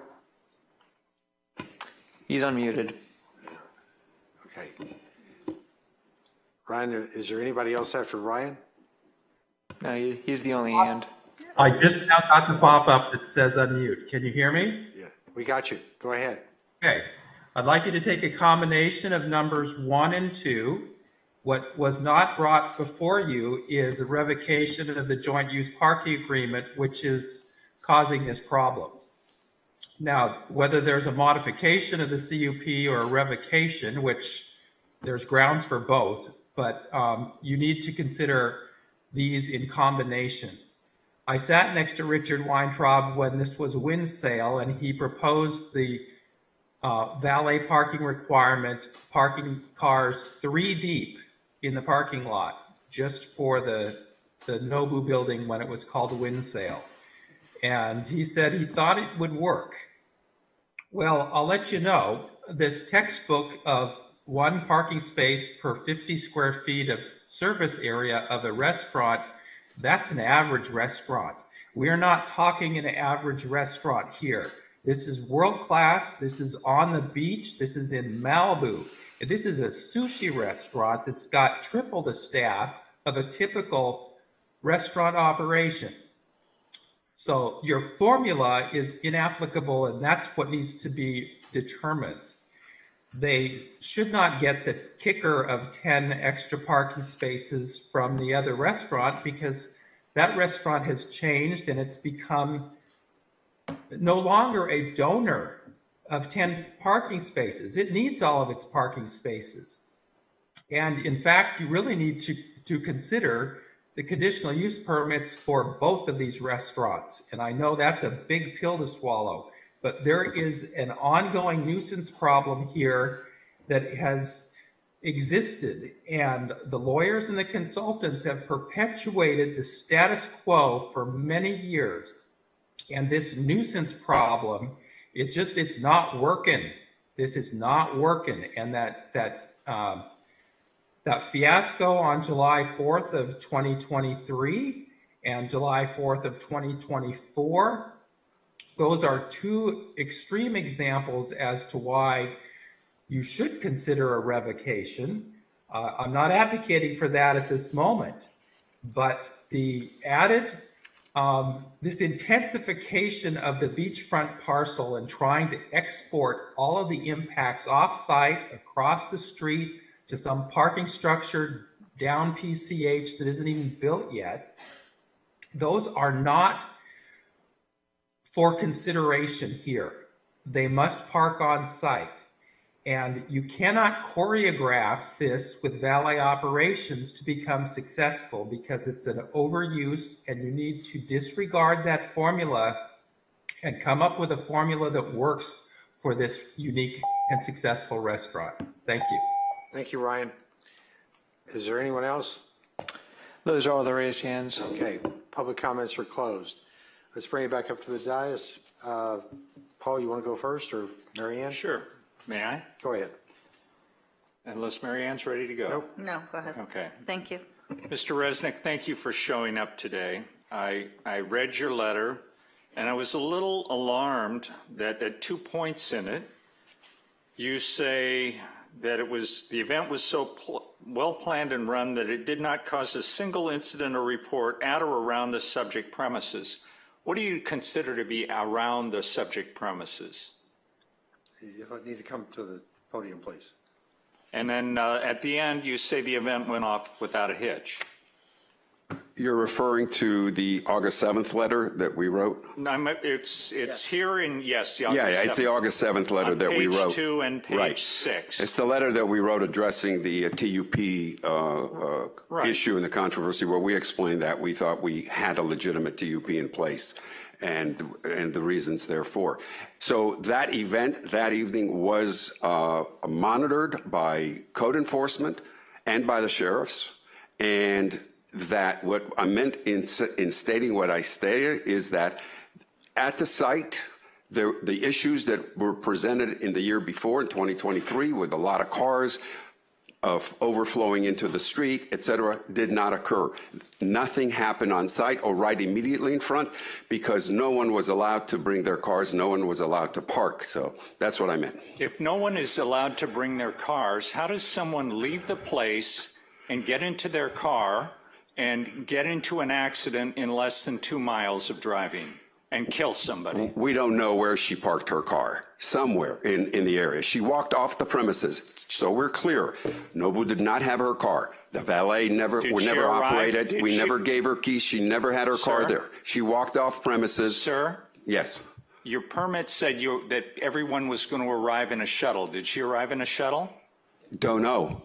I don't know how she arrived or how she. So it really didn't matter if left. she came in a shuttle or if she walked onto the premises? Well, no, the permit said you can arrive by a limo or by Uber. You could arrive, so to the extent that in her case, she parked somewhere in the area and walked on premises, she got into the event. All I know is that, that she did not come in a shuttle or, as far as we know, in an Uber, and So obviously you would had her agree car. that what happened to Mr. Okeki was not appropriate? It's got nothing to do with the TUP, sir. So It has all I'm everything to do with the TUP, sir. All right, well, then we disagree on that. I'm sorry, the conditional use permit? Okay. It was not well thought out. The other thing is, where do your employees park, and where have you offered to build a building for them to park in? There was a talk, I remember a few years ago, about building a parking structure somewhere near here that they would be shuttled from us, from Soho, Malibu Pier. Others would contribute to the structure. We offered to participate. It has not, I don't know the full history. All I know is that ended, and that's not happening. That's what I'm referring to. Was this a single-story structure, a two-story structure, surface parking? We were not involved in the structure or the elements. We were going to contribute. I think the city was going to. The city had a site that was looking at building a parking structure. Okay. Thank you. I'd like to take a whack first. Go ahead. As much as I try to defer to everybody. Mr. Resnick, please stay. The position you've taken tonight, and we're talking about, has a lot to do with the conditional use permit and parking. But I think the first issue we need to decide is, what about the TUP? And how is that handled for July 4th? I've read both your letters. I've got them right here. And I'd like to go through a few questions, and also with staff. Joseph, you may be the one I have to ask, but if you wouldn't mind staying here so I can pose the questions. Joseph, one of the pivot points in Mr. Resnick's letter has to do with the fact that they had the approvals from the Los Angeles County Fire Department and the Los Angeles Sheriff's Department. Do we have those letters or approvals, and when did we get them and who got them? Yes, Mayor. So it is true. We did receive clearance from the Sheriff's Department as well as the fire department for the TUP. When did we get those? We had them before the event. We have copies of them. The sheriff was dated 6/24. That's the signature, and 6/26, June 26th for the final email from the fire department. Okay, thank you. The TUP says there's a cap of 250 people in attendance, and I believe the CUP has the same, where it's 249 or something like that. Do we know how many people were actually at this event? And I'm going to ask Joseph first if the city knows, and then I'll ask Mr. Resnick, and also I'd like to make my own comment about that. So Joseph, do we have a firm count as to how many people were there? No, I have two parts to answer this one. We don't have a firm count from a city perspective. We did have a code enforcement officer who was able to observe from the exterior. In their notes, they noted they did not observe any overcrowding conditions from the public right-of-way, but they were unable to see inside because there were privacy hedges about 10 feet tall that were put up. So that's that answer. As far as the occupancy, I do want to make this point because this is consistent with the CUP and Councilmember Grisanti. This gets to your question earlier about just overall patrons and employees. It's 249 is the occupancy for the site. That was the certificate of occupancy. That's also what the septic system allowances provided. And in that 249 number, we confirmed it's 225 guests, patrons, with 24 that were reserved for, office, employee, admin, that type of thing. So 249 is the number in terms of occupants. Okay. All right. Thank you, Joseph. Mr. Resnick, do you have any proof of how many people were there? No. Okay. Reason why I say that, you're supposed to have wristbands for admittance, and condition number 22 says all general population participants will require pre-approved scannable wristbands for entry into the event. There'll be no re-entry. So what? All I can, Mr. Mayor, all I can say is if I knew we were going to go into those details, we would have had the operators of the event here to answer those kinds of questions. So I'm happy to bring them back at some point. All right, well then, let me ask a couple other questions and just see if we got enough here for me to make a decision on what we're going to do with this. You mentioned that this particular person that's potentially going to be accused of the traffic fatality could have had a ride share. I just want to point out to you that it says in the TUP that you're not to have ride shares. It says, let's see, number 13, event participants will be bussed to and from the event at intervals from the designated off-site location in Santa Monica for the duration of the event. Ride shares will not be allowed to pick up or drop off general population ticketed participants. It says number 11 says no on-site parking will be available for ticketed general population participants.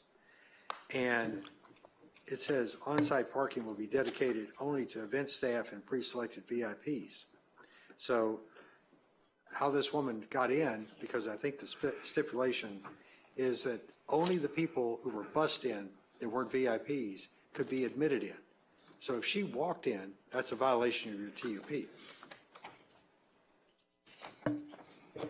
Is that, I don't mean to catch you, flipping papers there, but let me see if we can find it. Yes.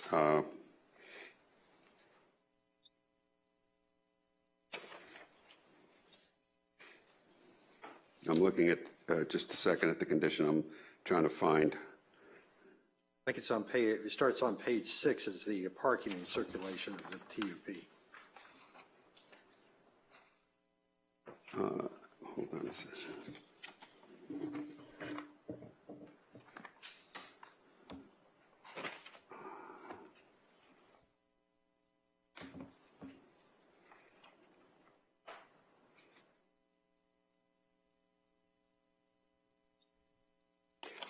So my understanding, based on it's in the TUP findings and in the conditions, that the use of rideshare was permitted, and that they could use the drop-off pickup lane, the designated spots that are on PCH that happen to be in front of Nobu.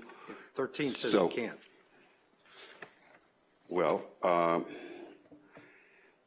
sorry.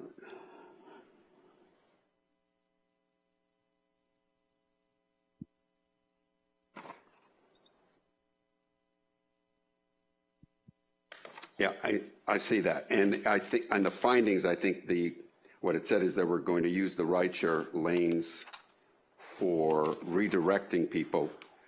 So the answer is, I don't know. We didn't operate that evening. I don't know if they were rideshare people dropped off or not. That's something that could be looked at.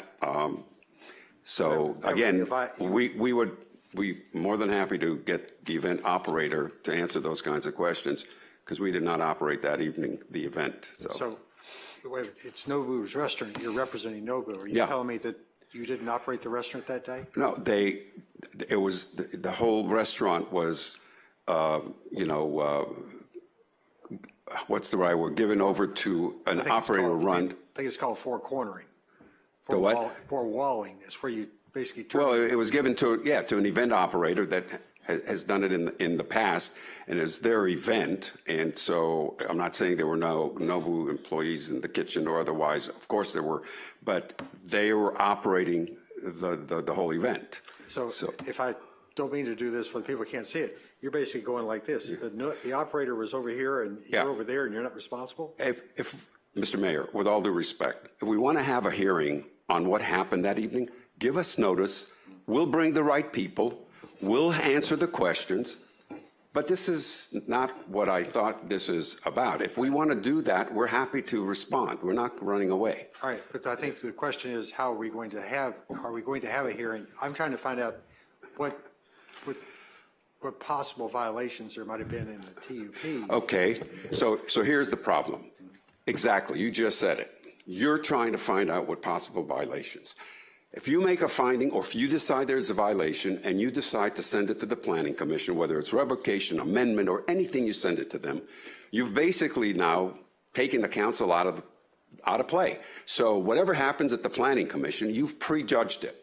If you make a recommendation, for example, for a revocation, You send it to the Planning Commission to hold a revocation hearing, you've prejudged the case. Where does it get appealed to?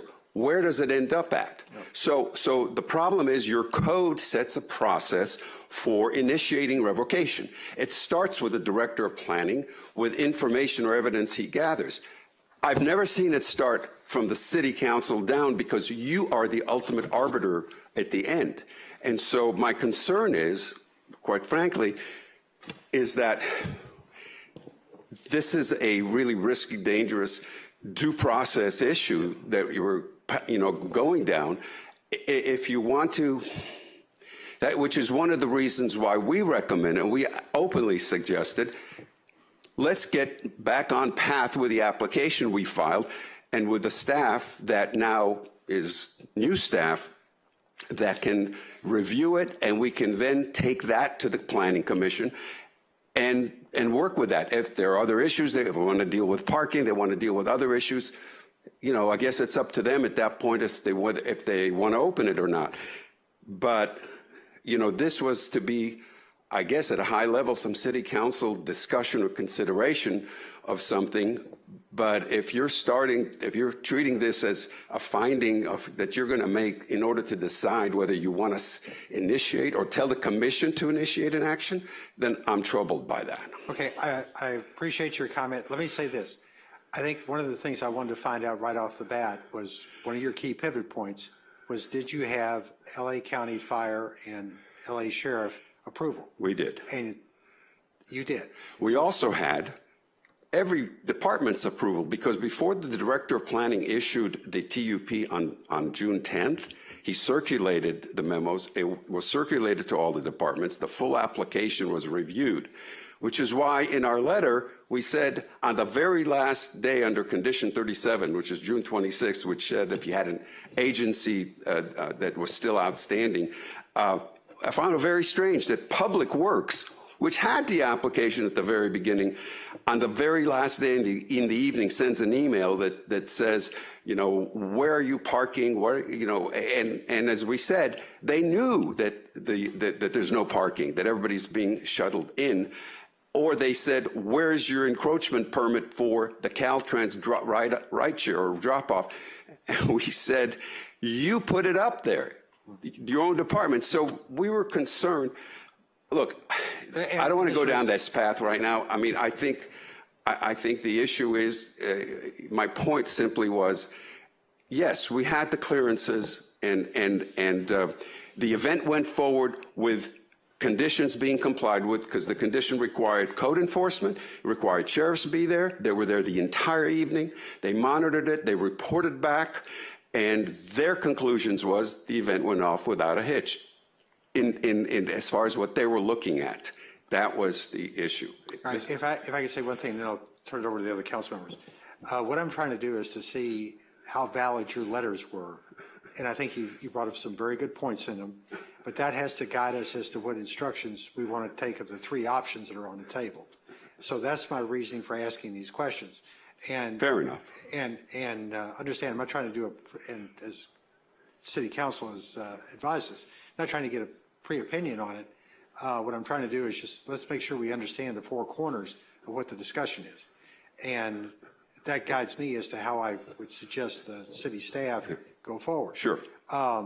I will tell you that one of the things I think is in the best interest of all of us is to try and figure out a way to negotiate something that fixes what I would consider to be these repeated concerns the population has. You had a city resident make a comment earlier that probably speaks for hundreds, if not thousands, of people that deal with Nobu's traffic and its impact on the area. Not that they go to Nobu, but they're impacted by it. So we want to come up with something that's going to be acceptable to everybody, that we can work this out. And I will tell you one thing that I'd like to point out to you. Talk about the traffic patterns not being acceptable in the parking lot. Don't forget, on February the 12th or the 11th of 2022, Soho House had a fire. The fire department couldn't get in. Now, there are people in these buildings. The building is on fire. They had to stand off in the street and get a quad truck in to pour water on the fire. That doesn't work. And you know, I can't imagine how we can let that stand. And when you go back to the original parking rules, they were supposed to be able to get in there and be able to deal with it. Life safety is first, put the fire out second. And there were 50 people that had to be evacuated out of Soho House, according to the newspaper reports. So I'm concerned about the safety. I'm concerned about the potential impact on the area. And first step is, where are we at on the TUP versus the parking plan? So that's my questions and comments. I'll turn it over to anybody else who wants to take a... Mr. Mayor, I just want to clarify for everyone that this is not a hearing. You're no obligation to answer the questions here. If you voluntarily want to address the council, you're welcome to, but you're not an obligation. This is not a hearing. We're not considering any of these items tonight. Thank you, Trevor. I appreciate it. And I appreciate you dealing with us. All I want to say, Mr. Mayor, is we agree with you. I mean, life fire safety is important. We don't disagree. We're willing to, you know, bring our engineer back. I just talked to him the other day, our traffic consultant. He's available to meet with staff. We should have that dialogue. We should figure out what is the safest way to have people coming in and out and make sure live fire, you know, fire trucks can access. We don't have an issue with that. Where we had an issue back in 2018, 2019 is when we were confirmed that we were not in any violations, but they wanted us to file to change the circulation that had been in use for many, many years. And so it was I would call it a good faith disagreement over what is the proper circulation. Does that mean it's written in stone? Of course not. I mean, but that needs to be worked out and discussed. So we're open to that. We're asking that that be the choice, as we put in the letter, of your three choices. One of them is let's pick up where we left off and move forward, and staff will review it and take it to the Planning Commission, and at some point, the council will weigh in. Bruce, you want to talk? Yeah, I'm going to ramble a little bit, but let me see if I can get some questions out of the way first. To pick up on Paul's point about the staff parking, is it accurate that Nobu does not permit its employees to park in the lot? They're not allowed to? Yes. Okay. And we have parking across the street that we use. Excuse me. You know, I actually thought the mayor was exceedingly generous in letting you advocate for yourself, not unlike opposition who doesn't get to advocate, by asking you some questions. So I'd appreciate if you would stick to the questions, answer them, and not advocate some additional thing. Because the public hearing's been closed, and we're giving you the opportunity to give us some answers if you choose to. Are the valets permitted to take vehicles off the lot?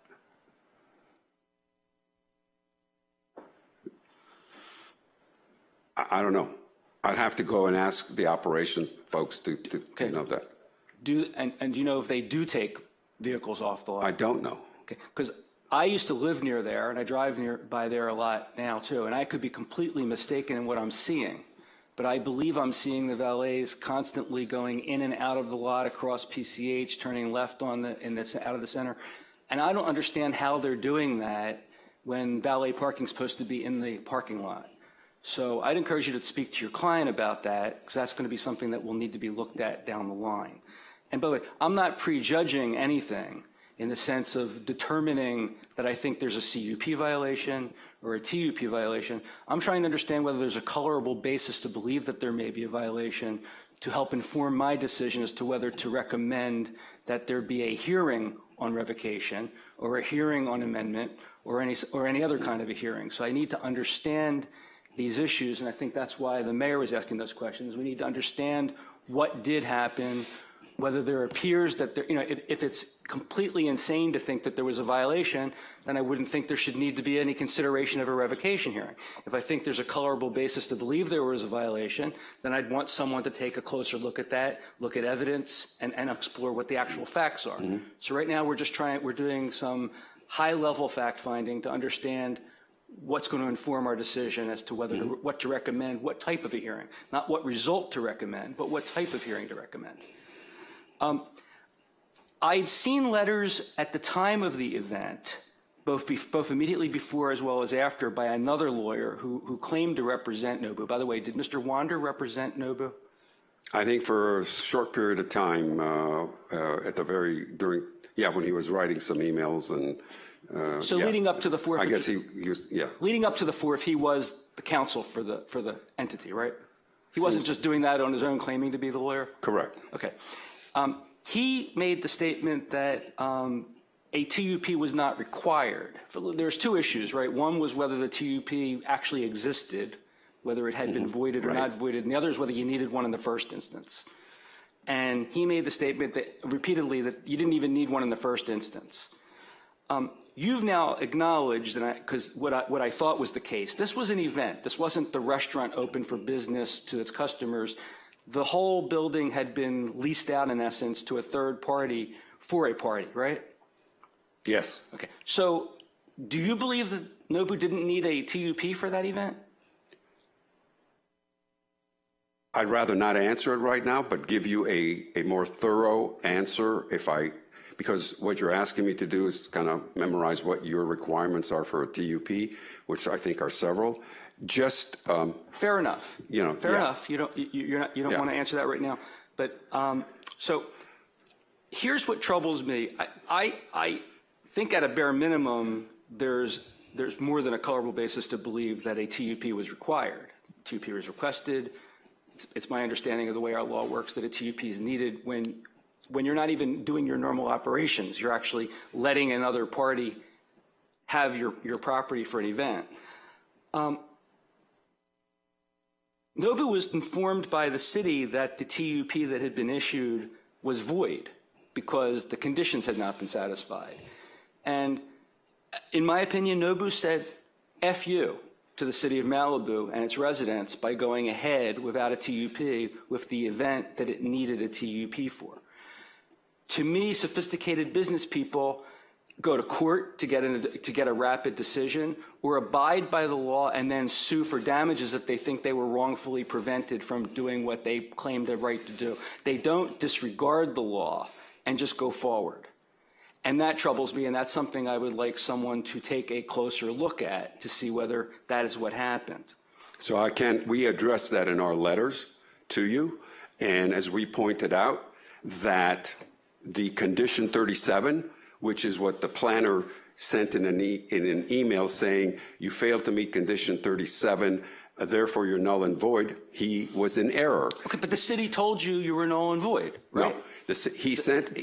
Were you not informed that the city's view was that the TUP was null and void? He was in error, and that was that Friday before the weekend, before July 4th, and we were trying to get a hold of him. But here is the issue. The issue was that condition was satisfied. It required agency approval of the two agencies referenced in here. I'm going to stop you because, again, you're arguing now. Well, but you made statements that are wrong, and I can't leave that alone on the record as if we're not responding to it. And so you said we took an FU position. We did not. We did not take an FU position. Turn the microphone off. Mr. Resnick, please, just stop for a minute. I think we don't want to get into an argumentative state here, and I realize that we're not trying to hold a hearing.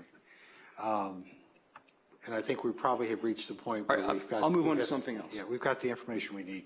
No, I don't have everything I need. Okay. The occupancy requirement, without regard to how many employees you're supposed to have at any given time, is 249 a hard stop of numbers of individuals that are living and breathing that could be in the building at any time?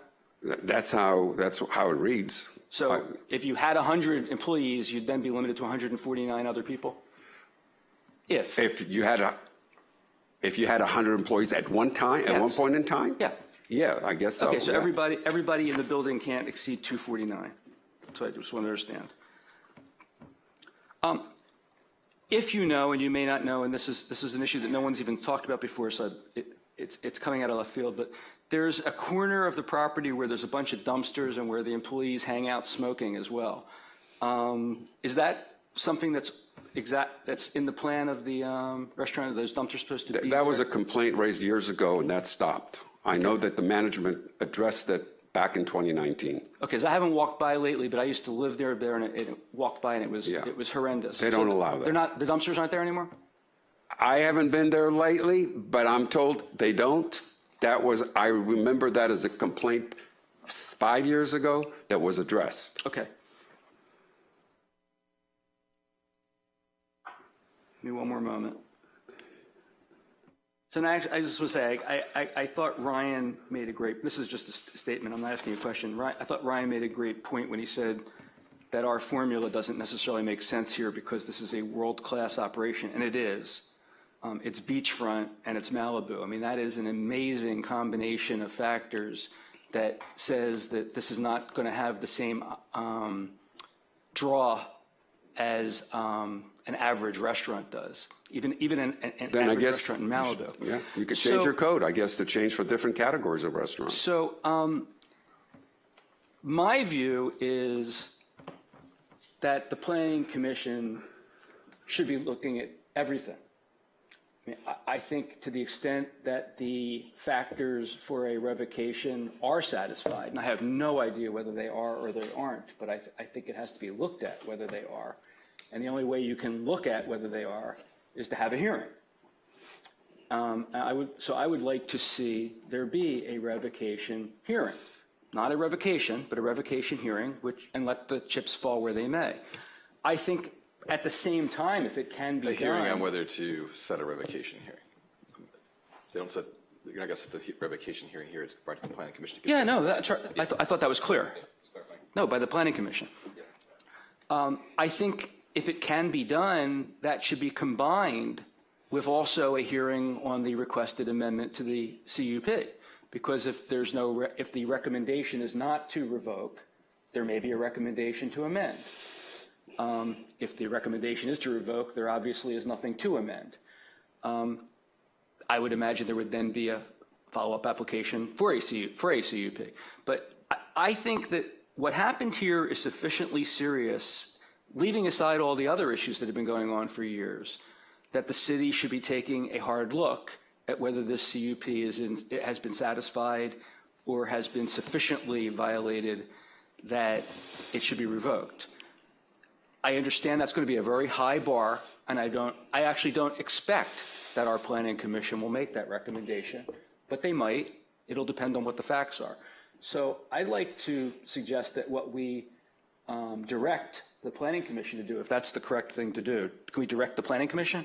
Or do we direct the staff? We're directing staff to bring an item for them to consider these. So I would like us to direct the staff to bring to the Planning Commission a combined hearing on whether to revoke the CUP and or to amend the CUP. And we'll find out what happens. And this should not take 2 to 3 years, because if there is a reason to revoke it, it shouldn't go on for years and years before that happens. Plus, if there's a reason to make it better, and we absolutely need to make it better, we should make it better sooner than later, not 2 or 3 years from now. If I just may, and it's in our letter, we filed an appeal after the code enforcement issued a citation, a notice of violation and citation. We filed a timely appeal, we paid the fees, and we would at some point have a hearing on whether or not we actually violated the TUP or not. So I would assume that administrative hearing, which is a quasi-judicial process based on evidence and testimony, will take place before anybody tries to say that the TUP was violated and therefore it's a basis for any sort of commission action. So I just wanted to bring that up, that we filed it and it's pending. I'll just add one last thing, which is that I would think that at a minimum, whatever CUP Nobu ends up operating with, there should be some sort of objectively enforceable forfeiture clause, so that if in the future Nobu were to violate, Councilmember Silverstein, I wouldn't recommend if there were an amendment. All right. And one last point, it's There not should be Nobu's consideration CUP. of it. It is not Nobu's CUP, it is Wavebreak's CUP, who is the landlord. Nobu is the tenant operating there. Thank you. But I think they sent you a letter, but I think you need to give them notice of what Do we have you're gonna anything? do. I think we got a motion. Yes. Well, I just want to make sure you guys have a chance to weigh in. Anything, Mary Ann? I mean, there's obviously a problem out there. There's obviously been a problem out there for years. Circulation's not working. Whether or not the proposed circulation changes will fix the issue or not, something needs to be fixed, and it needs to be fixed yesterday rather than a delay into the future. So my inclination is to have the amendment process of the CUP to deal with the circulation issues and have that brought back within 60 days. I mean, what's a reasonable, it's already been, I understand that you've encountered a lot of staff changes and such, but this should be a circulation issue because it's causing, I mean, residents don't drive through that area. You know, they pick other ways to drive because they know it's going to be impossible to get through that area in a timely manner. And the steps that have already been taken haven't worked. And this is the responsibility. You run a successful business, and despite that, that needs to happen on the property that you have rented from or leased from the owner of the property. And that should not be spilling over onto Pacific Coast Highway in any way, shape, or form. And I don't know, maybe that's something you guys need to change the operations of Nobu to allow a greater time frame between customers coming in and such, and how things are talked about. And that should be part of the circulation issue. So my recommendation would be, I guess, I don't know if it's a substitute motion, but to continue. Was there a the second process. on your motion? No, there's not a second yet. So my motion would be to have the amendment processed and have a hearing before the Planning Commission 60 days. Is that something the staff can accomplish? Well, Councilmember Riggins, I think we can give a report back to the council if they've accomplished that within 60 days. And then if then we could continue this item for 60 days, and then you could, if they haven't processed it or moved that forward, then you could consider other options. We could continue this, or you could get a report, either one, whichever you prefer. Let's do this. We've got our planning director over here. Can we get a few comments from you, please? Thank you. Council members, just to give you a flavor of what the schedule looks like for your planning commission over the next 2 months, we're looking at about 22 items currently in the pipeline. We have staff reductions that will impact our ability just to keep those projects moving through. And because some of them are likely to take time for the Planning Commission, it's my recommendation already to the city manager to expect slowdowns through this period and to remove any other work efforts from staff, that planning staff. So I could tell you with some certainty that we would not be able to get an item like this through in 60 days without impacting 22, 25 other projects. Okay. All right. Let me, I know we've got motions on the table, but let me see if I can't craft something that might be a workable compromise given our resources, your hopefully good intentions, and get us to a point where we start having some correction. I think Councilmember Riggins hit the nail on the head. This is a problem that has been around for some time, and we need to address it. There's two possible things on the table, and both of them have been started by you. One of them is the CUP, and that's maybe you didn't want to put it in, but you've put it in. And the other one is you've got an appeal of the TUP issue. Would it be possible to try and use these on two parts? First off, get the TUP hearing done, find out what violations, if any, there are there, and use that also as a basis to understand what might need to be done on a more global CUP. You guys have asked for circulation issues.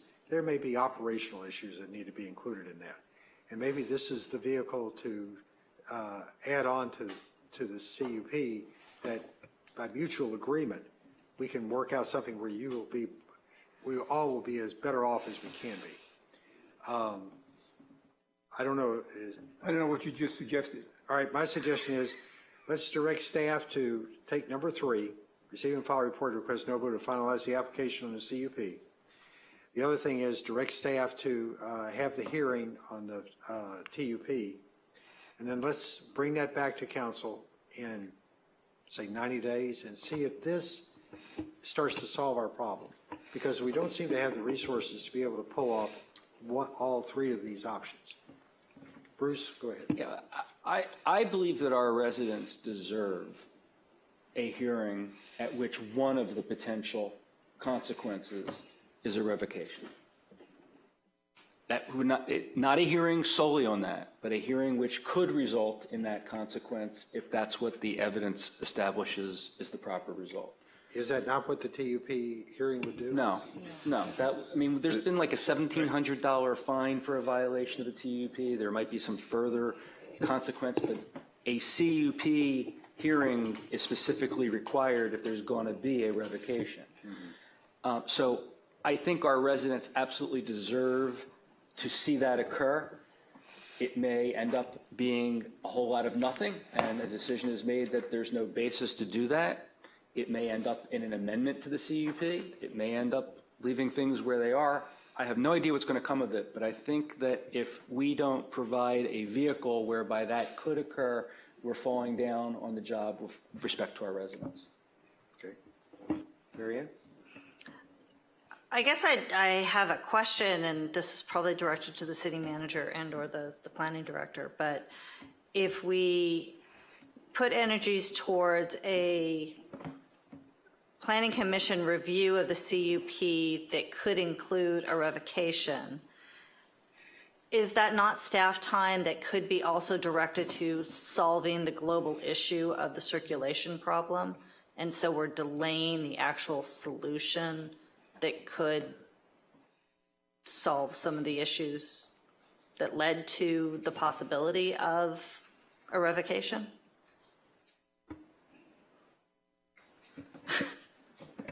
Well, I envision that would occur concurrently, not one after, not serial. It could be done that way. I mean, ultimately, I think it's what direction the council wants to give is the direction where the staff's going to focus. Steve? Yeah, I just look, and I want to just sort of filter, or go off Bruce's comment. The residents are not happy with this process. Absolutely. Okay? And they deserve an answer that demonstrates that the city has got a responsibility to take care of them, all right?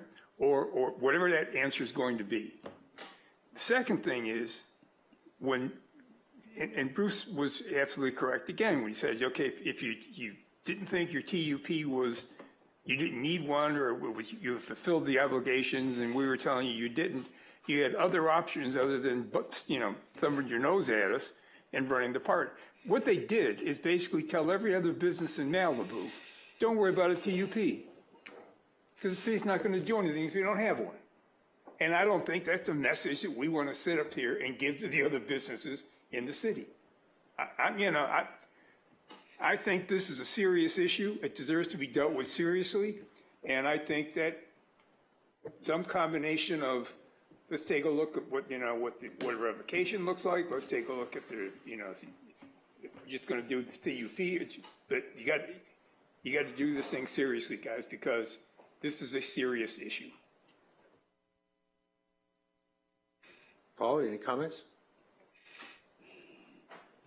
Well, our council has advised us that we are not the correct people to be doing that deep dive on that, and that we should be sending this to the Planning Commission to do whatever it is they're going to do, and then they will come to a conclusion and tell us about it.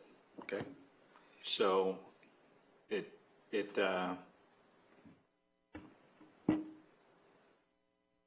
as much as I would like a simple answer, I don't see one happening tonight. It's not going to happen tonight. We don't.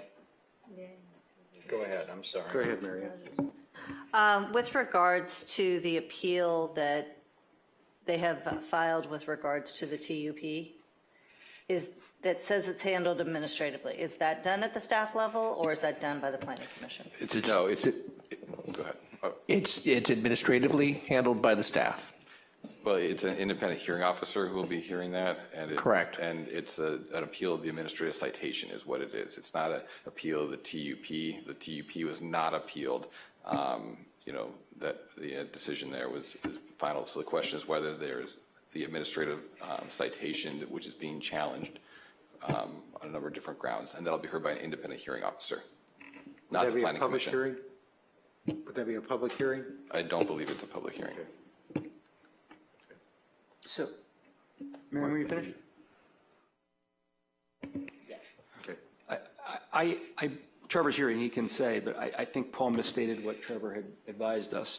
I asked when we set this down for a matter in the first instance whether we as a city council could direct staff to bring to the Planning Commission a revocation hearing, and Trevor told us we could do that. That's the reason this was put on the agenda tonight. It's not to bring the revocation. You bring the item to the commission to consider setting the revocation hearing.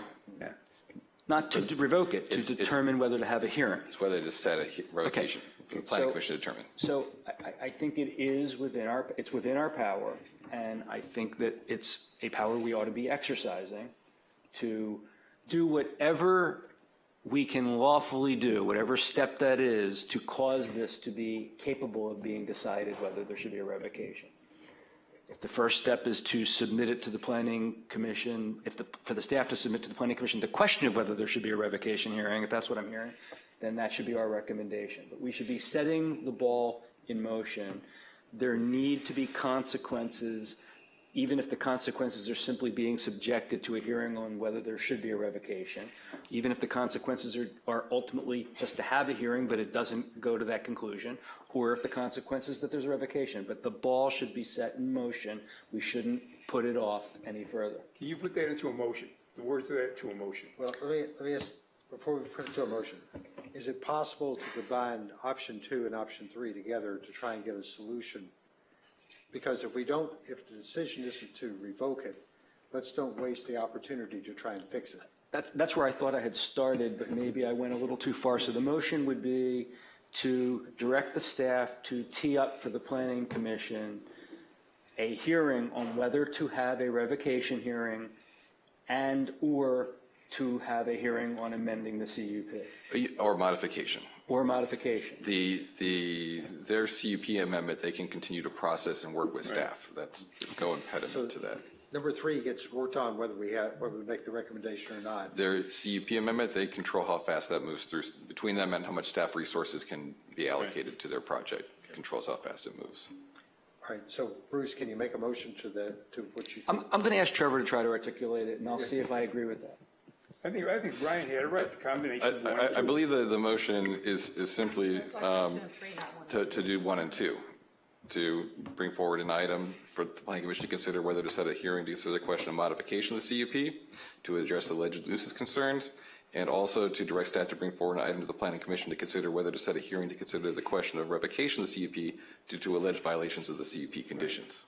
Those are the findings Well, at the same required. time encouraging Nobu to proceed ahead with the application for a CUP amendment. Yes, and That's the motion. And when it comes forward, an update on where their application would be included with staff when that comes. I'll second that. I think that's a good second. Do we have any other comments or questions on it? Could you repeat that one more time? I'm sorry, I was reading the 1, 2, and 3 and trying to figure out where this fits. The motion would be both items 1 and 2. So where's the solution to the problems? All we're processing is a hearing, and we're not directing an actual solution to the traffic problems. So go ahead. We lack the power to solve the problem. It has to go through this process. We have a CUP amendment that's currently in the city queue that's being reviewed that is supposed to address the circulation issues. We're not stopping that. We're not giving it any teeth as to whatsoever making them do something within a timely manner. They can sit on it. I mean, I understand there's been staff changes and everything else, but the fact of the matter is that was filed in 2019. And here we are in 2024, And we have no idea what the status of it is to be prepared to have a hearing. Nobu or whoever the owner is claims that they have finalized their application, but the staff says they haven't. So we can encourage them to finalize the application so that the staff could then expeditiously process the application. But until they complete it, the staff can't act on it. If they finish their application and it's ready for hearing, would you prefer that be brought before the modification, revocation questions considered by the Planning Commission? I think they do both. All at the same time? Right, all at the same. Because they have to show that they've got some type of a solution if the Planning Commission is going to have the opportunity to have a fair and impartial hearing. But the biggest bottom line is we've got to fix the problems out there, and the problems. So let me take a shot at this. The motion is to direct the staff to bring forward an item for the Planning Commission to consider whether to set a hearing, to consider whether to modify the CUP, to revoke the CUP, and if the application for an amendment has been finalized by then, to amend the CUP. That's where I think we want to go. Second that. All right. Let's put it to, if no other discussion, let's put it to a roll call vote. You can ask the mayor if he wants to. Go ahead. Thank you, Mr. Mayor. Hold on a second. Slipped my mind for one quick second.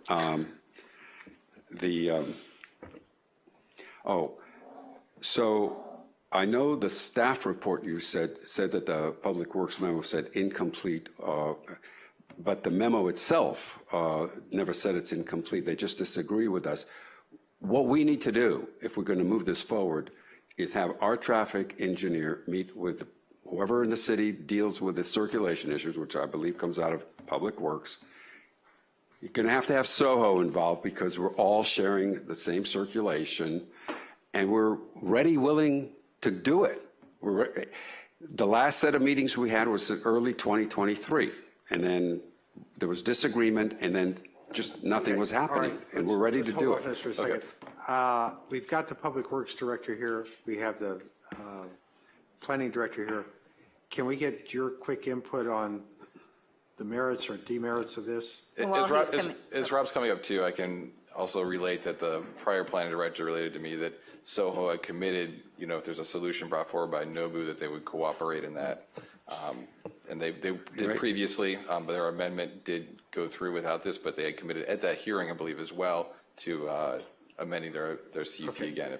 And I just want to clarify, your application is incomplete or your review is incomplete until the department's determined that it's complete. So it's their determination whether or not it meets the requirements, and that's why they would say it's incomplete. Rob, can you give us a quick input as to what your thoughts are? On what part you want me to give you? Well, start off with the fact that we're trying to get the CUP that's in process done. So from what I recall for the last time I reviewed it, there were several issues that need to be resolved. We put comments back over to the applicant to resolve those issues. And we've attempted to meet several times with their traffic engineers, with their staff, and that hasn't happened. And so the ball is still in their court to make those revisions to the plans based on our comments. And so it's still in their court to do those revisions, and that's where it's at. Mr. Resnick, I'll point out to you that the Planning Department certainly is challenged right now, resource challenged, but the Public Works Department is more nimble. I think it's a better word at the moment. So I think you less impacted. Less impacted. How's that? So I think, as he says, the ball's in your court, and I think they're ready. But did I understand? We haven't been told what's missing or what else has to be submitted. I read the memo from 2022 that says we disagree with this, and this. Okay, all right. Well, so happy to do it. Mr. Resnick, we're not going to solve it here. No, I just want to let you know that we'll follow up. All right? May I ask a question? Certainly. So I don't know who the right person to answer this question is, whether it's council or Rob or someone else. When this omnibus hearing occurs, if it occurs, does the Planning Commission have the authority, among other things, to place additional conditions that didn't exist before in the CUP, such as employees must park in the lot, which actually is something that was done to Norm for his hotel. Valet may not drive onto PCH. Can those things be added if they're not already there? So I'd say there'd be two ways that that could happen. One, if they bring forward an application to amend their CUP, and this would be a required condition in order to approve the proposed use. That's the easiest way to do with it. The other option is if there is a nuisance being created, then the CUP can be modified, and that would be then to address the nuisance. So that would be the two ways you could address it through new conditions. So those things could be done if the Planning Commission decided it was appropriate through the modification hearing? So the first would be, it wouldn't be a modification here, it'd be just the hearing on the CUP amendment, and the conditions can be opposed, you know, as with any other CUP amendment. And then a modification hearing that would be imposed upon them. It wouldn't be voluntary, it would be after making of findings that's creating a nuisance, then the CUP could be amendment by. Well, that's one of the three things in the motion. Right. It is. I think It's in there. we're there. I think we're at the point where it's time to go for a vote. We've got Included all the ways discussion. to do it. So let's do a roll call vote, please. Councilmember Silverstein? Yes. Councilmember Euring? Yes. Councilmember Grisanti? Yes. Mayor Pro Tem Riggins? Yes. Mayor Stewart? Yes. Motion carries. All right. Mr. Resnick, I trust you'll get back to your client and see if we can't make this better. For sure. So what's the motion that carried at the end? Get it done. The I'm motion- happy to, but I'm not sure what. An item will be coming for the planning, before the planning commission, and they'll be considering, if you have a CUP amendment ready for processing, they'll be considered that, as well as potential, either set a hearing on modification or to set a hearing on revocation. Okay, thank you. Thank you. All right, there's no other items to come before the City Council tonight. The agenda is completed. The meeting is adjourned. It's interesting, at 10 o'clock, we didn't even have anybody ask if they wanted us to continue. Well, it was over. already started the It was over. We already started. Yeah, you're right. Yeah.